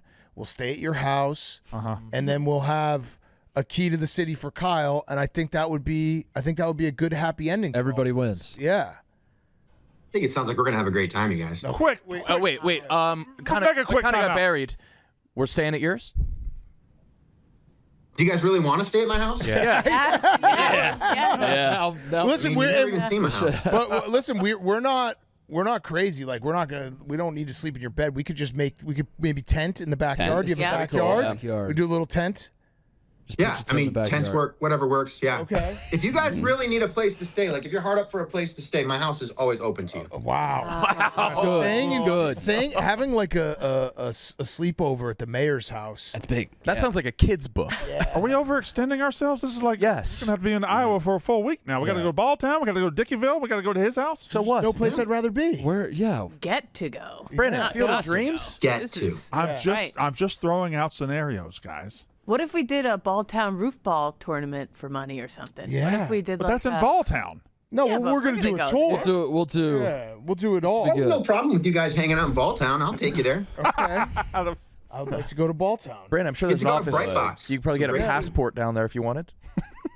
Yeah. All right. I think we have a deal. yeah. I think I this think is we have gonna a deal. work. We have Something we have good. the structure of a deal. But we have to be able to play on the Field of Dreams. Yeah, we'll play some catch. All right. We'll Yeah. raise some money. It'll be for a good cause. And yeah, all right, Mr. Mayor, you got yourself a I deal. like this. Yep. I like this a Excellent, lot. guys. This is great. You've been He's really good. Yeah, really, he's really a good mayor. Yeah, he's a good mayor. and listen, I'll go even one further. I would like to apologize on behalf of this show. Yeah. For saying fuck Dubuque and fuck the mayor and we fucking hate him and I mean, all you're that the one shit. You're the one that basically said it. Yeah. no, All of us would like to apologize for kinda those said it. words. that we said. None of us. we didn't say that. We just kind of. We're hot-tempered guys, you know. We got Yeah. some Italians in this office. Yeah. You know, it's You crazy. were- Yeah. You're almost single-handedly the only guy. Yeah. Kind of his That's livelihood. awfully nice, you guys. Yeah, but no, you're the man. Of course. Yeah, and apology accepted. All right. I'll Thank make you. sure that I'll keep Josh on speed dial from now on. So if there's an emergency like this again, we can deal with this much more quickly. I love it. All right, and so we'll start coordinating our schedule and we'll figure it out. And we'll come. We're gonna come and do like a couple days in Iowa. It'd be fun. Sweet. Blast. Yeah. All right. Thank you so much, Mr. Mayor. You're the best. Absolutely, guys. All right. You're the best. All right. I love you guys. See ya. Love you too, Mr. Mayor. All right. What a guy. Oh, man. Dubuque, I'm back He's a in damn on good you. mayor. He's so. You hated his guts. Hated him. He called in, asked for millions of dollars, and by the time he hung up, you're like, I love this guy. Yeah. Well, I mean, we're gonna get to play catch. Who do we think this is? Especially TJ, give us for a you. guess. Is this? Let's play Jeopardy on it. Especially for you. Somebody that we've talked about in the last week. Last week. Have we talked glowingly or? Yeah, glowingly. Okay. Talked about him last. Who did you like? We're talking about the weather guys. Did you have a weather guy you liked? Oh, the Immortal guy who may have died. Oh. No way. He just walked away from his. Oh, damn it. Is it him? What if he just died? It's him? Yeah, it's No He's way. alive. He What's walked. his He name walked again? away 1 second ago. That's so perfect. What's his name again? Leo. Leo. Immortal Leo. Leo. Nice. Leo. Okay. No way. First Oh off, my God. massive relief that Yes. he's alive. Yes. Of course he is, I guess. Leo. Hey. Hey, Leo. Can you hear us? Yeah, I can hear you good. Leo, we are so relieved to know that you are alive. Me too. Okay, so do you know that we were talking about you the other day and then we looked at your TikTok and you had not updated it for like 2 years? Well, yeah, I got busy writing the book, and I'm all set up to sell the books and the well, the books are for sale online on Amazon. Okay. What's the name of the book? Well, I've got it right. I'll show it to you if I can point this cell phone at it. It's D Healthy, Never Get Old. Yes. How I live infinitely without aging. Wow. Oh my goodness. So what is the D? And this is a substance that I use. It's common in many pharmacies, or it's not prescription. DHEA. Oh, that explains the title. Yeah.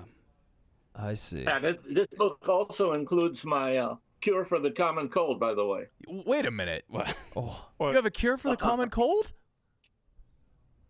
Yeah, it's a preventative. It's just something you do. It's very simple. It's something you do when you feel the first little soreness in your throat, a little catch in your throat. I gargle with salt water, and then I suck on a zinc lozenge like Zicam or one of those. And the combination of the two, the salt water draws the viruses out of your tissues of your throat, and you spit it out. And then you suck on the lozenge, and the zinc in the lozenges blocks the receptors, so the viruses can't get back into your tissues. I'll be. And I've done that, 2 or 3 times if I was starting to feel a scratchy throat. My ex-wife and I actually both had symptoms simultaneously on a Saturday night. And so we both used my remedy. It was COVID. Okay. And we both beat COVID by the next morning after doing that 3 or 4 times. Oh, wow. It got rid of the virus. The details of that are on some of my reels on on Instagram, Leo's Immortal Tales. Yeah. On TikTok. Oh, okay. Right. Do you do a lot of trial and error experimentation? Well, I was doing that for years. Every doctor will tell you if you're feeling sick to gargle salt water. Yeah. And then even now these zinc lozenges on TV are advertising that they can shorten a cold. Mm-hmm. They're allowed to say that by the FDA. But my approach, it not only shortens the cold, it stops it dead before it really gets started. Wow. Now, Leo, how old are you now? Let me check. 78, I think. Wow. Okay. I'm almost as old as Trump. Yeah. Do you still have the pool? Yeah. Keep going. Yeah, I want to talk. Yeah, I got the pool out back. I renewed it. I totally redid my patio, and I redid the pool and hot tub. The estimate for that was $15,000, but I did it with my own hands for about $1,500. Wow. Because I'm still very vigorous. I can do, I can climb ladders, trim trees. Mm-hmm. I can do heavy labor for hours at a time. Damn. Leo. Do you still do you put yourself on a leash in the pool? Oh yeah, it's a if I'm tethered to the shed, I can swim for miles. Wow. Wow. It's incredible. How about that? Yeah. This is one of my hats that I'm famous for. I'll get rid of that. No. like that. We I like like it. that, yeah. We like that hat. That hat was cool. Leo, what are some experiments you've done that haven't quite worked out? Yes. Well, I can't think of any failures. Oh, good. There's one thing I did that I regret, but I don't know if I should talk about it on TV. Oh. Well, we're not on TV. Okay. Yeah, so we're I'm on YouTube. cool. Yeah, we're not on TV. Well, a lot of men in this country have prostate problems. Okay. And I developed prostate problems about 25 years ago anyway, it had nothing to do with with the pill that I've been taking, the DHEA. There we go. Mm-hmm. And so they put me on Avodart, which is a prostate remedy. Now there I had to experiment because the Avodart alone wasn't enough to cure the the urges and the frequency and all that. So I also take Super Beta Prostate, which is advertised on TV, and the two of those work for me. But if I quit either one of them, I would be having prostate trouble.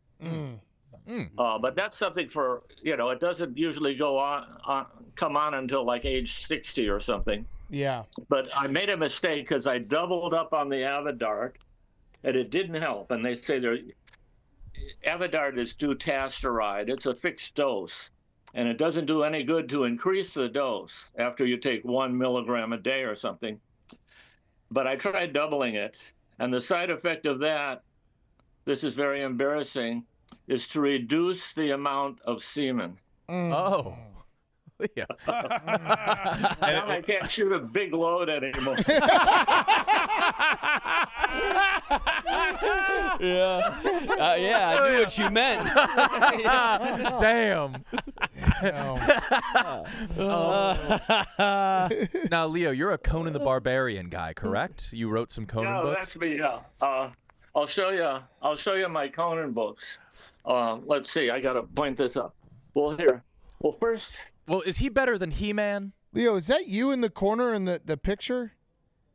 Well, my boudoir picture. Yeah. What? Yeah, that's years ago, but I'm still looking.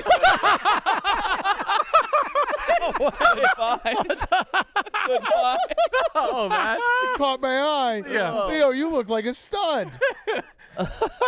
Unbelievable. Well, I'm obviously very horny. That was back in your big load days, right? Yeah, that was back in the days. Yeah. You see, here's my Conan books. Here are all the paperbacks. And some of these books have my stories, my fantasy and science fiction stories in them. Okay. Oh, let's see. There's a book about Conan. This is my first wife of 50 years when she was a little girl. Oh, that's the best picture I have of her. Okay. And here's some of my trophies, or whatever you want to call them, up here. Toys. This is a model of Conan. How do you think Conan compares to He-Man, Leo? Well, I'm going to probably have to go see that movie. Mm-hmm. He-Man was my son's generation, Mm-hmm. It was a cartoon, and I wasn't really watching it a lot. Sorry, I'm not looking at the camera here. Oh, that's okay. All right. But, it looks to me like the production on the He-Man movie is pretty good, so I'm definitely going to go see it. Yeah, that's very good. What does a day in the life of Leo the Immortal look like? Are you just getting up and being active all day? Like how are you doing this? How are you beating Father Time? Well, I'm retired, so I don't have to work for a living, but I'm writing books. Right now, here's my workplace. I'm working on a book right now, and I've got it set up so that I can see the maps I need. And this is the book I most recently wrote a few years back, Lusitania Lost, and here's the ship model I built. Whoa! To promote the book. Golly, it's battle damaged, but you can see in the mirror there's the pre-war side of it. Oh, pretty interesting. That's cool. And I made it so it sinks real. I don't know if it still works. Let's see. See, it goes down with a list. Oh, That's how the Lusitania actually sank in 1915 when it was torpedoed by this submarine U-20 in World War I. Wow. That's incredible. Leo, where are you located? I'm in between San Francisco and L.A. near Pismo Beach in California. Cool. And do you weightlift, Leo? I'm trying to be more like you in terms of living forever. Well, I was never a lifter. I was never,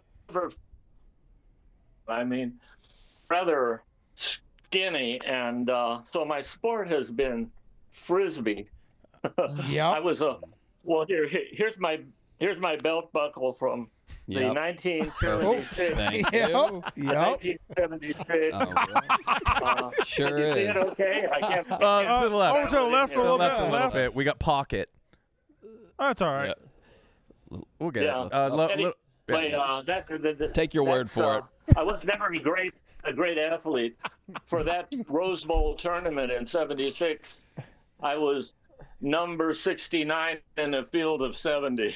Okay, okay. I'm not a great athlete, but I have been very active. I've bicycled all over Europe, and I bicycled to work for years and years, and let's see. Here's some of my other hats that I'm so famous for. Can you see those okay? Oh, yeah. I got that one. And yeah, okay. And I'm sorry, I'm not giving you a good No, video it's all right. here. No, you're doing well. Great video. Right. I mean, do you have what? Does that answer your questions? You have other questions? To No, ask? that answered a lot of it. Yeah. Big Cat, you've become Yeah. obsessed with longevity a little bit with your Yeah. Chinese Yeah. workouts. Well- Yeah. How are your loads, Big Cat? I'll go Fine. in the other room here. What? Wait, do you play frisbee golf? Frisbee golf? I have played it a lot. In fact, well, I knew. What is that? What does that poster So say? anyway, Leo, what does that poster behind you say? what now? What does the poster behind you say? Oh, this is from Cuba. This one here. What is It's Pinocchio? Homo Pinocchios. I guess people are liars. I could do I want a Cribs. Leo, you have cool shit. Pinocchio. Homo Pinocchius. Your shit is awesome, Leo. Can we see the Here, pool? here, I'll show you. I'm pretty famous on TikTok for my avatar toy collections. Oh. So here's some of the ones that I CD collected. tower. Yeah. You know, The I wavy like one. the cramped suits. Oops. Oh, A couple of them fell over. And man. I've got a lot of these little things. Here's one of the banshees, and up there is the. I like that one because it's named after me. It's the Leonopteryx. Ooh. Nice. Okay. But this will blow your mind here. Okay. This is something else in my parlor. Okay, wait, yeah. whoa. Yep. What is that? I can't figure out how to hold this phone so you can see it. Down a little. Can you see the sculpture? Yes. Yeah, what is my that? word. Is that a Ferris? That's the Oh. Earth goddess Geogaia. Wow. I created that religion 12 years ago as a way of combating climate change. Oh my You God. can see she's draped for modesty. Yeah. But the website is still out there, churchofthegoddess.org. But And- it never really took off. I haven't had any action on it in years and years. But that's still my belief that we have to save the planet. Yeah. And is this a monotheistic religion? No, well, that's polytheistic. I mean, it's totally compatible. Here, I'll turn on a light.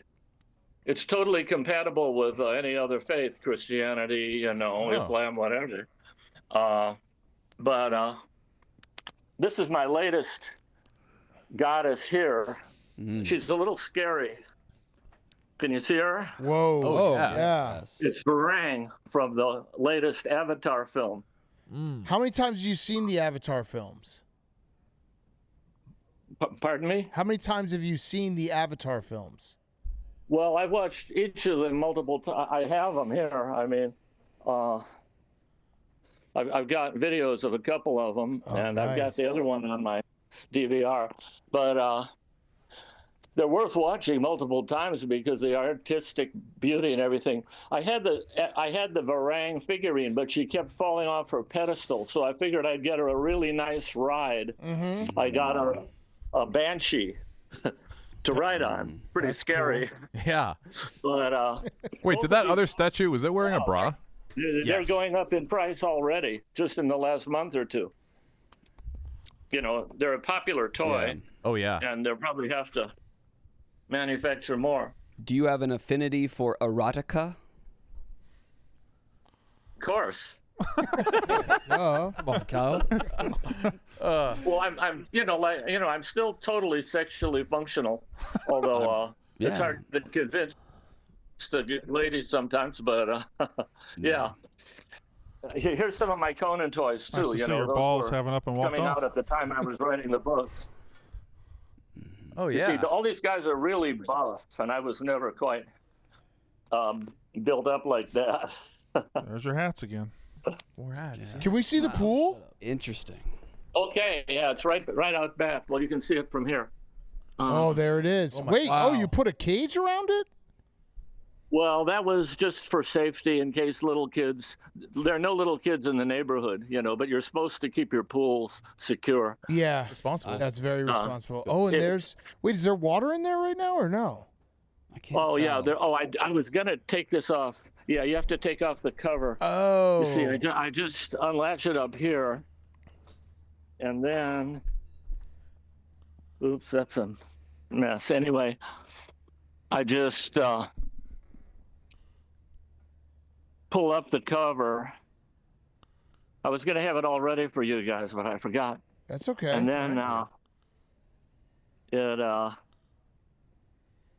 all it clear. I'll hook this up. This is a hell of a system. Wow.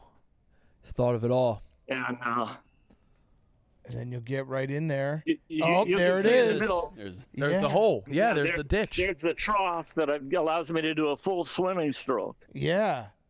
And that's where you can go for miles. Yeah.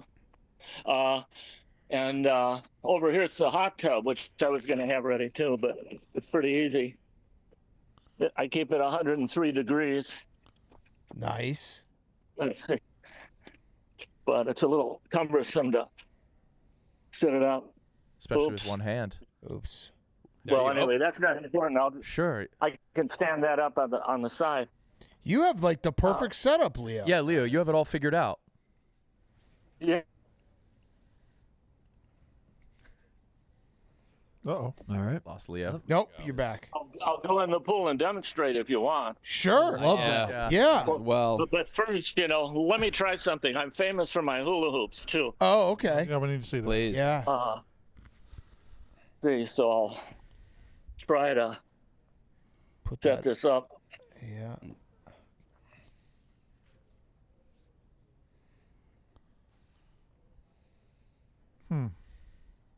Uh-oh. Oh, no. I'm a little sad about the big loads that no longer exist. Yeah. Yeah. It seems like he's big still, loads forever. He's still coming. Yeah. Okay. How about now? Am I on camera? Oh, yes. There we go. Yep. Perfect. Yep. All right. Here he goes. Is that a naked woman? Oh, is that? She always been back there? Just about the church. 4 hoops. Whoa! Whoa! Wait, this. What the hell? This sounds like an Leo! optical illusion, Yeah. Leo. Damn, that that was was great. cool. What's the mural behind you?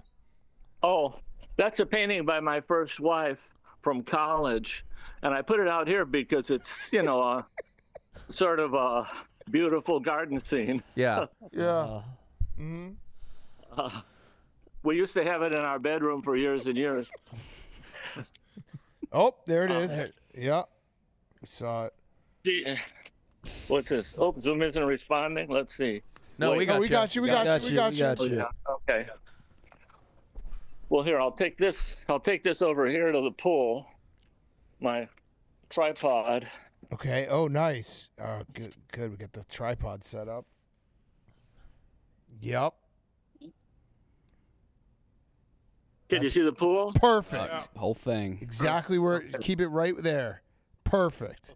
Yep, and then just undress. Oh, yeah. You'll be able to swim in your jeans shorts or your jeans? Brandon, I don't think that's I going can to do happen. this. Go up ahead. Oh. Here, I'll strip down. TJ, just be Don't ready. worry, I won't fall on my top. All right.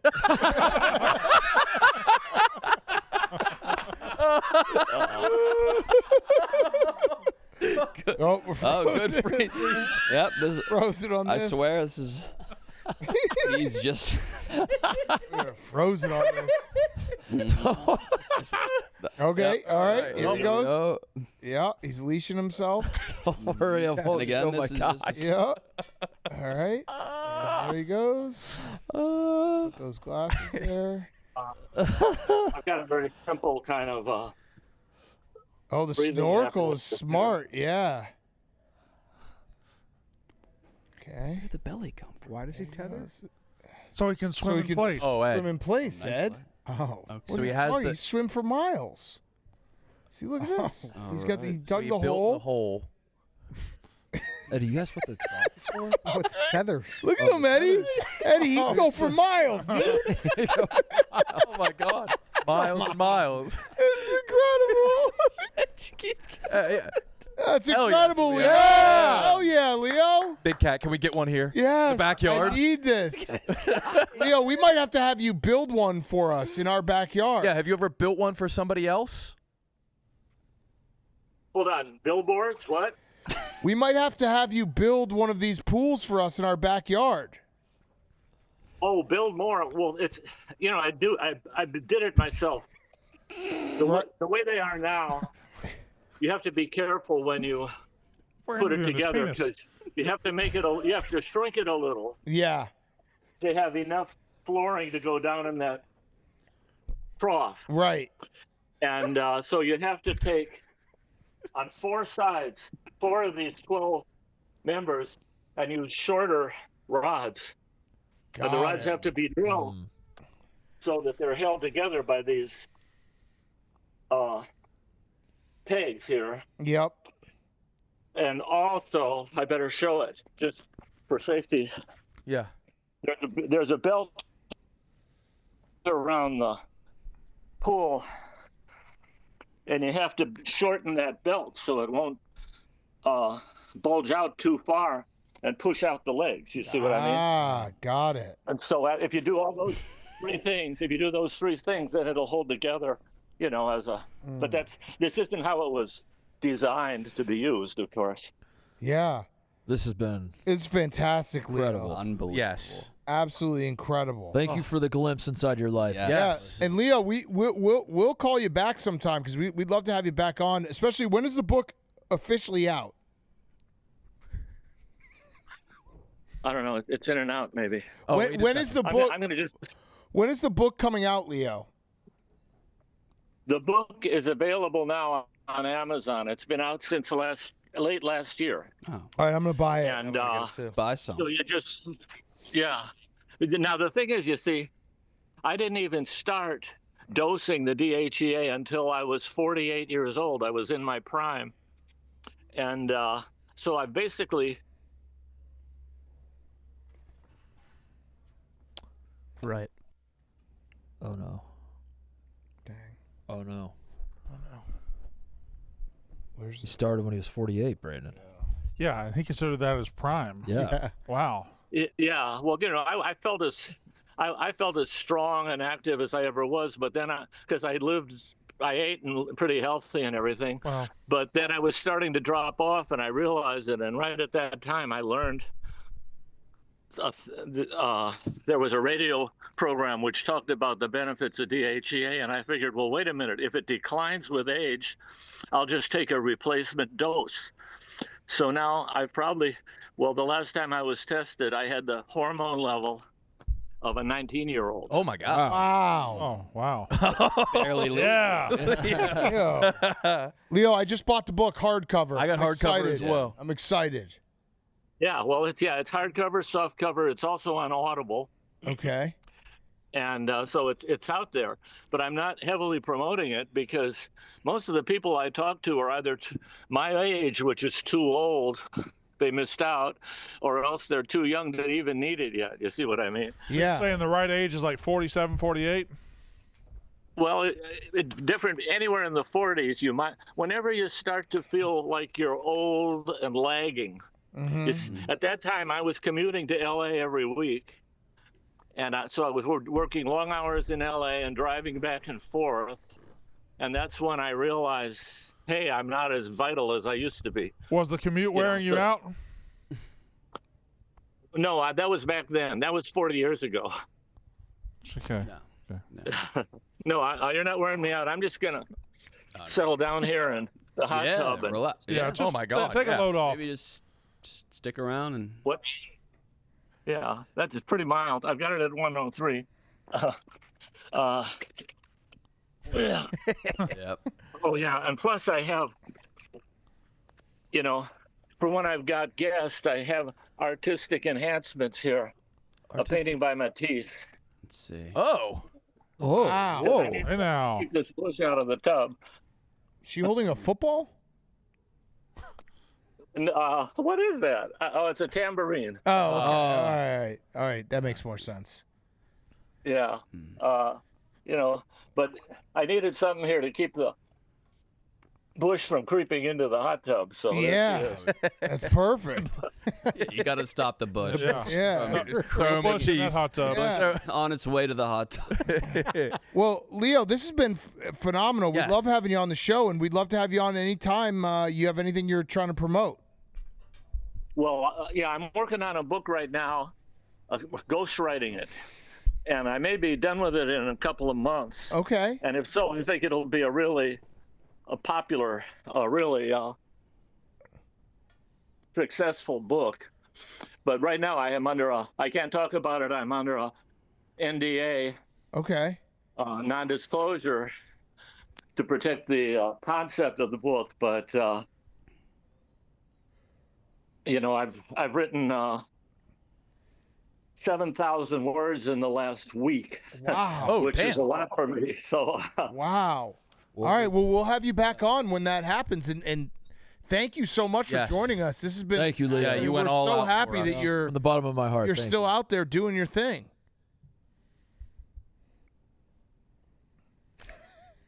All right, we might have lost him. No, he always comes back. He always comes back. Yeah, there he is. Nature of.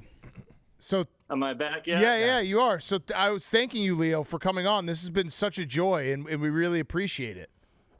Well, you guys are a lot of fun. I was watching your show, and it's pretty fantastic. Thank you so much. you. Yeah, and we'll definitely talk again. If you're ever in Chicago, we'd love to have you come by, too.